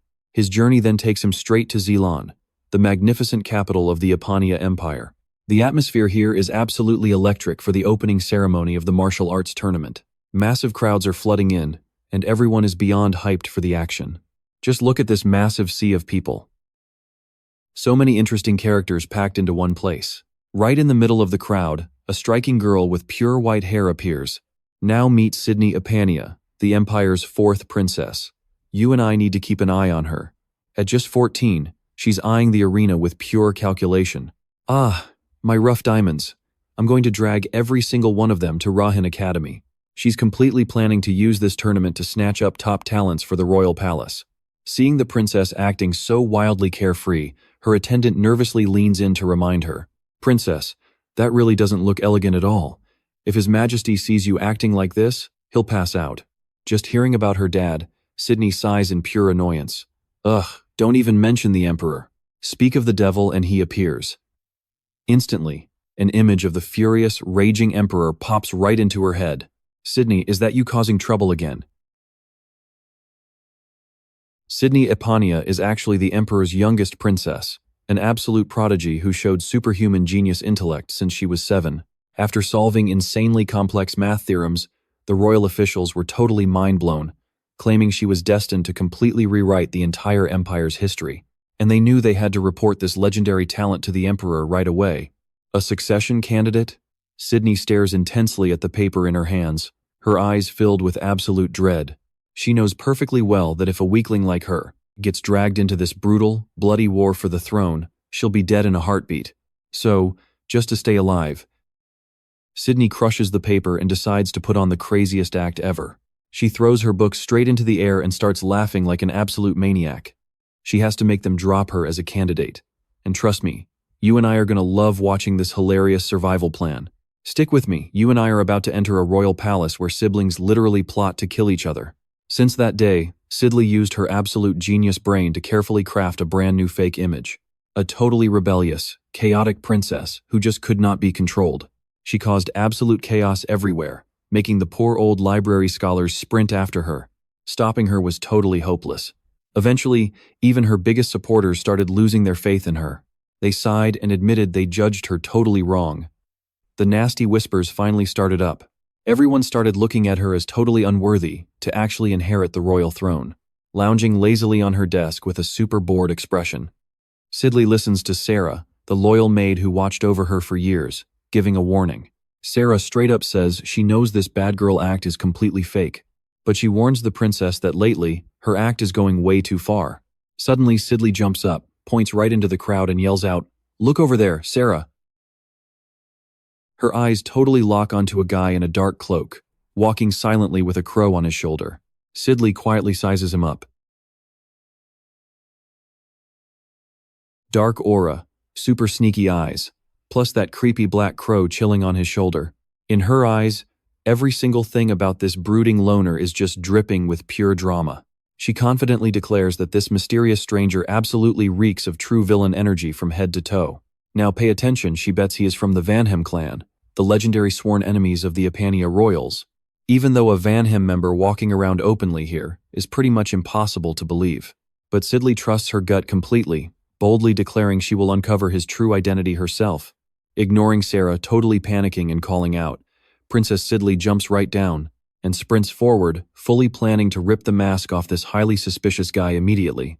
Rushing way too fast after her target, Sidley suddenly trips and stumbles hard, and totally panics, realizing she is about to faceplant hard. But right when she is about to eat dirt, a hand quickly reaches out and catches her mid-air. Sidley looks up in shock, realizing she just crashed into the exact same cloaked guy from before. Kraz just glares coldly at the chaotic little girl now resting in his arms, and casually drops a warning, "Watch where you are going." After helping her stand up straight, he casually walks away through the super crowded hall. You and I both know that move left Sidley completely frozen, staring at his back in pure shock. That mysterious guy definitely just left a massive impression on her. Sidley stands perfectly still, her mind totally racing over the stranger. That voice, that cold attitude. Does he actually know exactly who I am? Meanwhile, Kra quietly walks away, secretly thinking his luck is amazing for running into the fourth princess so early. He reminds himself, it is definitely best to avoid her completely to keep his cover safe. Kra pulls out his registration form with his fake identity written down as Cloud. 14 years old, hailing from the Ogwen region of the Empire. After finishing his paperwork, he heads out to find a room. But everywhere he goes, he only finds cold, sold-out signs hanging on every single door. Kra groans in pure frustration. Literally everywhere is completely booked. Standing by a porch, Kra sighs heavily. Looks like he is sleeping outside tonight. Suddenly, a gentle old voice calls out, "Hey there, young boy." Kra opens his eyes in surprise, seeing a sweet old lady looking right at him. She asks if he is joining the martial arts tournament, then kindly offers, If you need a bed, you can crash at my place. Even with Crimson looking suspicious, we both know this gets crazier. Even though this whole setup screams trap, you and I know our boy Kraz just flashes a bright smile and asks, "Really? I'll gladly accept." He literally just agrees to follow this random old lady without a second thought. Crimson flies right behind him, grumbling nonstop. "Hey, did nobody teach you not to follow strange people?" Kraz just casually keeps walking. He's secretly thinking about how much he slept on the streets in his past life, and he's totally sick of roughing it now. This completely careless attitude makes the crow click its tongue, super annoyed by how much trouble these fake regressors always manage to cause. When the sun finally sets, they stop right in front of a really cozy wooden house in the capital city. The old lady points it out. "You can take the back room upstairs. I'll make dinner, so come down later." Kra respectfully bows his head down. "I'm extremely grateful to you." Walking upstairs, Kra breathes a massive sigh of relief. Finally, a real bed to crash on. But watch what happens next. He heads toward his room and freezes in pure shock. Huh? Standing right there is Princess Sidley. She is equally stunned the second she recognizes a familiar face. "You're totally that guy from earlier." Kraz just facepalms, completely helpless against this insanely awful coincidence. Meanwhile, Crimson is absolutely losing it, yelling, "Seriously, is this a massive trap? See? I totally told you not to follow completely random strangers around." Realizing that getting recognized right now would cause massive problems, Cross decides to completely ignore her and just quietly sneak straight to his own room. Seeing him hurry away without even saying hi, Sidley chases after him, yelling, "You are such a weird guy." She just keeps rambling endlessly. "Why are you ignoring me when a gorgeous girl like me is clearly trying to talk to you right now? Don't tell me I'm somehow not your type?" Cross just frowns deeply, looking absolutely annoyed by her whole vibe. He walks away firmly, throwing back a super cold reply. "You are definitely not my type. There are way prettier people out there." Hearing that, Sidley just smirks, her curiosity completely sparked as she asks, "Oh, like who for example?" But Cross still keeps his distance, snapping back at her. "I literally have no obligation to answer you." But Sidley seriously doesn't care about being chased away at all.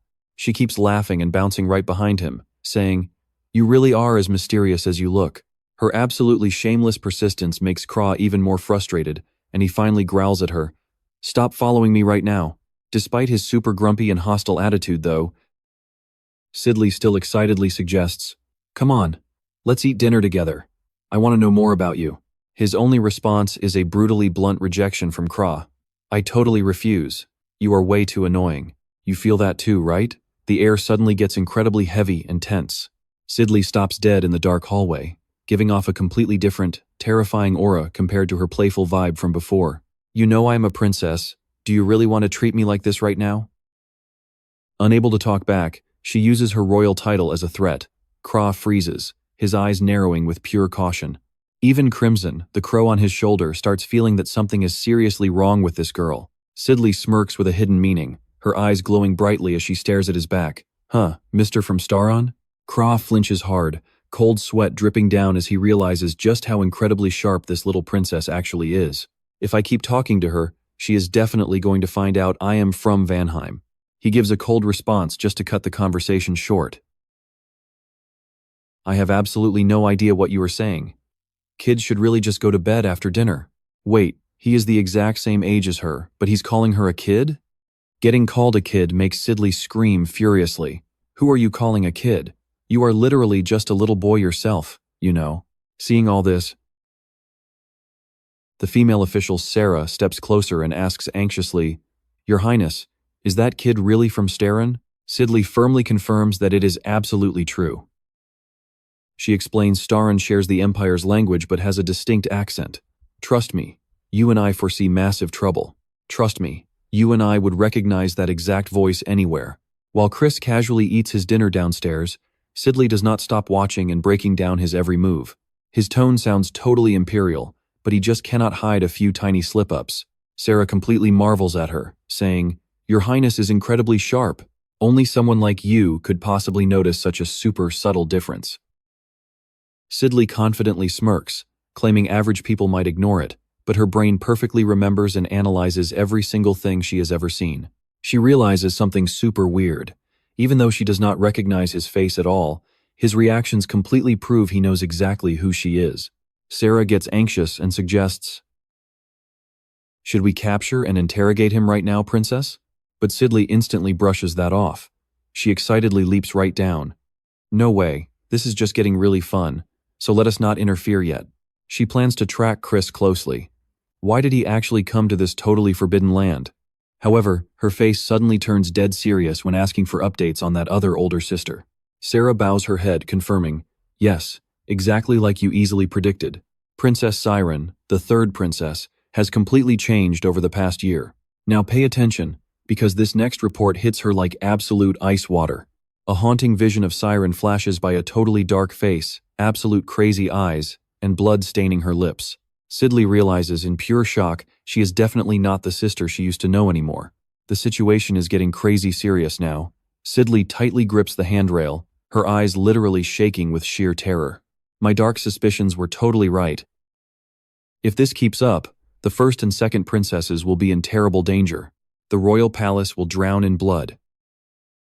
Right now, over at the arena, an absolute massacre is playing out. Brutal, bone-crunching impacts kick up thick dust clouds, leaving behind an absolutely tragic scene with heavily injured fighters just scattered helplessly all over the ground. You saw that too, right? This mystery guy's overwhelming power left the entire massive crowd totally speechless. The loudspeaker announcement echoes loudly across the stadium. The prelims are officially over. The 4 surviving winners, please leave the arena. The shocked witnesses are still totally stunned. They whisper in absolute disbelief while Chris stands proud and tall right in the middle of the rubble.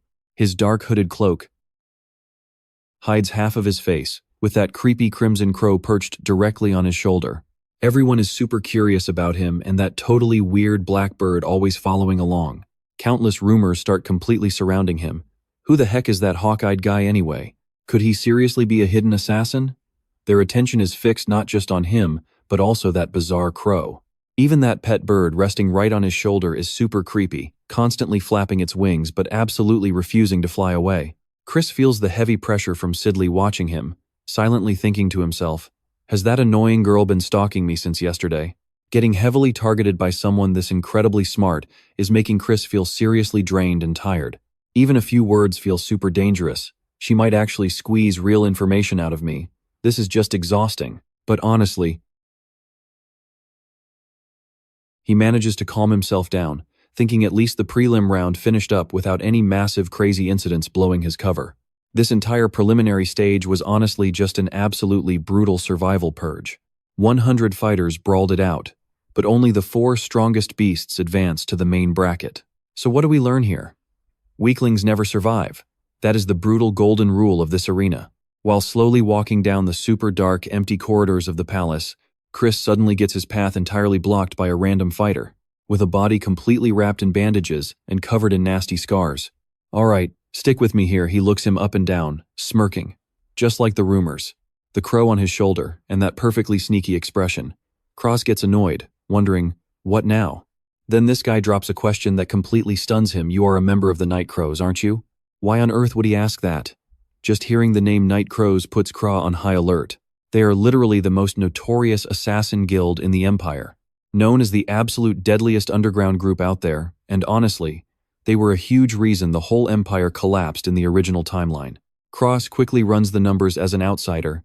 "I don't know all the details, but I have never heard of a Night Crow member just walking into the academy." He shoots it down cold. "You are wrong. Not me." Seeing his firm denial, the bandaged guy instantly backs off, waving his hands in a total panic. "Hey, chill out. I already know exactly who backs you." "I don't want any trouble," he just chuckles, making a really bold and shameless offer. "We are both in the underworld, so let us be friends." "Nice to meet you, Night Crow." The bandaged guy waves goodbye and hurries off because he has stuff to do. Kraz just stands there frozen, his mind spinning over whoever this mysterious backer is supposed to be. Crimson senses something is way off, and the crow speaks up. "This looks bad. Let me handle this guy right now." It casts an illusion technique that completely freezes the bandaged guy. His eyes go totally dead in pure shock, while the crow does a quick victory lap around his head. Cross curiously asks what Crimson just did, and the crow answers casually. "Just a basic mind manipulation illusion." It even adds a sarcastic jab, saying that because Craw actually has some talent, it decided to help out. Jumping on this chance, Cross starts interrogating him. The guy is completely hypnotized. "Hey, Bandages. What actually happened to the Night Crows?" He faintly whispers back. "Now watch closely." He reveals the entire guild was basically wiped out recently. Kra is shocked. If they were wiped out, why are they monitoring this tournament? The bandaged guy spills the truth. It is all under the orders of a new master, the very person who pushed them to total despair. Who is this new master? Kra presses hard. The answer shakes him to his absolute core. It is the second prince of the Apania Empire. We see this chubby prince happily stuffing his face. He is actually the older brother to Sigrun and Seal.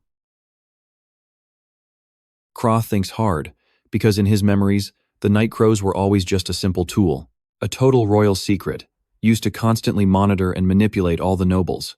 Just by watching their every move, they were basically the security cameras. You and I both know how crazy that sounds, right? A new master popping out of nowhere. It makes zero sense. The connection between the Night Crows and the royal family was supposed to stay totally hidden until the empire collapsed. Yet somehow, a random nobody actually knows about it. The second prince leading this group proves someone is definitely leaking these rumors on purpose, just to use him. Cross suddenly realizes the second prince was always just a pawn meant to strengthen the first prince's faction. But if he kills the first prince, his own power base will completely crumble too. And the one profiting the most from this chaos is whoever is watching from the shadows. Sigrun Apania, that exact name just flashes into Kras's mind, bringing a terrifying chill with it. He realizes in pure horror that the memories Arthur inherited in the previous timeline were actually a massive success, but the final outcome was completely catastrophic. Trust me, based on Kras's future knowledge, what Sigrun is after will blow your mind. Alright, stick with me. Sigrun's only goal here is stealing the White Dragon royal symbol, all just to perfectly clear the path for Arthur to take the Emperor's throne. This crazy woman even planned to completely wipe out her own sister, Sidley. In the end, Sigrun would kill herself, leaving Arthur sitting completely alone on the throne. Without her help, he is the exact reason the empire crashes into total ruin. Letting Sigrun take the crown guarantees the entire empire will face absolute destruction, and that downfall is the exact trigger for the most horrifying world-ending plague ever seen. Cross grits his teeth, dark purple flames exploding violently right around his bare hands. To save the world, he has to crush their plot and steal Sigrun's ultimate skill. Watch closely, there is no way he lets that nightmare repeat itself again. Turning to the black crow on his shoulder, Cross begs, "Crimson, I need your help." Crimson flaps its wings, red eyes glaring at Cross. "Do not just rely on future knowledge. But since I am the one choosing to help, I will assist you this one time." Cross smiles slightly, holding out his open hand for the crow. He glances at the bandaged guy, lying completely paralyzed under the illusion, then coldly decides to walk away. That guy has already finished his role. But Crimson actually has a way more sinister idea. It shoots a pitch-black feather right into the bandaged guy's head and boldly declares, "Then I will make him my absolute slave." The black crow spares no mercy, happily continuing its twisted little game. Manipulated by Crimson, the guy staggers up like a zombie, silently following orders. "Go back to your spot."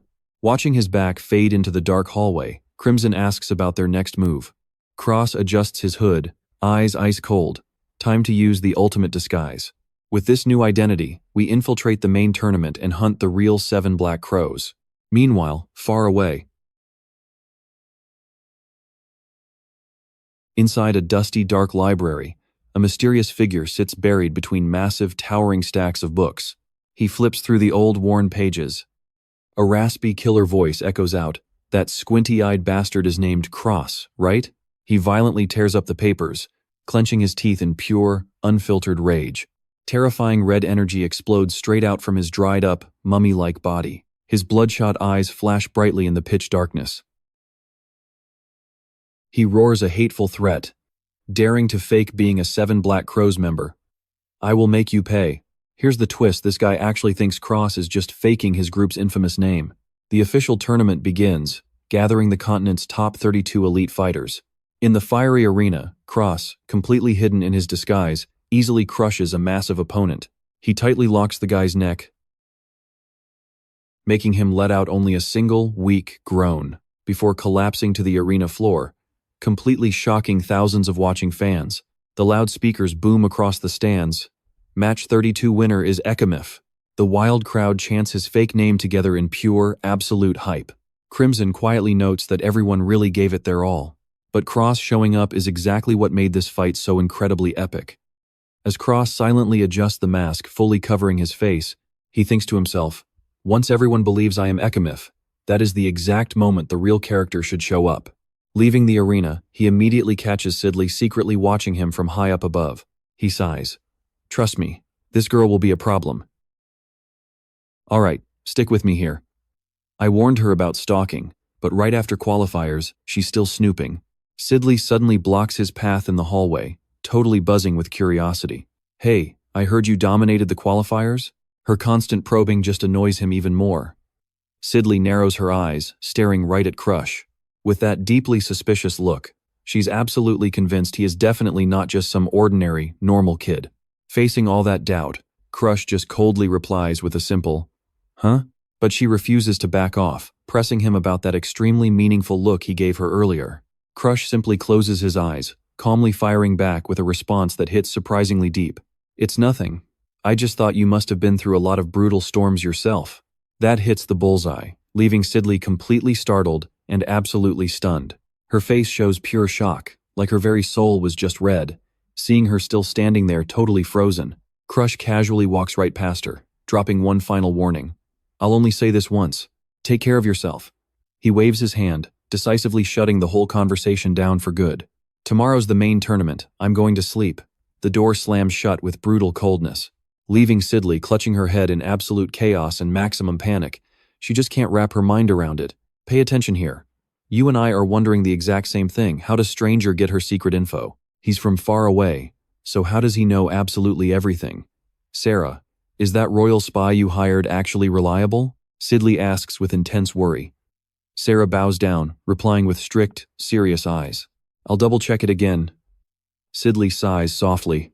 "I'm counting on you." Witnessing this entire scene, Crush secretly deduces that Sidley choosing to stick around here, despite the warnings, proves she has probably grasped at least some part of Crimson's master plan.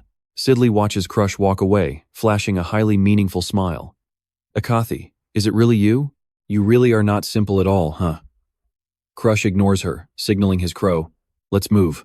Crimson, now we just need to wait for the real character to appear." Deep down, he can't help but really wonder, did that little princess actually manage to see right through his perfect disguise? Barely taking a few steps, a raspy voice dripping with pure, toxic hatred suddenly echoes straight out of the darkness. "Hey, is faking being Akathi actually fun?" A guy with messy long hair, completely shredded clothes, and absolutely insane, wild eyes suddenly reveals himself, completely blocking Crush's path forward. Let's pause a second. We all feel that familiar killing intent, as another uninvited guest steps right up to him. He stares dead at the guy covered head to toe in bandages and mutters, "Ah, don't tell me. Didn't expect you to show up this early." Instantly, the real Akathi fiercely swings his twin swords, rushing forward with terrifying speed. He closes the distance, like an absolute madman, unleashing vicious, deadly strikes that force Crush to focus entirely on blocking the attacks.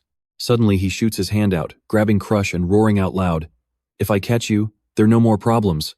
A blazing red energy resembling demonic bones suddenly violently erupts right from his arm, radiating pure deadly pressure. He laughs like a lunatic and makes a ruthless declaration.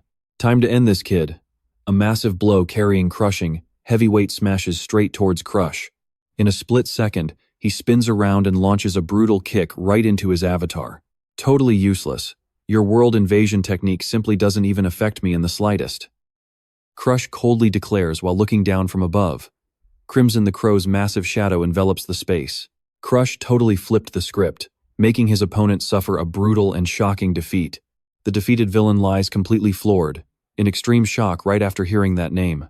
Urbanzia. He trembles violently, sweating bullets, and desperately asking himself, so we're all wondering, how did he know his identity? Let's dive right into the truth he tried hiding. Crush pushes back hard with a truly razor-sharp tone. "Your heart was completely stolen by Secret, wasn't it? So where exactly are they hiding right now? We seriously need to talk." Seeing the absolute panic and pale fear on his opponent's face, he drops an epic offer they simply cannot refuse. "Let's make a little deal. Pointing directly at the assassin's chest, Crush delivers a massive promise that completely shakes everything up. I will use my own skills to take back your heart and drag Secret's entire dark conspiracy right out into the glaring daylight. The horrifying secret is finally fully out in the open. The terrifying world invader known as Hecate? It is actually the summoner named Urban Aspinapochi all along. A skinny girl with glasses suddenly appears, looking completely panicked and running entirely on fumes. She is desperately clutching a battered, worn-out old cloth bag in absolute crushing despair. Urban Aspinapochi carries a truly tragic, hopelessly cursed fate. Locked away by the brutal empire for 1,000 years, all because she tragically lost her heart. Crush looks right at her, silently thinking, "Your destiny is honestly way more cursed than mine ever was." Now pay attention here. Her pathetic state triggers his past life memories. He clearly remembers back in the previous timeline. Arthur actually brought her in, firmly insisting she would be highly useful to their entire squad. But bearing that world invader title, the other heirs treated her like total trash, completely shunning and deeply despising her every single day, even while holding the insanely proud title as the only summoner in the whole world. This poor girl just hid away alone in her tent, silently grinding through brutal manual labor just to avoid their toxic, heavy, and judgmental stares.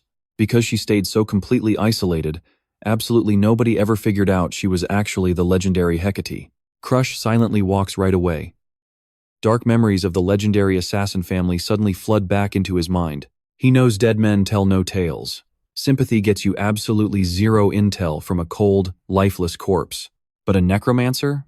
They can effortlessly manipulate those dead bodies, making them serve their own twisted, dark goals. Thanks to that little fact, every single clue about the notorious assassin group points straight to Urban Aspinapochi. The legendary Hecate was supposedly destroyed way back in the Academy days, vanishing into thin air completely after Arthur finally captured her, leaving her identity as an unsolved mystery for you, me, and the rest of the entire world to guess at. Pushing all those past life thoughts totally aside. Why are you acting so insanely aggressive today? Chris Crimson comments, watching him act so brutally harsh toward the girl in this crappy, dusty, cobweb-filled room. Crush replies with absolute coldness. You have to be strictly tough with a kid like this.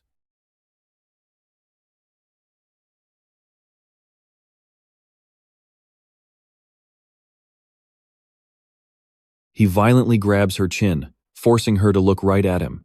Before she can even resist, Crush activates his Black Hood skill. Magical chains and dark purple aura start violently wrapping around their ultimate target, the beating heart that originally belonged to her. Realizing the complex conditions make using raw brute force way too difficult right now, Crush leans in close to her ear, dropping a deal. If you agree to hand your heart to me, I can take it back for you right this second. Faced with her one and only chance, the girl screams through desperate tears. I agree. Crush still isn't satisfied. Don't just say empty words. Put some real raw emotion into it. Heightened emotions make her heart truly valuable. Ignoring Crimson completely questioning his extreme seriousness here, Crush just keeps hitting her with intense psychological warfare, directly targeting her deepest, darkest fears. He paints a vivid future picture. You are completely sick of this current miserable life, right? He promises her a life just comfortably lounging in her room, letting the corpses do all the heavy lifting, eating amazing food, and just chilling with zero stress. So what do you and I learn here? Without that heart, she will serve the royals forever, working like an absolute dog with 0 days off. Stick with me, pure fear makes Urban Ash totally lose control. Demonic spirits explode all around her as she lets out a blood-curdling scream. No, no way. I absolutely refuse to work another day. Fueled by pure rage, the necromancer's wild power erupts in every direction. She bursts into heavy sobs. 1,000 years of forced labor will do that to you. Clinging tightly to Crush, she begs, please save me, but Crush coldly backs her into their final contract phase. Then hand over your heart, he says.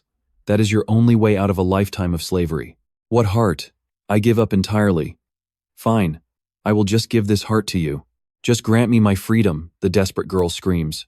Crush, completely unfazed, simply replies, not quite yet. He places a hand on her head, demanding absolute, unquestioning trust from her. I will secure the heart right here, in exchange for your deepest, darkest desire. You have to trust me, Ash sobs, completely breaking down. I am begging you right now. I just want a peaceful life. Instantly, the magic chains shatter before her sheer willpower. Just take my heart already. Ash screams out at the top of her lungs. Pushed to the absolute limit, she finally surrenders her heart over to him willingly. A satisfied smirk flashes across his face. Having gotten exactly what he wanted, Crush softly whispers, "Well done." Then he loudly declares to her, "Urban Ash, you are finally a free woman." Deal done, but she is still trembling. "Then give my heart back right now," she demands in panic. "Hold on a second," Crush coldly replies. "Make sure you keep your end of the promise. This is a transaction. I will return your heart when this whole mess is over." He stares at her collapsed on the floor, whining and crying about never wanting to work ever again. "Stop crying already," Crush snaps back. Cutting the nonsense, he gets straight to the real point. What exactly is Everest Cyrene planning? You know the fourth princess's swordmaster, Sarah Vetera, right? She originally received top-secret orders to take her out entirely. Now, pay close attention here. The plan was to assassinate Sydney, but the scene flips completely. Sarah Vetera is currently bleeding out, her face completely twisted in pure, unadulterated shock. She realizes her opponent's power is absolutely off the charts. This is just impossible. You are stronger than me? Suddenly, a massive spear violently pierces right through her chest from behind. The one who just delivered that brutal strike? Mary Diana. She completely blindsided Sarah, leaving the legendary swordmaster heavily injured and totally unable to fight back. Standing in a literal pool of blood, Mary stares down at her defeated prey with absolute disgust. You should be proud to be a sacrifice for our great empire. With a terrifying giant looming right behind her, she mutters about the brutal orders given by Lady Everest Cyrene. Lady Cyrene's ruthless command used Sarah's dead body to assassinate the fourth princess, Sydney. Looking up at the bright moon, Mary is drowning in deep longing for her master, Arthur. You and I both know regression stories. It has been a year, yet she still holds on to hope. "Master Arthur, can you see me? Lady Cyrene and I are doing everything just for your sake. Lord Arthur." This intense, suffocating longing just keeps eating away at Mary's fragile mind. It drags her right back to her painful memories, just before the literal apocalypse. On that very first Saturday afternoon after regressing, she vividly remembers Arthur's exact promise. "Let us meet in front of the Peace Monument," he said. Back then, her heart was racing. She sprinted to the meeting spot with absolute, unshakable faith in him. But sadly, Arthur never actually showed up. Standing at the foot of that statue alongside Abella, a crushed Mary could only whisper, "Why?" She waited there until she was completely exhausted, but Arthur never appeared. Both of them vanished. And trust me, seeing Mary wander those dark streets alone will break your heart. Stick with me here, we are jumping straight into a crazy one-year wait. Still, Seagreen's words echoed in her mind, a constant reminder to keep faith in Arthur's eventual return. Mary gripped her spear tightly, totally resolved. Before he finally comes back, she swore to reclaim her ancient power and make him completely proud of his absolute strongest spear. She told herself to push even harder, determined to finish this mission no matter the cost. Turning to the giant, Mary asked coldly, "Hey Everest, that little crow boy in the tournament is just a corpse you are controlling, right?" Everest, stuck in her freakish monster form, tremblingly agreed. Mary just smirked, praising her setup. Sticking that crow on him to grab everyone's attention was actually a pretty clever move. But then, she immediately dropped a seriously ice-cold threat. "Listen up, do not try anything stupid while Lady Seagreen is away. You know exactly who holds your actual heart, right?" Faced with that absolutely terrifying pressure, Everest's giant monster shell slipped, revealing the pure panicked face of a little girl with glasses hiding inside.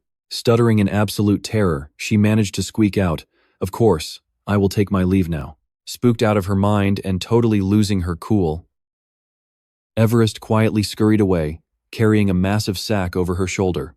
Watching her leave from behind, Mary flashed a totally wicked, knowing smirk. Everest normally collects ugly corpses, so why hide a cute specimen like Craig? Licking her lips, she let out a deeply regretful sigh. What a total shame, he is really just a lifeless corpse. Meanwhile, over there, Crush was still hiding out under his heavy dark cloak, hand gripping his sword hilt tight, ready for the final battle. Here is where you and I lean in. He never expected to face him in the finals. His opponent? Pyre, a 14-year-old commoner with an innocent face who was always dreaming about a perfectly peaceful world. He looks totally normal on the outside, but the truth is Pyre was actually a legendary warrior from Arthur's own generation. Cheers erupted across the arena as the Night Crow drew his blade for the first time. Was his opponent really that incredibly strong? Crush stared straight at him, trying to reason. You do not actually enjoy being an assassin, right? He urged Piri to take the chance to enroll at the neutral La Henner Academy, drop the Night Crow title forever, and just live a normal life. Still has not changed at all, Crush thought to himself while meeting Pyre's eyes. He was always such a genuinely kind-hearted friend, constantly worrying about everyone else with so much gentle care. Pyre, let me give you some real advice. If you hold on to too much hope, the real despair is going to absolutely crush you. Those bitter words instantly made Pyre's innocent expression drop into something totally dark and sharp. You and I know it is on now as Pyre launched a massive, explosive counterattack.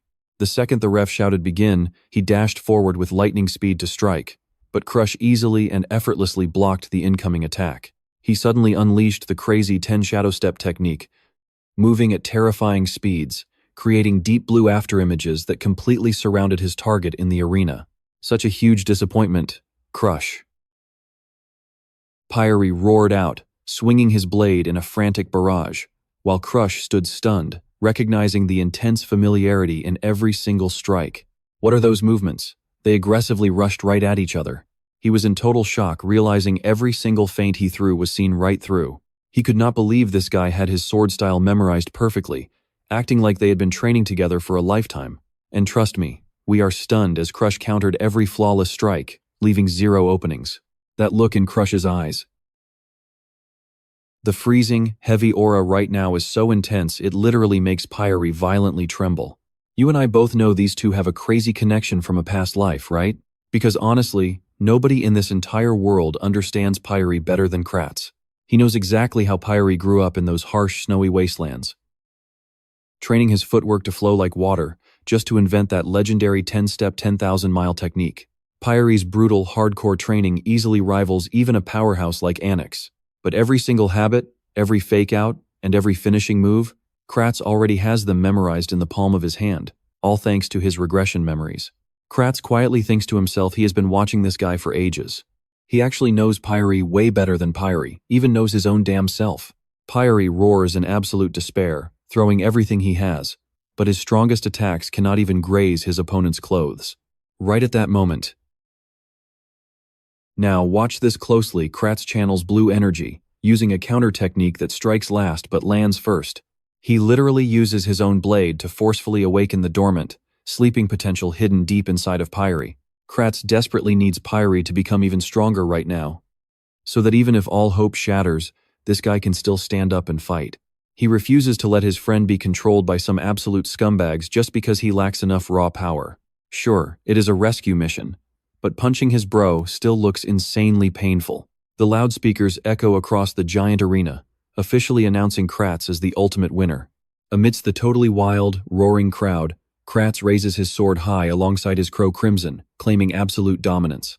Panting heavily, Pyre weakly gasps out a final goodbye, genuinely wondering if they will ever get the chance to cross paths again in the future. Looking down at his rival, memories of their promise to protect the world and Pyre's truly sincere gratitude from the past suddenly come flooding right back into Kratz's mind.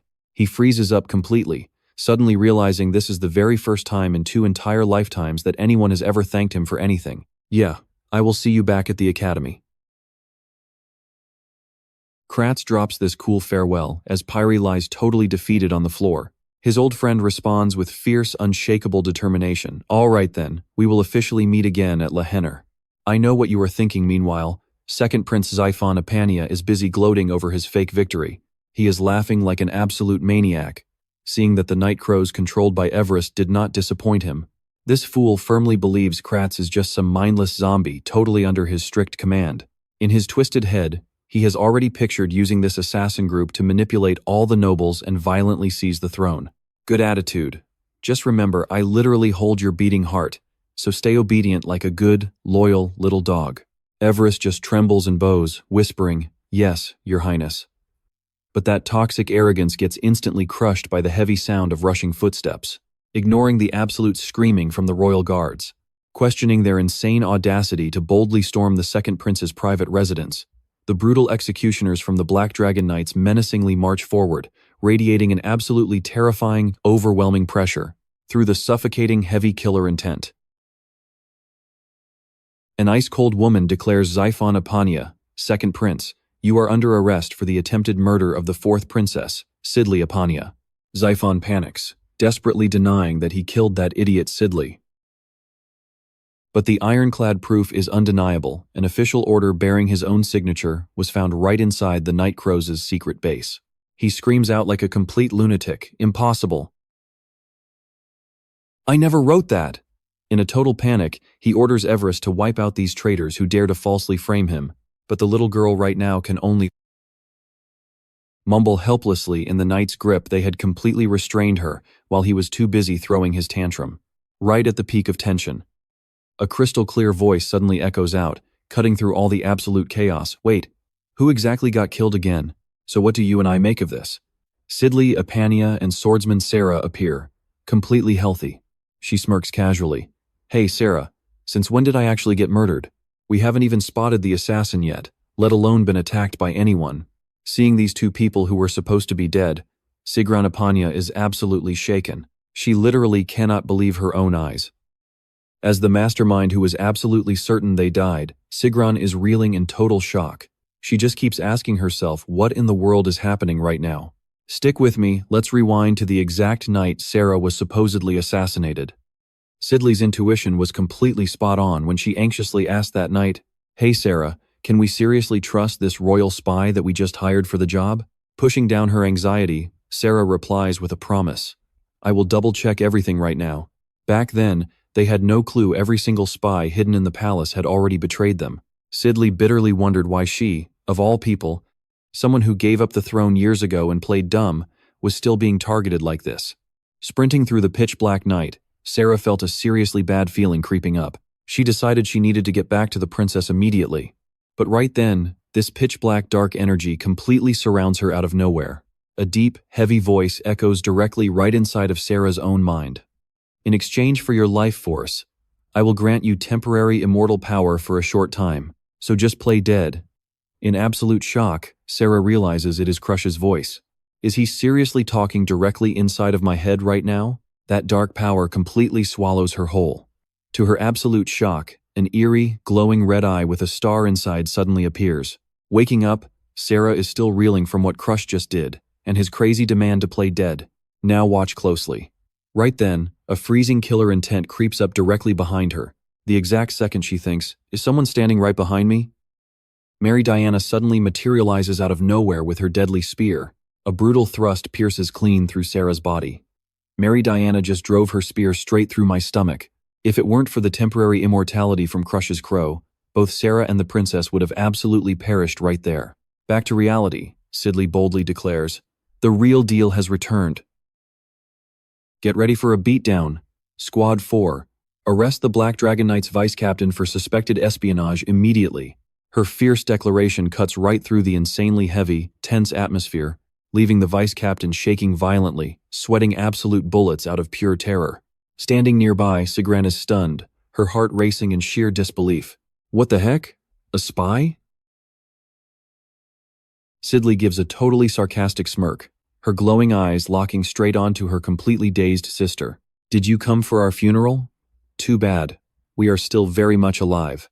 Meeting Sigran's absolute silence, Sidley orders coldly. Sarah, finish her off right now, without missing a beat. Sarah swings her massive broadsword, smashing a devastating lightning strike straight down onto Sigran's position. A massive explosion erupts, but Mary blocks Sarah's devastating attack just in time with her spear. Sigran is frozen. I know what you're thinking, how did her plan fail this badly? She bitterly remembers her own incredibly ruthless, perfect master plan. I literally ordered Everest to kill Sarah, and then use her dead body to assassinate Sidley. Yet here they are, totally alive, acting like absolutely nothing crazy even happened to them at all. Sigran grinds her teeth. clenching her fists in pure rage as she realizes the spies her and Mary carefully planted in the Black Dragon Knights were wiped out this easily. Sidley's glare leaves her shaking. Trust me, you've got to see what comes next. That cunning fourth princess had definitely figured everything out. Stick with me, we are about to watch her entire master plan completely crash and burn.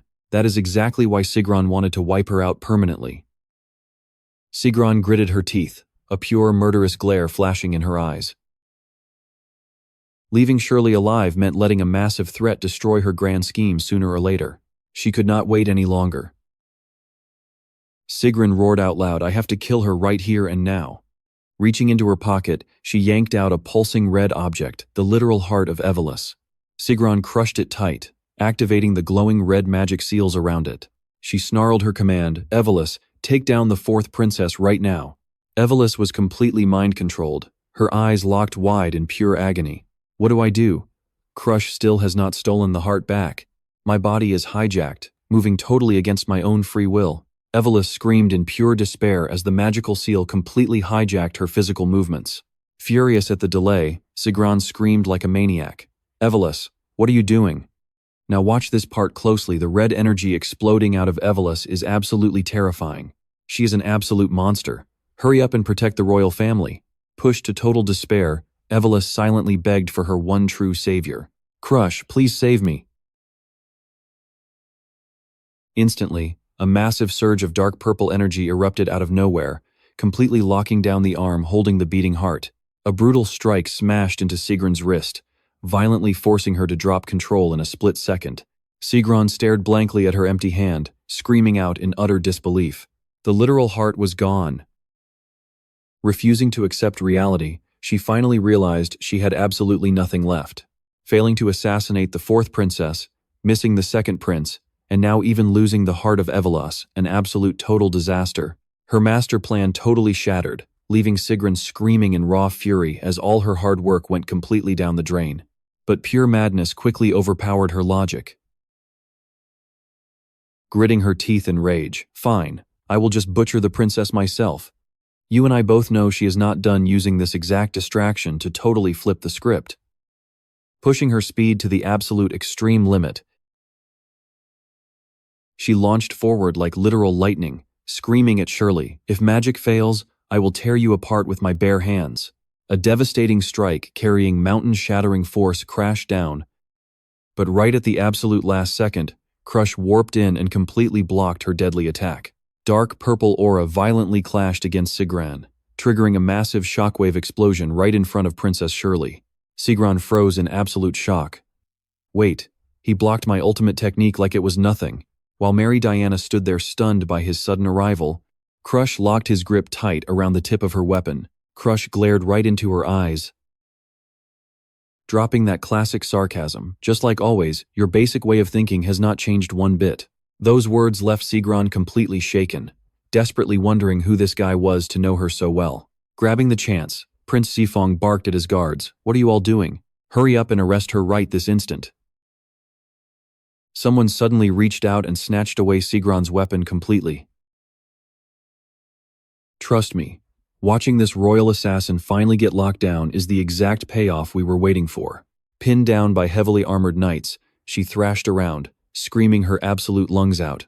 Let me go, give back my spear. Her entire plan is completely ruined, but Mary cannot hide her massive frustration. She screams, damn it all, watching quietly from a distance. Let's dive right back in. Crush is totally kicking himself for overdoing things despite knowing the outcome. Meanwhile, Everest is getting dragged away, screaming out in pure desperation. Someone help me! Sir Arthur, please! The second the massive crowd scatters, Sidley completely panics and rushes right over to Crush. Are you okay? Are you hurt? Holding back the intense pain, he barely manages to reply, not exactly great.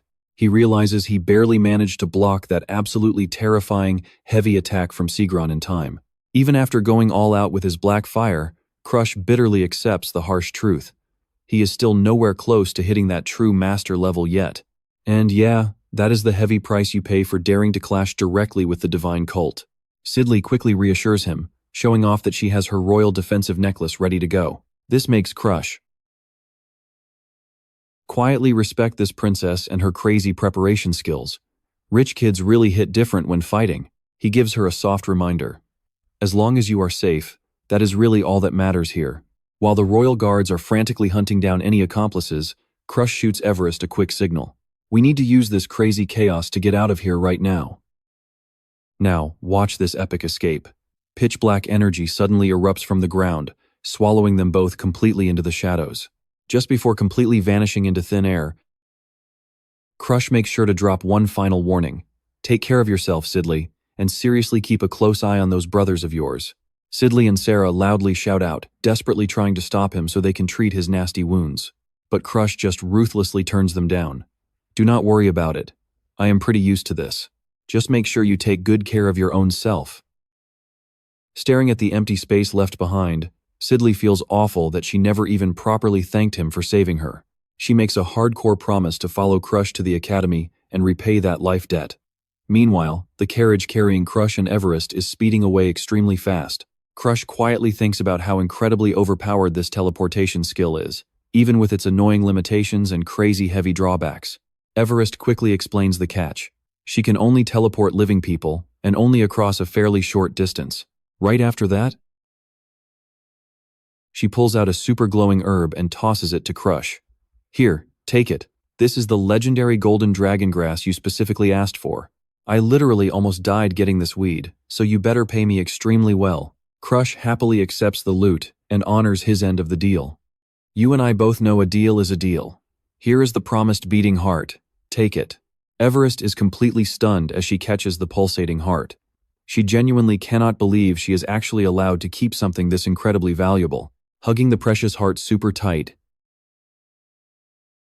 she gets totally emotional. I seriously thought you were going to enslave me and force me to work forever. She points out that Crush feels way different from all the corrupted villains she has met in the past, even though he literally just used that exact same dark power to block Mary in her attack. Crush quietly thinks to himself, maybe because his black fire burned away the energy absorbed from the deadly blood sacrifice, making him look like one of her kind in her eyes. He realizes this must be the exact reason why Everest actually trusts him now, but he also worries about getting totally misunderstood by the real corrupted guys down the line. Suddenly, the Crimson Crow flies down and rudely interrupts. Hate to ruin the fun chat and be the bad guy here, but we have huge trouble. The crow's eyes suddenly turn incredibly sharp and packed with deadly seriousness. It stares at Crush, dropping a massive bombshell. Trust me, you'll want to see this. Stick with me here, someone just messed with our main character's family. We see Bianca collapsed out in the freezing white snow, barely breathing, her face completely pale. Your fiancé is in deadly trouble, and you're just chilling? That ominous update from the Crimson Crow leaves Krat totally frozen in place. He can only gasp in pure, unfiltered shock. What? Crimson keeps that deadly serious tone, revealing it just got some urgent news straight from the Haydenheart servants. A highly dangerous criminal named Butcher Dog just sneaked right into the Haydenheart Mountains. And the absolute worst part about all of this? His fiancée was right there, and now she has vanished without leaving a single trace. Pure rage and panic explode as Krat grits his teeth, suddenly remembering that horrible gut feeling he had when he met Butcher Dog's disciple earlier. So this was why. With literally zero time left to waste, he roars a desperate command at Evelis. Evelis, my fiancé is in terrible danger. Get us to Haydenheart right now. Now, watch closely, this carriage chase is where things shift into absolute overdrive. Completely stunned by his sudden frantic rush, Evelis just stammers out, huh? Wait, what? Yes. Sitting inside that speeding carriage, Evelis is still completely shell-shocked. She keeps wondering, what? You are an invader, but you actually have a fiancé? Does that mean Krat's girlfriend is really living out in Haydenheart? She starts muttering those terrifying rumors about how the Van Hem family's fiancé also lives out there. She never expected any noble house to be brave enough to marry their daughter into such a frighteningly dark family. Evelis looks totally pale with fear, but Krat just coldly shoots her down wrong. He stands up. His entire aura shifts instantly, and he declares firmly, I am not an invader, and Krat is literally just a nickname. A mysterious wave of intense purple energy starts wrapping around him, slowly tearing away the disguise he wore for so long. Right in the middle of that blinding magical vortex, his true identity is finally revealed. My real name is Krat Vanhem, the absolute youngest son of the Vanhem family. Dropping that legendary family name makes his opponent completely tremble. I know what you are thinking, right? But seeing this young master transform totally shatters her mind, leaving her staring with wide eyes in pure, unfiltered terror. She shakes uncontrollably, stammering in absolute panic. Wait, what? The Vanhem family? Wait, what? Krat? So Krat is actually a member of the Vanhems? Her terrified scream echoes straight through the sky as their carriage continues racing frantically deep into the dark forest. Krat aggressively snaps back to cut through her panic. This is definitely not the time. The scene suddenly shifts to a freezing, snow-covered mountain range, right inside Haydenheart territory in the Rokan Mountains. Temporary tents for the urgent search party are already set up in this heavy gloom. A desperate, regretful sob echoes out into the night. This is all my fault. Locking the stable after the horse is already gone. Guys, if I had just honestly told her that I already had the white fire fungus, Bianca would never have risked her life climbing up there. Jenica Haydenheart, the second young miss of the family, is sobbing her eyes out in massive regret. When someone asks her why she even followed Bianca up there, Jenica chokes back tears, explaining that since that specific mushroom is never sold anywhere, that absolute idiot Bianca actually went to pick it herself using just a basic guidebook. She had to scramble instantly to form a search party and chase after her. Let us rewind time to a few days ago. Deep inside the freezing white Rokan Mountains, Jenica proudly led her search squad to snatch whatever that absolute Vanhem loser wanted, hoping to bring Bianca home safe. Seeing Bianca silently walking up ahead, she calls out, "Sister!" So what do you and I make of this? Her fierce loyalty is totally unshakable. My husband is the absolute best. Nobody can criticize him. All right, strap in with me. She turns back, those deep, determined blue eyes piercing right through the falling snow. Jenica snaps at her. Why is she tagging along with the search party? But Bianca is just as stubborn, firing back. Not your business. I will go wherever I want. The tension skyrockets as Jenica drops some seriously harsh words. She tells Bianca to grab the mushrooms and head straight back to Vanhem, because she does not even want to look at her sister's face anymore. Bianca quietly swallows that massive emotional pain. She knows exactly why. Jenica blames her for their mother's tragic death and has hated her guts ever since. Deep down, she silently apologizes, promising to return the second she finds the white fire mushroom, snapping back to brutal reality. Jenica clenches her fists in pure agony. If she had not said those hurtful things earlier, this absolute nightmare would never have happened. Suddenly, a blood-red wave of pure killing intent completely erupts. Here's the part you and I need to watch. A masked freak appears with crushing pressure. He casually teases them, "Mind if we tag along?" And just like that, fresh blood starts spilling across the pure white snow. The scene turns into an absolute massacre as he coldly greets the two beautiful young ladies. Jenica, completely paralyzed with pure shock, asks who he is. Meanwhile, their loyal guard, bleeding out, screams at the top of his lungs, begging the girls to run for their absolute lives. The killer brutally grabs the poor guard right by his head. Clicking his tongue in annoyance, he mutters, "How annoying, but today is definitely my lucky day." The masked psycho slowly licks his lips, his glowing red eyes practically screaming with twisted excitement as he locks onto his prey. Up ahead, Bianca fights through the pain, dragging her badly injured sister and screaming at her to hurry. In the middle of this frozen wasteland, the butcher just calmly watches these two little girls struggling desperately to get away. He smugly tells himself, finding such perfect prey out in the middle of nowhere, he definitely hit the absolute jackpot, grinning like a maniac. No rush to finish them off. He just slowly stalks right behind them. His gravely terrifying voice echoes out, "Where are my two little ladies hiding right now?" Hiding behind a massive boulder, Bianca and Jenica are completely shivering in terror. You and I both see it, right? Bianca grits her teeth, realizing the bitter truth. This psycho is playing with them. Even hanging by a literal thread, Bianca grips the grass in her hands so tightly, her eyes burning with pure, unmatched determination. "Listen, Zista. I promised my crush. I am absolutely bringing that white fire mushroom back to him, no matter what." Seeing her older sister act this incredibly stubborn, Jenica screams in pure despair, Forget about your stupid fiancé, I really do not want to die out here today. Suddenly, she completely freezes, spotting a potential way out.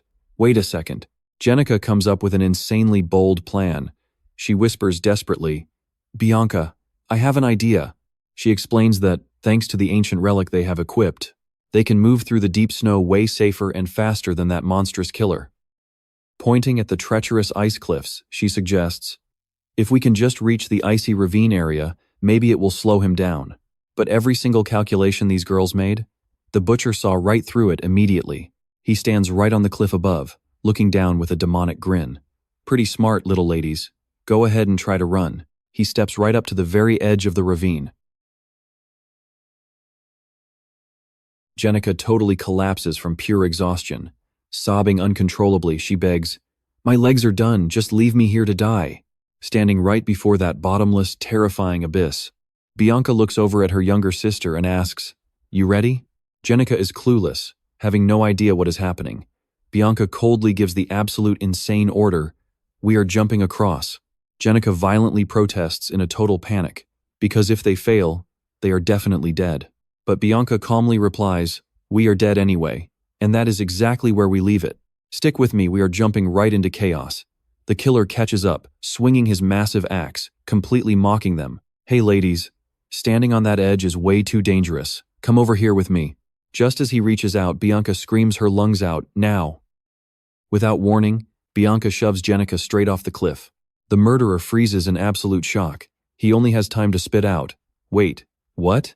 Watching both girls free-falling directly into the deep, pitch-black ice canyon, the butcher frantically reaches out to grab them, but he is way too late. Jenica's terrified scream echoes all through the dark, icy void. Standing right on the edge, the killer roars in shocked fury. Are you seriously trying to end it? He peers down into the cracking ice, smirking coldly, spotting the girls desperately hanging onto the cliffside. Oh, so there is a foothold down there? Seeing the enemy spot their hiding place, Jenica goes into pure panic. We are totally busted. What now? Giving his prey zero time to react, the butcher dives straight down, smiling like a total psycho. Looks fun, let me join in. Playing the hero usually gets you killed, but facing this absolute deadly threat, Bianca stays surprisingly calm and collected. She gives her sister a steady look. Do not worry, Jenica. Now watch closely, this is where she flips the script. She throws herself right at the killer, protecting her sister. Still, standing on the rocky ledge, Jenica can only scream and cry, completely helpless. Bianca. That is the very last image she sees, before her little sister vanishes completely into the white snow. Luckily, the search team reports that the spot where Bianca fell has a massive buildup of snow, meaning there is a chance she survived. Back to reality. Jenica breaks down sobbing in front of Crush, tearing herself apart with heavy, late regret.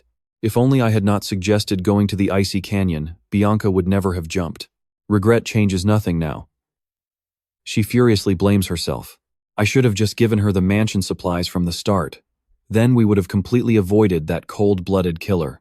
Hearing this, Crush's eyes turn sharp. He mutters quietly, So that is what happened. Jenica keeps wailing in pure agony. Do not say such irresponsible things to me. It has already been exactly 1 whole week since that awful day. I know what you are thinking. Even escaping the killer, how does a bookworm like Bianca survive this? Surviving deep in these brutal mountains is nearly impossible. Meanwhile, back with her. Deep inside the frozen forest, Bianca lies curled up, breathing weakly beside a dead tree. Completely delirious, she quietly calls out the name of the one person she desperately wants. Crush, please save your wife, it is so cold. Waking up, she groggily mutters, realizing she actually dozed off again. These past few days, she barely stayed alive, surviving purely on nuts and warmth from sun-heat snow mushrooms, pushing her body to the absolute limit. Checking her leg injury again, Bianca tells herself, My leg actually feels okay now. After plunging off the icy cliff with the killer, she was forced to wander aimlessly, heading up higher to find help. And honestly, she got super lucky, stumbling into an area packed with sun-heat snow mushrooms, glowing with this really warm light. Just like their name suggests, these special mushrooms naturally radiate a decent amount of heat. Bianca figures it out and decides to rely on their warmth to endure this bone-chilling cold. Using them to stay warm, she eventually finds a tiny cave to hide in, then pulls out a survival book, using it to navigate this horrible situation, managing food and wounds. But the cold? Let us see what happens next.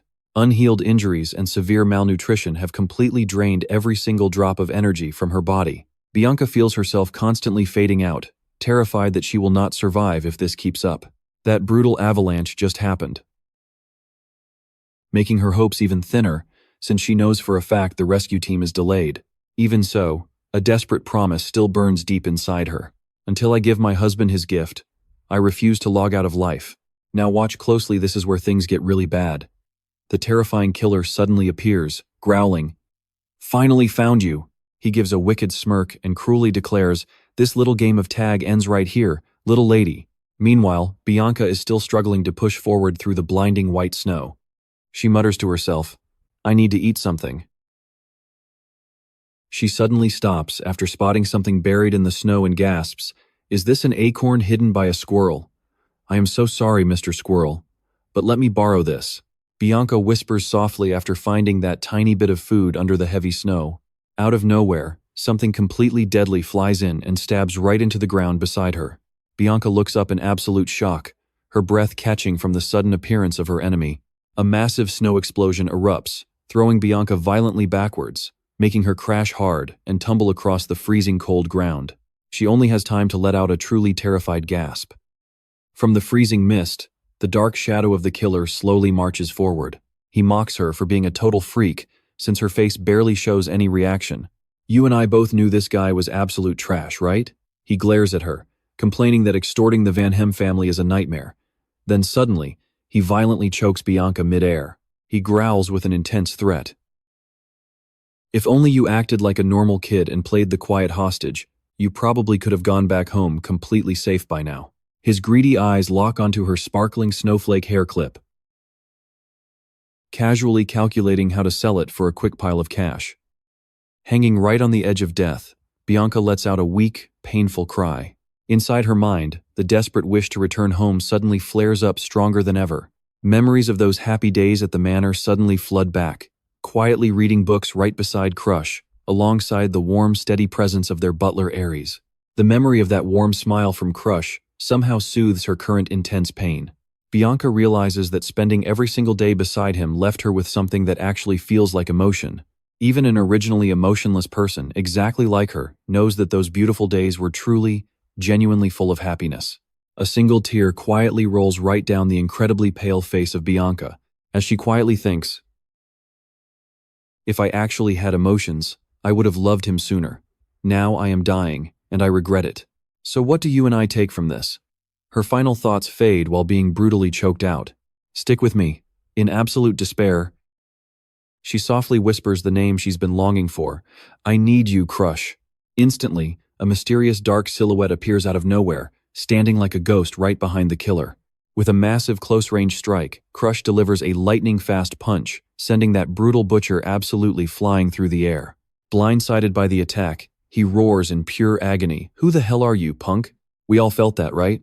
Ignoring the enemy's screams, Crush gently catches Bianca's fragile body right into his arms.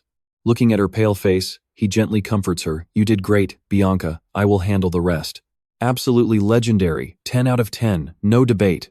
Bianca barely manages to gasp his name in total shock and pure relief. Crush! Flashing a quick smile, he turns and orders his black crow. Cream, I am counting on you. Keep Bianca safe. Cream immediately grumbles, repeating its strict warning from earlier that he and Ebolus cannot fight directly without breaking invader rules. Trust me, you're going to want to see this. All right, jump in with me. His lackeys are completely useless in an actual fight, and Ebolus is just shaking in pure terror. Facing down the Bloodhound, Kra knows teleporting Bianca out of here is the absolute safest play. However, Crimson is still showing some serious concern. He glares at Kra with glowing red eyes, warning him that this Bloodhound is incredibly strong. You got lucky finding a gap last time, but can you seriously win this one? His eyes burn with pure resolve. No matter how strong the Bloodhound is, I will win. The psycho killer furiously screams out, Who are you? How dare you get in my way right now? Kra's demands completely cold, give it back. While his opponent looks completely confused, he growls out a firm warning. Give the plant back to my wife right now, or I will roast you alive. Oh, so you are actually Van Hem. The Bloodhound Berg smirks as he finally recognizes his opponent. Glowing red axe strikes rain down endlessly, forcing Kra to desperately defend himself. Now watch closely, because his speed is just insanely fast. Even his sixth sense is barely managing to track the movements. The sheer pressure coming from this brutal butcher is absolutely horrifying. It honestly feels like he has reached the absolute peak master tier. He screams like a maniac, bragging the ransom will multiply by 10 if he grabs them both. As Kra grits his teeth, knowing very well he has only just touched the mid-master level, he still manages to completely stun the killer with the insanely tough defense of a small kid. Berg laughs like a psycho, unleashing an absolute storm of brutal attacks. Ha ha ha, come on, let us see how long you can keep blocking. Suddenly, a fatal opening appears. He seizes the exact moment, landing a massive heavy blow that sends the sword flying straight out and crashing into the dirt.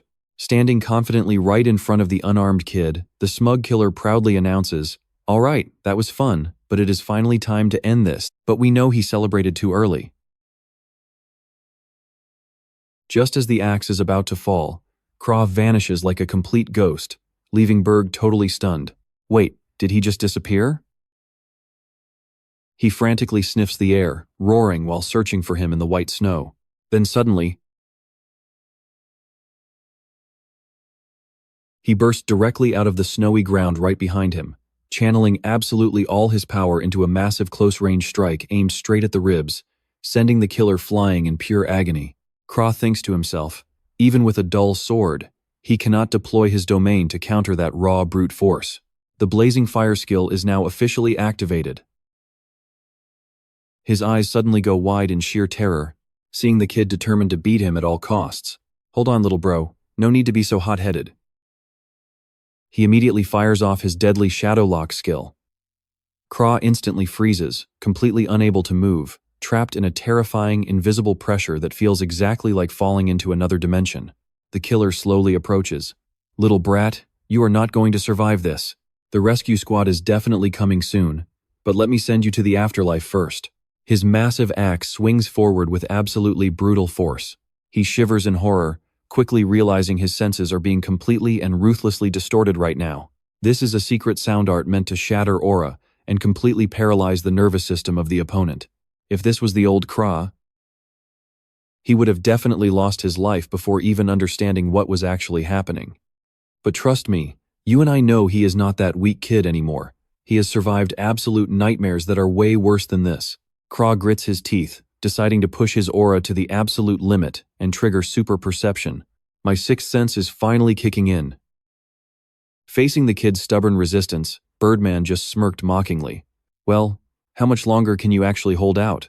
Crush warned himself not to slip up. Stick with me, because you and I know Birdman is on another level. He decided to hide his real cards for now. Let him get cocky. Let him believe he had already won right up until the exact second to launch the fatal strike. Knowing the search squad was incredibly close, he warned. Backup is coming. You really ought to disappear while you still can. But honestly, all those threats were just pure psychological warfare meant to completely mess with his enemy's head. The villain went all out, fiercely swinging the phantom axe. Countless flaming red axes rained down relentlessly. Meanwhile, Shadowlock kept our hero pinned down, making it extremely hard to even move.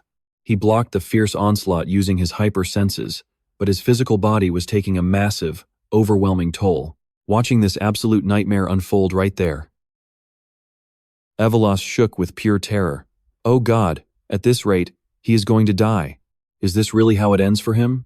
Now pay attention, things get intense here. Sweating bullets on the sidelines, she fought a massive mental battle. Should she throw caution away and jump straight into the fight to save him? But the terrifying fear of that absolute mad dog Birdman's master completely surrounded and paralyzed her racing mind. Avelis knew the brutal truth. If she killed Birdman, that monster would ruthlessly hunt both her and Crush to the ends of the earth. No, Evelis gritted her teeth, cementing her choice. She told herself she might be a total loner, but she definitely wasn't some ungrateful coward who abandoned allies. She absolutely could not just stand there and watch her savior die, such a pathetic, unfair death. Right as she dashed forward to help, the Crow Crimson swooped in perfectly, blocking her path and issuing a freezing cold command. Hold on a second. Do not interfere. We almost had a classic beauty, saving the hero moment right there. Crimson explained that Crush deliberately chose to fight this battle alone. He told Evelis to put her complete faith in the man who reclaimed her heart. He firmly insisted Crush had the sheer guts to see this to the end. Then he dropped a brutally practical reality check right there. Besides, if he actually dies in battle, I will just find a way to bring his corpse back to life. Right about now. Crush was completely and utterly exhausted. He collapsed heavily to his knees, planting his sword to stay upright. With blood dripping constantly from his mouth, he gasped out a few words between heavy, broken breaths. I have hit my absolute limit. I used my sixth sense just to track Birdman's insanely fast combat movements, but Crush gritted his teeth, painfully aware of his own fatal physical limits. He burned so much aura he could barely see. You feel that desperation, right? And from here on out, he had to bet his entire life on pure, raw intuition. Suddenly, the terrifying shadow of an axe swept right past, making Crush flinch hard. A fake-out. Before he could even react, the Butcher Birdman roared like a total maniac. Take this axe and go rest in the afterlife, little boy. A devastating strike carrying pure destructive power slammed straight down toward Crush's vulnerable head, hanging by a literal thread right there. In that split second of life or death, a bitter memory flashed through his mind. A long time ago, I finally realized I just had zero natural talent. I was always the weak one. Crush knew he was never like those golden geniuses, those overpowered guys who could fairly and openly crush their enemies with one clean, bright, righteous strike. That is exactly why I hid my fangs until this very desperate moment. Suddenly, Crush's eyes flared up with a dead, terrifying, glowing crimson light. He officially shattered his limits. Trust me, you are not ready for the Fire Eclipse Burst Gate. Stick with me here by using the Ignis Flame. Crush recklessly converts all that world-eroding energy. The energy stored inside his body becomes raw power, forcing him past every single physical limit. But the physical toll is absolutely massive, because he can only hold this terrifying demonic state. For exactly 3 short seconds, Crush roars out in pure, agonizing pain. I am ending this right now. The explosive energy makes Bert scream out in pure terror. What? The Butcher cannot even track Crush's insane speed with his bare eyes anymore. He instantly realizes if he doesn't dodge, he is dead meat, as Crush unleashes the Phantom Demon Strike. A blazing slash rips right through the empty space, and buries itself into the Butcher. But Crush just clicks his tongue in total frustration, seeing the actual result of his epic attack. Missed by a few millimeters, completely wasting a god-tier slash. That loud sound actually distorted his vision. At the very last second, Crush realizes the deadly danger from Bert's sonic attack. Right before an absolutely massive impact violently sends him flying backward. Dark blood spills from his mouth. His sixth sense absolutely screams as the erosion fades, warning him there is exactly 1 second left. Don't blink now, before the Butcher's brutal claws can rip his head completely off. Crush roars back in absolute pure rage. I bought that ticket to hell for you, definitely not for myself. He instantly fires off a massive blast of dark energy to counterattack. In this critical life or death moment, Crush's focus finally hits absolute peak levels. A single glowing blue eye shines with incredible, dominating power. His entire body gets wrapped in a blinding, deep blue aura. The ultimate one-hit strike lands to finish the enemy. A deafening boom echoes, and the battle ends. But man, the brutal price he pays is still incredibly harsh. He has lost an entire arm, and his body is covered in bloody gashes. Sure, a god-tier fighter might win without dropping a single sweat. I know what you are thinking. How does a weak underdog actually win? They have to trade their own blood, bones, and massive personal sacrifices. Crimson floats over and asks, "Are you satisfied yet?" Crush just gives a weak smirk. Between heavy, broken breaths, he mutters, "Still haven't settled the score with them, but I need a quick nap." And then he just completely blacks out. Collapsing face first onto the freezing ground, Crimson calmly orders, "Let's move." A glowing teleportation circle opens up, bringing the entire squad right back to the Azure Pine Pavilion. The Everest giant carefully carries both Crush and Bianca in his massive arms, silently stepping through the portal to finally escape that brutal, freezing, snowy mountain. Flashing back to his past life, remembering meeting Bianca at the Grand Mansion. If I could actually show my emotions openly like that, then at least in my own eyes, this world wouldn't look so painfully gray. Those were the deeply hidden thoughts of Bianca. As she sat right across from Crush in a perfectly quiet room, Crush just quietly observed her. A heavy, agonizing question suddenly started bubbling up deep inside his heart. Between feeling every emotion and being totally numb, which one actually causes us more painful suffering? He wondered, if those sudden emotional tremors were to violently wake up inside her body right now, would she literally die from the overwhelming shock? Bianca slowly looked up, speaking bitter words. We are total strangers now, so if anything happens to me, you wouldn't care anyway. Crush grits his teeth in heavy tension, knowing exactly why this painful distance exists. It all stems from the incredibly cruel, one-sided decisions made by their own family. That terrifying memory of the day the Hayden family met its absolute ruin. When Hans, the Hayden leader, went insane. Trust me, you will want to see what is next. Stick with me, you are about to see a man slaughter his whole family, then himself, leaving behind an absolutely horrific, bloody scene. Bianca was the only one who survived that nightmare, all thanks to her second sister, Janiska, making the ultimate sacrifice to save her. Right after that, the Wonham family completely threw away their marriage alliance with the Hud and Hans bloodline, calling it worthless. So they ruthlessly canceled the engagement between Crush and Bianca just like that. Because of that, this exact spot was set up for their final, heartbreaking goodbye. Crush spoke in a low voice.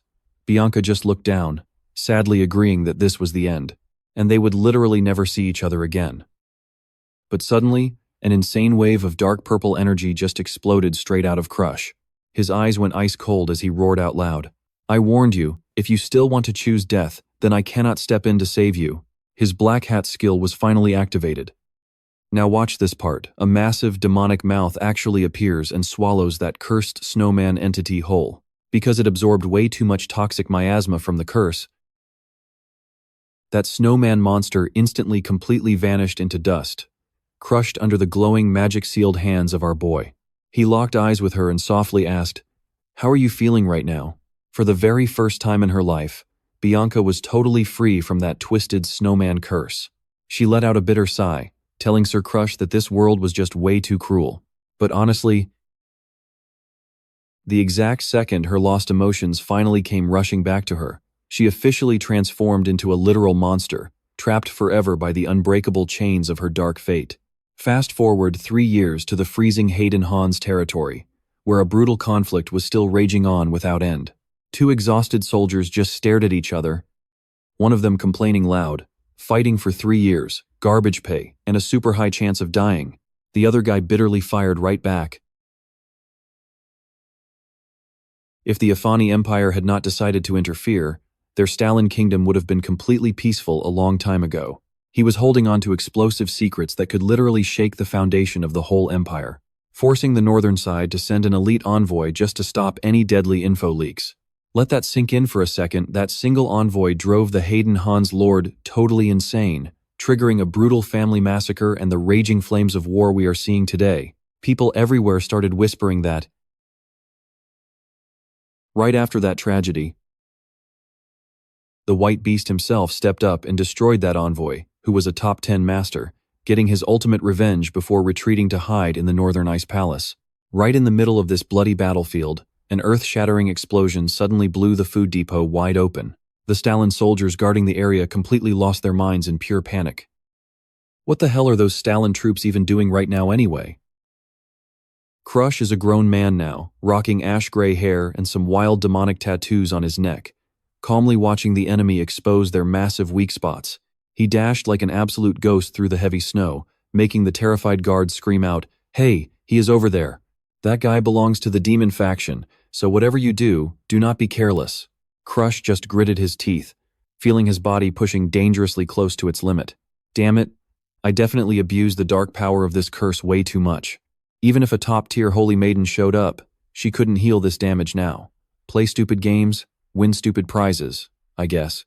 Standing right outside the massive fortress gate, Crush realized he had absolutely no choice but to beg Bianca for some backup. He slammed his fists against the heavy wood, shouting out, "Wifey, open the door. Your husband is about to get wiped out." In a flash, a blinding deep blue energy just erupted from the other side. Lethal spikes of solid ice suddenly exploded straight up out of the frozen ground, instantly wiping out the entire squad of soldiers chasing him in a single blink. Staring at those corpses pinned on ice pillars, he slowly turned. "Trust me, we are hooked." Stick with me here. A figure with long white hair slowly emerges from the rubble. He softly mutters, "It has been quite a while, hasn't it?" But the sight before Crush leaves him completely stunned. Bianca is standing right there, except a massive sword is pierced straight through her chest, fresh blood completely staining her pure white dress red. She weakly calls out, "Lord Crush." He panics, instantly rushing forward to catch her collapsing body before she hits the ground. Bianca. He realizes in absolute horror that this fatal strike came straight from the former envoy's daughter from years ago. Through ragged breaths, Bianca repeats the exact same question she asked him right before this entire tragedy even began. Having real emotions versus living completely numb, have you ever stopped to wonder which state is actually more painful to endure? Memories of that tragic day come rushing back, when her older sister Janiska held her tight and confessed the truth. She never hated her deep down. "I do not hate you. I honestly just hate my own terrible personality." Those final dying words from her sister Janiska just keep echoing endlessly inside Bianca's mind. Back when she was completely emotionless and numb, she just could not grasp what those words actually meant at all. Because it was an incredibly complex type of emotion, completely packed with deep and heavy contradictions. So when the Hayden Hans family, the very place that made her suffer endlessly, was destroyed, back then, she did not feel a single ounce of hesitation. Now watch closely here. Only after finally experiencing what emotions are, did Bianca truly understand her sister's past words, that she genuinely loved her so much. Bianca tightly clutches her head, sobbing uncontrollably in pure, heartbreaking, delayed regret. If only she could have developed these human feelings just a little bit earlier, then everyone in the family could have shared their heavy sorrow together, and maybe they could have all just sat down and talked things out. The final ending might not have been this heartbreakingly tragic today. On top of that, regarding Lord Crush, maybe they could have actually stayed by each other's side in a much more meaningful way. Bianca slowly fades away, her face totally stained with blood and tears of bitter regret. Through the heavy haze, a loud voice calling Bianca's name completely shatters the darkness. Crush jolts awake in a hospital bed. His entire body is heavily wrapped in bandages. After that horrifying battle with the butcher, a tiny, gentle hand softly touches his own arm. Bianca sits right beside him, speaking softly. "I have always been right here. Lord Crush, you have finally regained your senses and woken up." Crush looks around the luxury room, and you are probably wondering too, is this the Hayden Hans estate? Bianca anxiously asks if his arm still hurts, but Crush actually scolds her with a strict tone. "Climbing a mountain alone to play hero? Were you trying to give me a heart attack?" Bianca lowers her head, softly explaining she just wanted to find the Verindua snow mushroom for him. Crush freezes at the young girl's raw sincerity.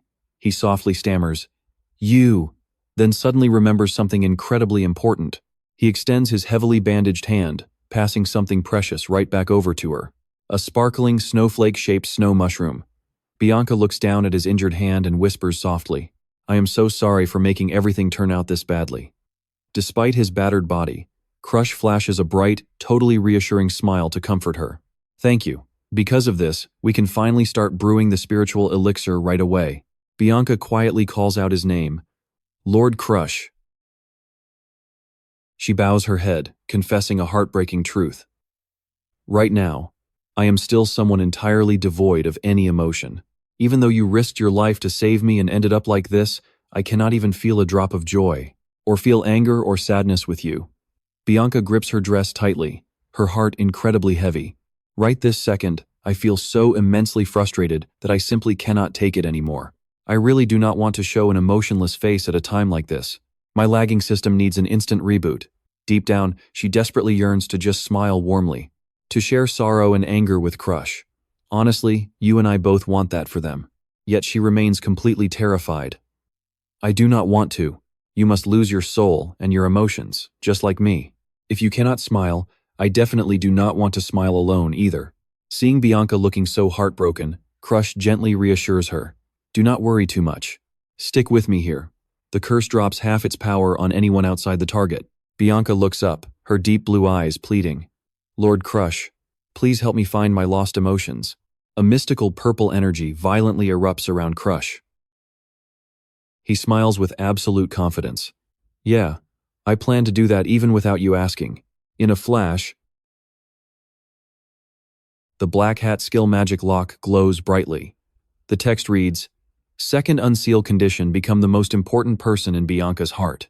Those heavy purple chains wrapping her frozen heart shatter completely under his raw, overwhelming power.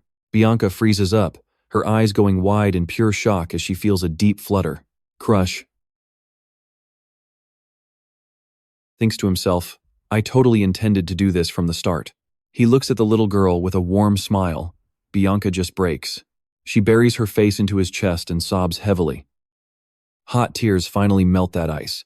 You and I both felt that emotional release, right? As Crush tells himself, if this plan actually works, at least her world will not be totally gray anymore. A tragic future flashes by Crush holding Bianca in absolute agony while everything falls apart. She just keeps sobbing. Her eyes blur with these intense feelings she lost so many years ago. Sitting right beside her on the bed, Crush softly asks, feeling any better now? Wiping away her tears, Bianca quietly replies, yes, thank you so much. But literally a second later, her face snaps right back to its usual icy coldness. Crush watches her closely and thinks, back to being an ice queen? I know you are thinking it emotional lag is real.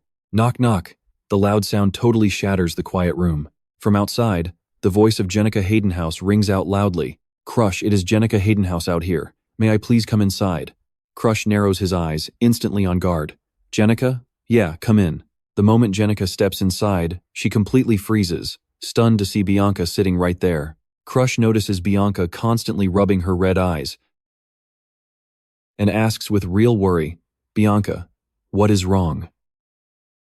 Turning back to Jenica, he cuts to the chase. Why exactly are you here?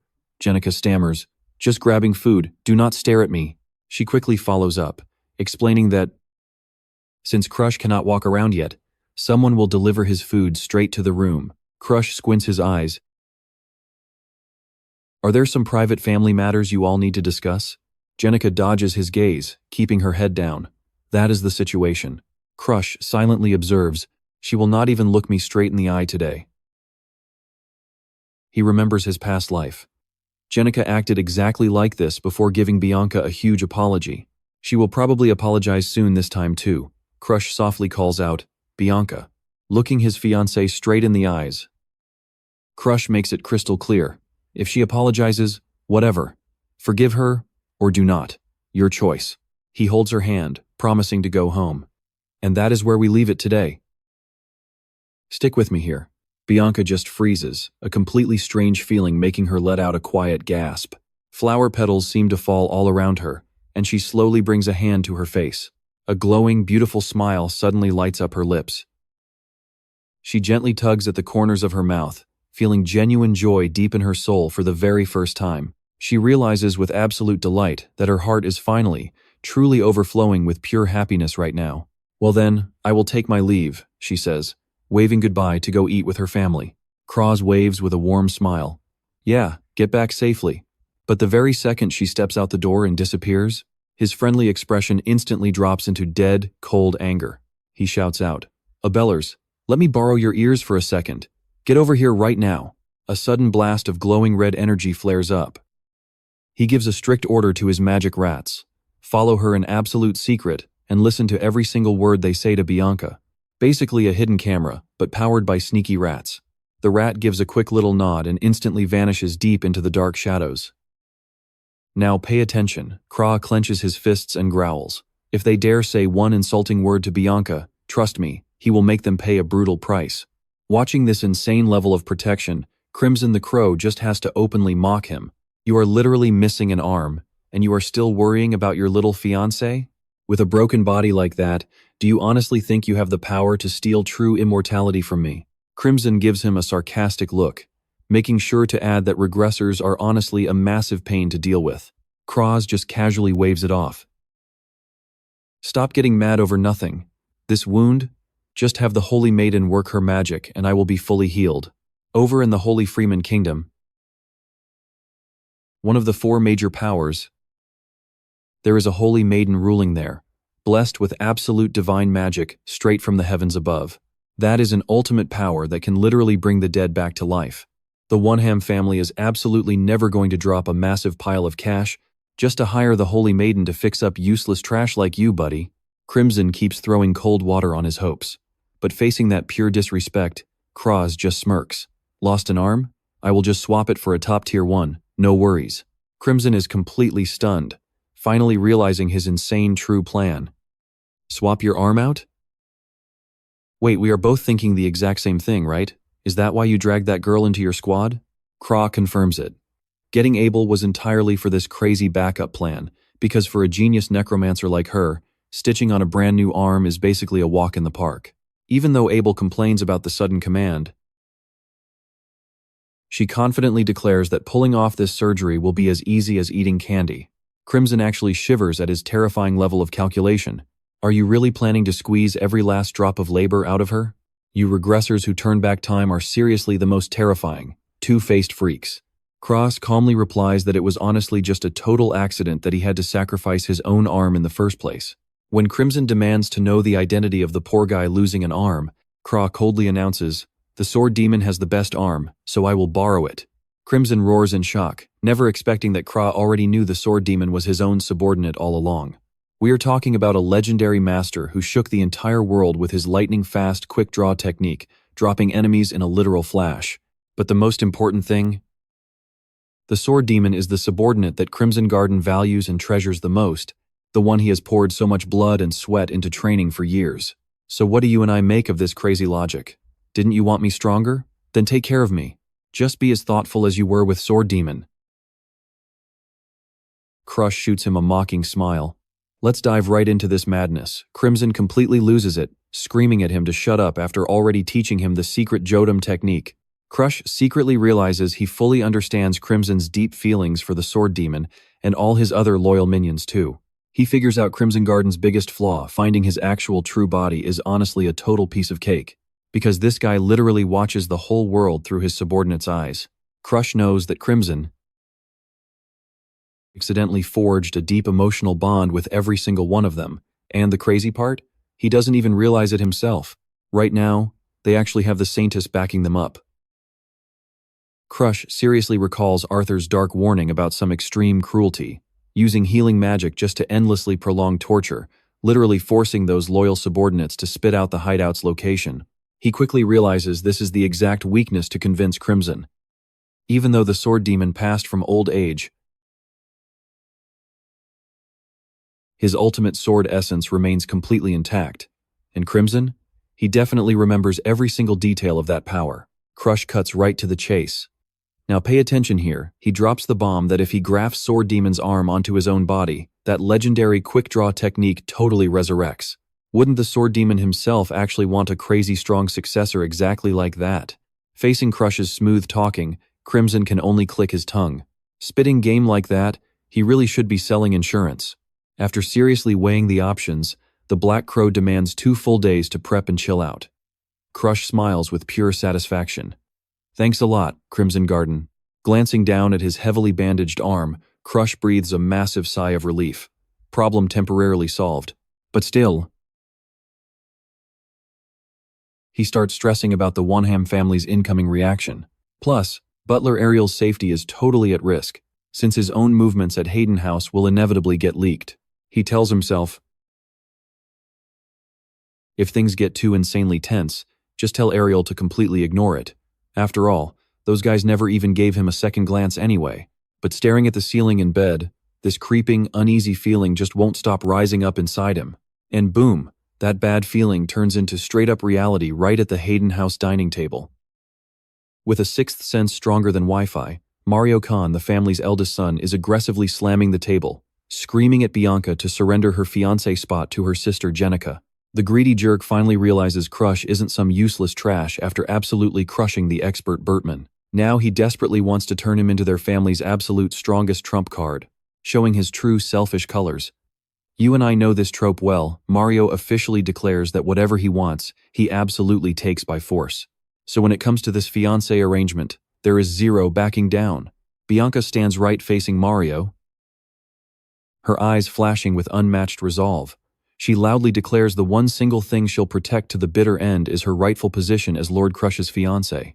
Furious, Mario violently smashes the table, viciously cursing her out as a doomed, cursed existence. Screaming she'll be tossed aside anyway, and lacks the power to handle the heavy responsibility. Jenica can't stomach her brother's pure cruelty and jumps up to intervene, but Mario coldly brushes her away, strictly forcing Jenica to shoulder the marriage pact herself. He barks that if she feels guilty about Bianca, she better start thinking about the family's overall benefit instead. Bianca shoots them both an icy glare. This whole family is completely rotten to the core. She'd rather just follow her husband. She bitterly accepts that Hayden House literally has no place left for her anymore, especially since her father and brother never actually gave a damn. But for Bianca, her rock-solid determination is never going to waver. Even if she gets totally exiled or loses that fiancé title, she swears to follow and stay by Lord Crush's side until the very end.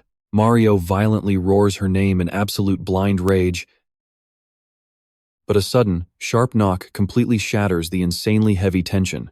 "I am busy right now. Save whatever it is for later," Mario screams, but the heavy door creaks open anyway. Crush casually strolls in, apologizing for intruding. "That's where we leave it, trust me. You'll want to see what happens next. Stick with me here." Because he straight up admits he overheard their entire hallway conversation. Yeah, accidentally on purpose. We all know how that works. Mario is completely stunned. He calls out Crash Wernham's name, telling him to get back in bed since his injuries are still fresh. But Crash just smirks. He casually drops the fact that two very different rumors are spreading. Rumor number 1. Crash bravely saved his fiancée and killed the butcher, even sacrificing his own arm. Rumor number 2. The Hayden House security is an absolute joke, so pathetic they could not even stop a single killer from waltzing right in, which ended up putting the entire Wernham family in deadly, life-threatening danger. Crash looks right at Mario and asks, which rumor sounds better while the family head is away? Mario is literally sweating bullets. Trembling, he finally asks what Crash actually wants. Crash does not beat around the bush. The demand is simple, just give Bianca total freedom to do whatever she wants from now on. He demands that she gets to choose whether to keep or completely cancel their marriage engagement. Mario just stands there, totally frozen by the demand. Then Crash drops an absolute mic drop moment. He firmly declares he will never abandon Bianca, and he does not care about that vicious curse one bit. Bianca stares at Crash, her eyes totally welling up. Meanwhile, Mario is completely blown away by the insanely deep bond between these two. He basically throws his hands up, "Fine, just take her and get out." Mario finally caves in. He lets out a massive sigh and accepts the deal. But Crash is not done yet. He throws out one final request. "Oh, and there is just one last detail regarding my arm. Let us just say the priest that Hayden House brought in actually managed to heal it successfully. Does that sound like a deal?" He even throws in some sarcasm, pointing out how this saves them a ton of cash on priest fees. A total win for Hayden House. Mario definitely suspects Crash is plotting some crazy scheme, but he agrees anyway, telling him to report back once he gets results. With that settled, Crash gives a quick thanks and leaves with Bianca. Watching them walk away together, Jenica turns to her brother and blurts out that Bianca has changed so much. Mario just broods. Honestly, he is half tempted to just let them get married and be done with it entirely. Now, pay close attention here. Meanwhile, deep in the shadows of the Wernham estate, a crazy powerful man is reading a report on Crash. He quietly mutters the name of his youngest son. The vibe? Incredibly dark and totally mysterious. Fast forward 2 days. Out in the massive courtyard of Hayden House, Crash is grinding away, throwing himself into intense training. Even with his body still heavily injured, he quickly realizes that making this work is way harder than he originally thought. To perfectly fuse the first sword with the sword demon's ultimate quick-draw technique, he absolutely has to channel his aura and that invasive poison blood into one single, highly concentrated point. Staring at his arm crackling with blue and purple lightning, Crash reminds himself he can only move one side right now. But no matter what, he is going to force this experiment to work. Sweat is literally pouring down his face. Crash clicks his tongue, muttering that his brain is still moving way too slowly. But hey, there is one silver lining here. That little snow doll of his is still running flawlessly. Because of its presence, the violent explosion of that invasive poison blood has been completely and utterly suppressed. And beyond that, you and I both thought his fire skill was the ultimate cheat code, right? Well, the doll actually exposes its absolute fatal weaknesses. Basically, this fire technique uses the Ignis flame to completely burn through the energy it absorbs straight from the poison blood. This lets his body break through and totally shatter normal physical limits. Sure, Using that invading energy as raw fuel creates an absolutely massive amount of destructive power. But the brutal backlash he has to pay? Completely and utterly devastating. Crash collapses flat on the dirt, gasping heavily for air. That is when he realizes the terrifying truth we leave off on. Once the fire effect ends, his entire body becomes completely paralyzed. Alright, stick with me, using this move might literally roast his organs. Crush thought to himself, completely sweating it. If he keeps this up for too long, his insides are totally going up in flames. Staring up at the endless sky, he desperately wanted a way to control the heat so his power wouldn't just kill him. Suddenly, a freezing chill carrying the dark, lunar energy of the moon flashed through his mind. Right amidst the roaring flames, a mysterious figure suddenly appeared, covered in heavy bandages, rocking bright red hair and eyes cold as ice. A wicked grin spread across Crush's face as pitch-black feathers began falling all around him. Now pay attention here. His next target is locked, the ancient god moon shadow secret technique from Fire Emperor Aslan Igrid. His eyes burned with pure determination. The second his arm fully heals up, he is absolutely going to hunt down and steal that guy's curse. Cut to Crush, standing right in front of a massive, incredibly weird-looking ancient tree. He quietly asked, "Is this actually the place where Abelus lives?" Crimson the Crow immediately confirmed it. "Yeah, this is the place." Right after that, a maid with long rabbit ears showed up, bowing super respectfully. "It is a massive honor to welcome you here, sir. Lord Crush, the master is waiting for you inside right now." Staring at the funny rabbit ears on this maid from the undead, Legion number 8, Crush was honestly pretty surprised. Wait, she actually has bunny ears? Boss Abelus has some really weird taste.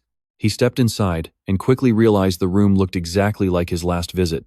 It seemed like Abelus literally used magic to fuse different dimensions together into one. The second she saw him, Abelus cheered with pure hype. "Crush, you finally made it! Everything for the transplant surgery is 100% ready to go." Crush instantly locked his eyes onto a withered, pitch-black arm resting right on the table. "We both know what this is, right? The legendary demonic sword arm." Staring at the priceless item, Crush didn't hesitate at all. "Can we just attach this thing right now?" Abelus dropped her smile and warned him.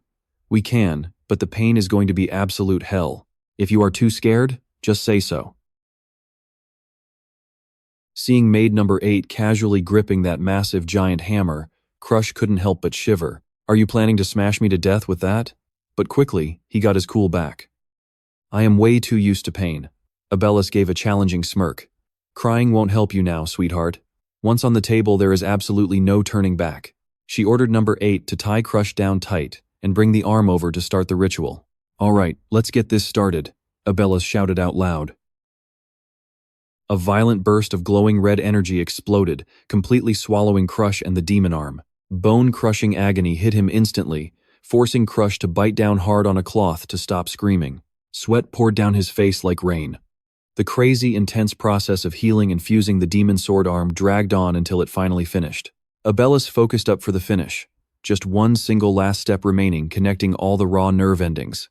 Violent blue and white lightning zapped wildly through Crush's whole body as the nerves finally linked up, making his eyes shoot wide open in absolute, pure, system-shocking agony. Once the ritual finally ended, Abelus let out a massive sigh of relief.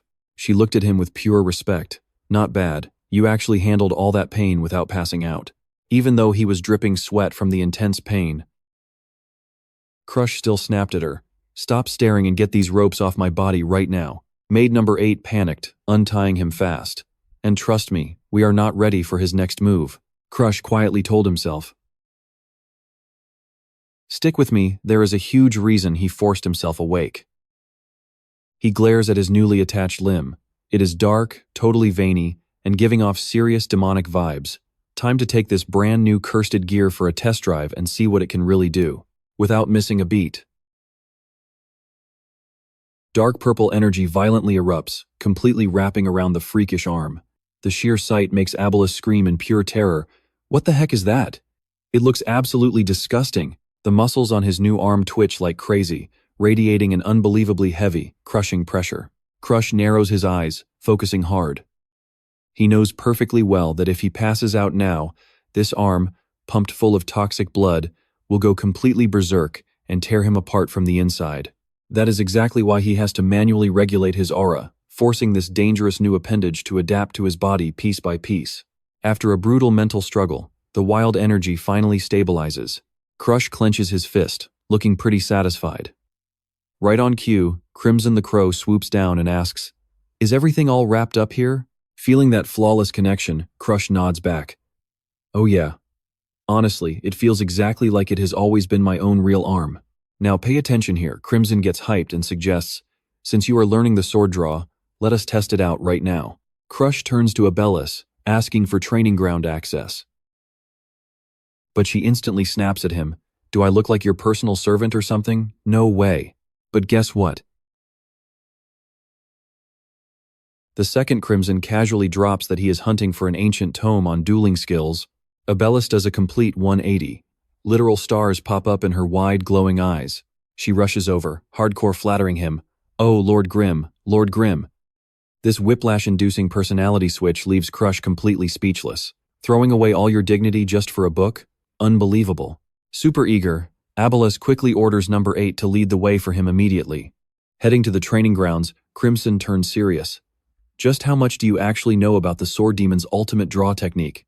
Crush casually shrugs and replies, "Well, I just know that it is insanely powerful. That is it. A reincarnated pro, but his textbook knowledge sucks." This clueless answer makes Crimson absolutely furious. The furious bird shrieks, "Say what?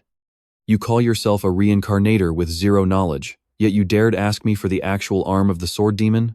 Oh my god." Crimson sighs heavily and starts explaining the core mechanical difference. While a normal sword draw is simply stacking up your aura and releasing it super fast, you and I know this, the Sword Demon's technique is on another tier entirely. It forcefully splits that stored aura inside the body into countless microscopic, tiny particles, setting up an internal explosion to deliver the absolute maximum level of pure destruction.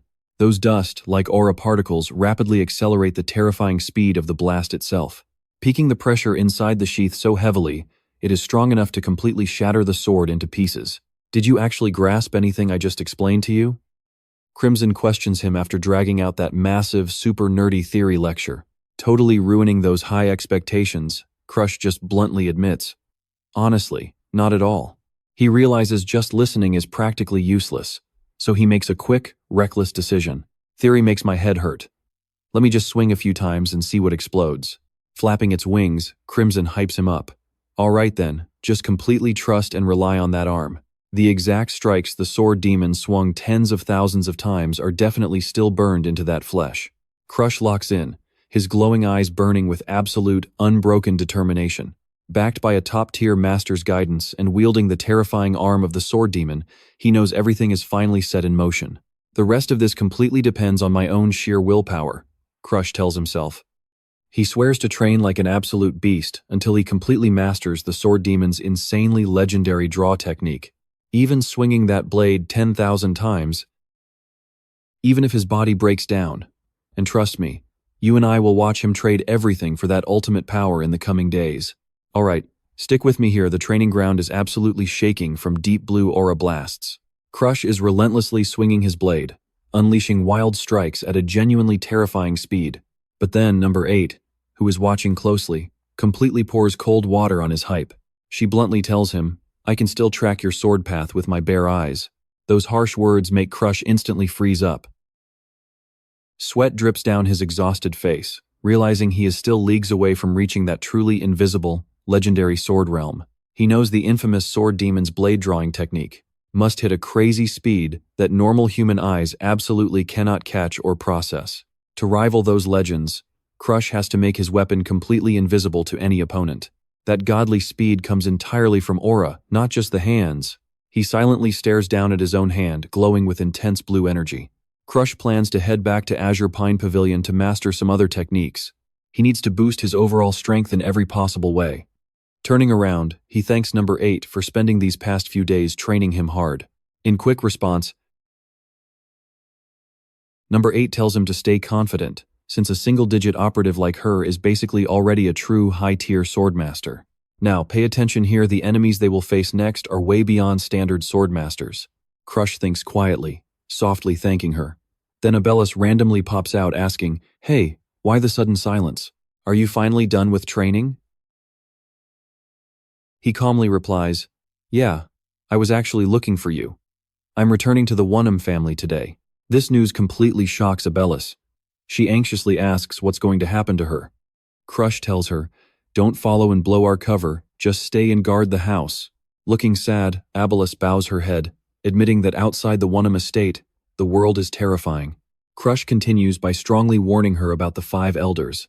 Those guys probably noticed something weird and might even try to capture her as a slave. So, can you help me out? I actually have a massive favor to ask you. Standing right before Abelis and number 8. Crush drops his voice. Monitor the guy called the Poison King, Wang Yi. Keep him away from here. As long as you can secure Patriarch Dagrakon's safety, that will be more than enough. Abelis stares with huge, stunned eyes. You want me to deal with the Poison King? Literally one of the top 10 masters?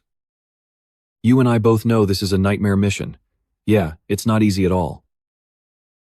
Abelis hesitates for a second, but firms up. If it's just protecting the Patriarch, I can totally carry that burden without failing. Crush smiles brightly. Thanks, and hey, if you ever need help later, just ask me. Watching Crush's retreating back, Abelis blushes deeply, thinking, this guy doesn't even know what I'll ask, yet he promises anyway. Number 8 anxiously asks if this whole setup is actually okay. Abelis muses quietly, admitting that in the past, she would have absolutely clung to Crush. But sticking around longer, she fears she might confuse him with her old, fallen comrades. Plus, following him directly means facing off against some ridiculously dangerous and deadly invaders. So this choice is perfectly fine. She smiles, reminding herself she's honestly just a homebody. However, deep down, she silently swears if Crush ever falls into mortal danger someday, I will absolutely repay his kindness to the very bitter end. Here's where we leave it. The white carriage rolls out with Crush. Let's step right back into the heavy snow and family drama. Welcome back safely, young master. Ariel bows deeply, noticing Crush carrying a fast-asleep Bianca in his arms. Crush quietly asks if anything crazy went down while he was gone. Ariel reports that the main family was actually snooping around for his whereabouts, but he quickly covered, saying Crush was just with Lady Bianca. Since the main family completely looks down on Crush anyway, viewing him as totally useless, their messenger only sent them super vague background details. That guy even laughed and openly mocked everything about this place. Thanks to that massive ego, the Patriarch didn't suspect a single thing. And that awful messenger? He got fired immediately right after that. Crush praises him big time. You did great, truly worthy of being my shield. Ariel humbly brushes it off, but then drops an absolute bombshell update. Watch out here. The head butler is personally coming to test his abilities.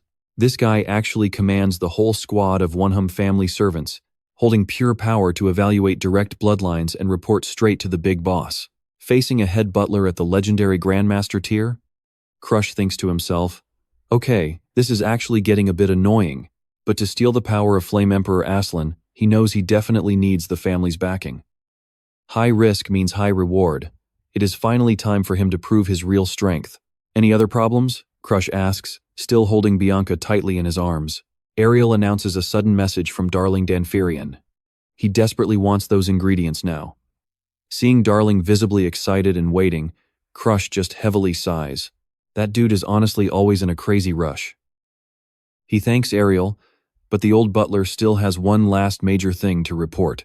Lady Charlotte has officially come here to visit. I know what you are thinking. Yep, she is resting in his room. Instantly, a blinding purple and blue aura erupts on the balcony. Charlotte, the family genius, unexpectedly drops down from above, with absolutely terrifying heavy pressure. She lands fiercely, the massive greatsword on her back radiating an overwhelming vibe, a literal earth-shattering entrance.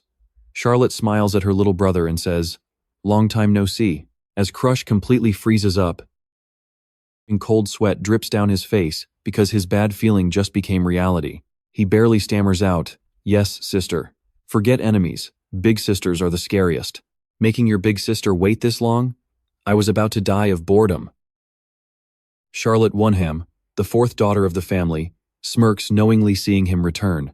Young Master Crush, still holding Bianca right now, awkwardly scratches his head and replies, "I really thought you would arrive later." Charlotte narrows her eyes, teasing, Oh, or did you return now because you thought I wasn't here yet? Crush sweats bullets, quickly trying to explain that was not his intention at all. Then suddenly, a horrifying pressure explodes from Charlotte, making the air feel incredibly thick. Her eyes glow with a deadly threat as she asks, "Is that true?" While Crush stands there stunned, heart pounding from this insane power. We are both definitely wondering if she already broke past the Grandmaster tier, but right after that, she happily changes her tone and pinches Bianca's cheek. "All right, stick with me here." She heard everything about Crashu fighting to his last breath to protect his fiancée. Charlotte keeps teasing him. "Relax, your big sister isn't going to steal your girl." But still, what a bummer. Crashu glares at his sister, fully on guard. He explains he was just shocked she busted into his house without any warning. That careless comment instantly wipes the playful smile right off Charlotte's face. Her eyes narrow dangerously. "Your house, you say?" Instantly, she stomps her foot hard. The ground shatters, sending a massive shockwave everywhere. Right in front of Ariel the butler, Charlotte coldly declares, "This mansion has always been the official property of the Valheim family, meaning it's their shared home." Pouting, she claims she was simply coming back home. Yet her own brother greets her with such a heartless attitude. Sweating bullets, Crashu realizes she and their mother are exactly the same. One little slip, and they destroy everything. He timidly asks if she's mad at him. Instantly, Charlotte switches back to being cheerful. Since they are so close, she feels super hurt that he's been hiding things from her. Then she cuts to the chase. "Now watch this closely. You can't hide anything from me. You just leveled up, right?" That casual praise leaves Crashu absolutely frozen in shock. Did she awaken the mind's eye? Those legendary eyes that can see right through everything in this world? Charlotte gets serious and explains.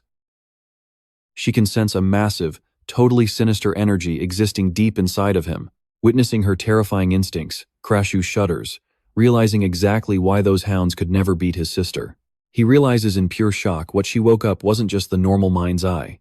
It's a higher tier called the Star Eye, seeing the world through the stars themselves. Because she owns the Star Eye that can see through the world's erosion, every enemy illusion is completely useless, and she just executes them in a flash.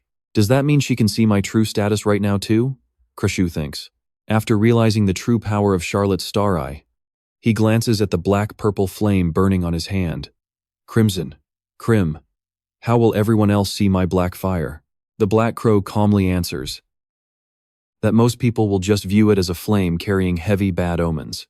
Crim explains further. You and I both know what that means. Almost nobody can actually recognize this invader energy, unless they are invaders themselves or have some super close connection to them. It uses how Crashu saw the star mark on his subordinates' necks as a prime example. Crashu nods thoughtfully. So that is how it works. Crimson continues analyzing how Crashu's power foundation is completely different from its own true form. While Crimson is the literal embodiment of world erosion, Crashu is only mixing that erosion directly into his aura. Because of this, most people will mistakenly assume he's suffering from some vicious curse. As Crashu smirks, he realizes that absolutely nothing has really changed compared to the timeline before his regression. Despite Crim reassuring him, Crashu absolutely refuses to drop his guard. Holding Bianca in his arms, he knows he has to act this out perfectly. One mistake, and she'll literally delete him from existence. Charlotte gets right in his face, blue eyes locked on. "Trust me, you'll want to see this. You are carrying way too much gear, huh?" Crash plays it cool. "And trust me, you are going to want to watch this." He says he's just testing his absolute limits. Scarlet just bursts out laughing. She realizes he is just as greedy as her. And honestly, Crash really takes after their mother the most. Scarlet orders him to leave Bianca inside and follow her to the training grounds. Seeing his older sister radiating a brilliant blue aura, Crash knows there is absolutely zero chance of escaping this. Scarlet is dead serious. "I absolutely have to test your current skill level right now to see where you stand." Facing off in the middle of this massive training ground, Crash cannot help but marvel, because before he regressed, he never actually got the chance to fight his sister directly. The massive gap in their power levels was just too huge. Scarlet gets into a combat stance. She is totally convinced her little brother has picked up a ton of crazy new moves lately. She gives a harsh warning. "Hit me with everything. Use forbidden moves. I can take it all." Crash tightly grips his training sword, his eyes burning with pure determination. Understood, sister. But suddenly, both of them just stand there completely still, not attacking at all. His older sister wonders. It has been 3 whole minutes and he still has not drawn his sword. Even his aura is completely gone from his body. She finally speaks up. Why are you not attacking yet? Do not make me mad. Instantly, she stomps the ground hard and charges straight at him. The blade is right in his face. Don't blink now, because his eyes are completely shut. He feels a scorching heat boiling deep inside him, burning away the invading power to completely shatter his own physical limits. His eyes flare with fire, and his hand draws the sword. This moment of breaking past my limits only lasts 1 single second. I have to use it. The sword erupts with a terrifying dark energy in a flash, completely catching his sister off guard in shock. Boom! A massive shockwave explodes outward as their 2 swords violently clash head-on. Crash obviously went all out right from the very first strike. Then the second form unleashes, blasting a highly destructive dark aura straight out of his scabbard. Her wooden training sword cannot take the impact and instantly shatters. Now the boss sister is forced to form an aura blade. She absolutely cannot let her little brother overpower her here. That is the ultimate symbol of a Grandmaster tier swordsman. To handle his sister, he is forced to unleash his absolute best skill, the Black Hood sword. The blade shoots right out from his palm, and it comes insanely close to actually hitting her. But ultimately, he still falls short. They just are not on the same tier. You and I both saw that, right?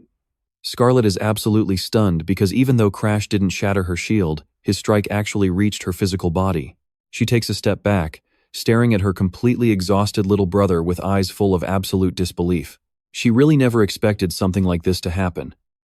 Scarlet quietly admits to herself, Crash is literally the first person ever to sense and pierce right through her intense flow of power.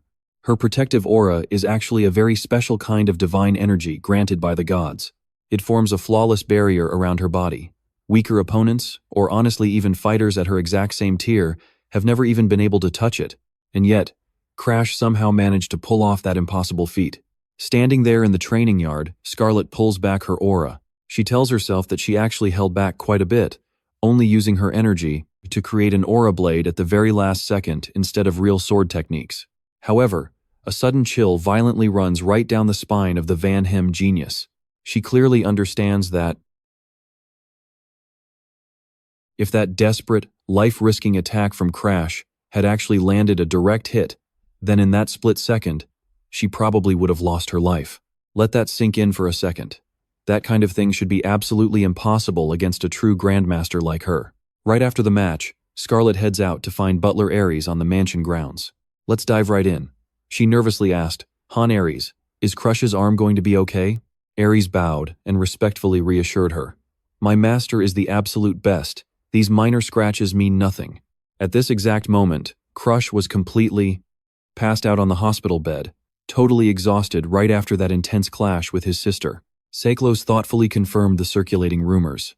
Ah, I heard Crush is planning to enroll at Rahen Academy, right? Ares firmly confirmed that it was the absolute truth. Seklos smirked slightly, eyes full of dark anticipation. She quietly calculated the timeline. Only 3 weeks left until enrollment day, huh? That should be more than enough time. Taking on her role as the older sister, Saklos decided to head to Rahen Academy early, just waiting to see her little brother show off. Darling couldn't help but be totally blown away by Crush's insane working speed. He never expected anyone could finish the job in such a ridiculously short time. The pure efficiency of a regressor is just on another level. Perched right on his shoulder, Grim the Crow spoke up. Crush, ask if they have a training ground here. This elixir is best taken in a wide open space. Hearing that advice, Crush turned around and asked, Darling, mind if I borrow the training ground for a bit? Darling excitedly agreed in a heartbeat, firmly believing it was the absolutely best choice for that specific medicine. Crush felt a bit confused, not fully grasping what that really meant, but he still got himself ready. Stripping off his shirt, Crush sat cross-legged in the middle of the massive training ground, thinking, getting to drink a divine elixir is great and all, but what the hell is with Grim's sketchy expression? Pure suspicion showed on his face as Crush asked again, Seriously, what exactly are you making me drink here? Grim replied in shock, Wait, you're chugging it without even knowing what it actually is? Now pay attention, that legendary elixir is called 9 Dragons Weeping. Legend says anyone who drinks this stuff will transform into a literal dragon after screaming 9 times. It operates on an incredibly brutal system, destroying your body and aura simultaneously just to force the user to get insanely strong. Basically like how your muscles have to be literally torn apart before they can grow bigger. Grim gave Crush a sinister, mocking look. Aren't you already way too familiar with the agonizing feeling of pain? Just endure it 9 times, and you'll be completely reborn. Standing nearby, Darling broke into a cold sweat over the sheer insanity of this divine elixir. Meanwhile, Crush just sat there quietly, waiting for the devastating storm to finally hit him. The burning heat started to spread. Crush casually noted, "It feels exactly like a wave of raw heat exploding inside me. But it's not unbearable. With heat like this, why even wear clothes?" "You saw that coming, right?" This insanely calm reaction made Grim gasp in pure shock. Crush explained that even though it felt like being burned alive just a second ago, right now, everything had faded down to just a mildly intense, tingling kind of warmth. He casually wondered out loud, "Maybe because I've been through similar things, this feels totally normal," sending a shiver through Grim. Not believing his own ears, he yelled, "What kind of horrific life did you live before?" Crush smirked with a mysterious vibe. "Bro, in my past life, I was literally an action movie protagonist." Watching Crush mutter completely to himself, Darling stood there, deeply confused. He's talking to a crow, or am I having crazy hallucinations from a weird side effect? Ignoring the whispers, Grim urged Crush on. "Whatever, just try to absorb as much of it as possible." That's where we leave it today. More focus means faster absorption, so Crush immediately closed his eyes, pouring every ounce of his willpower into absorbing this medicine. Stick with me here. A massive golden flame suddenly erupts, engulfing his entire body. Crimson Garden August manifests as a glowing red soul right behind the black crow, quietly analyzing him. His focus is absolutely unbelievable, even for a guy who already survived the pure agony of having his organs burned and nerve endings completely rewired. He is stubborn as a bull. Only an absolute disaster could ever kill him. Staring deeply at Crash, Crimson admits that out of every single time regressor he has ever met, this kid has the most ironclad and insanely unyielding will. Crimson simply watches Crash writhing in pain from the medicine, silently evaluating him. Maybe it is because your hunger for your goal is so intense that you just completely ignore this brutal pain. He firmly declares that even if Crash collapses, he will absolutely force him back to his feet, because that is the exact price of the binding contract between them both. Meanwhile, deep inside his mind, Crash can feel an absolutely terrifying physical shift. His aura capacity, which used to be barely a puddle, has now violently expanded into a massive, endless lake. Before this, he could only improve his aura quality using the Thon Tongue Pavilion's secret arts. But an innate aura capacity always comes with a strict, unbreakable hard limit. Watch closely now after drinking the 9 Dragons Weep. Crash literally shattered his limits, leaping from a mid-level to a high-level expert in an absolute blink. Filled with supreme confidence, he realizes this finally puts him on the exact same level as the absolute top-tier geniuses. Watching Crash step out of the roaring flames with those powerful, deep blue eyes, Crimson cannot help but mutter, "This kid's life force is just incredibly huge and stubborn." He is utterly stunned seeing Crash use the Ignis flames to incinerate every single impurity pushed out by the medicine. Crash drops to his knees, panting. Drenched in sweat, his sharp, icy glare stays locked directly on the black crow.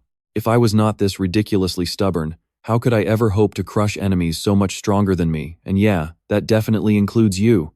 Crimson just lets out a completely helpless groan at this kid's absolute unfiltered arrogance. As Crash slowly stands back up and fixes his gear, he is genuinely surprised to see everyone still waiting for him outside, casually asking, "Is everything finally done here? Wait, were all of you really waiting out here? You and I both see it, a literal fan club." Darling quickly explains that since Bianca refused to leave his side for even a second, he was forced to wait here with her. Blushing bright red, Bianca shyly murmurs that as his official fiancée, she obviously has to stay right by his side. Talk about a high-quality, super clingy future wife. When Crash gently pats her head, telling her to wait somewhere warmer next time, Bianca looks like the happiest girl alive. She suddenly realizes that Crash seems visibly taller, his clothes getting much tighter thanks to the massive physical growth he just went through. Watching all this sweet romance, Derling suddenly gets this completely insane urge to propose to Charlotte, instantly triggering a dark, terrifying killing intent from Crash. Do you want an early game over? Trying to become my brother-in-law? But despite that absolute threat, Derling just makes a sly face, jokingly asking Crash to be his lover, making Crash want to instantly send this alchemist to the Grim Reaper. Hey Crash, you are definitely entering Rohen Academy next year, right? Derling asks out of nowhere while watching Crash recover from his intense medicine absorption. Crash simply gives a very calm, firm, and deadpan nod of agreement. Right on cue,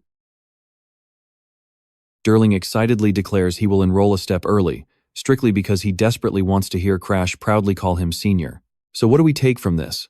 Crash squints, knowing perfectly well that Derling never attended Charlotte's class at Rohen Academy. Stick with me here. They do not even use a normal yearly class system. He just calmly replies, yeah, I actually know. If you fail a class, you literally cannot move forward, right? Dalen looks totally stunned. He never expected Cruz to be this prepared for enrollment. He flashes a huge smile. To him, this is the perfect golden chance to hang with Cruz and Charlotte. But Cruz is just super confused. Wait, is she going to school too? You are probably thinking what I am. Wasn't she supposed to travel the world stopping the erosion? Dalen just winks at him. He claims it is purely his own gut feeling. Absolutely convinced Charlotte is enrolling this year, he suddenly grabs Cruz in a tight back hug. He whines playfully, so I will just wait for you to join us next year. I'm going to be super lonely, so hurry up and catch me. Cruz just scowls, looking completely annoyed and disgusted by his buddy's over-the-top energy. Trust me, Bianca is quietly watching this entire wild mess unfold right behind them.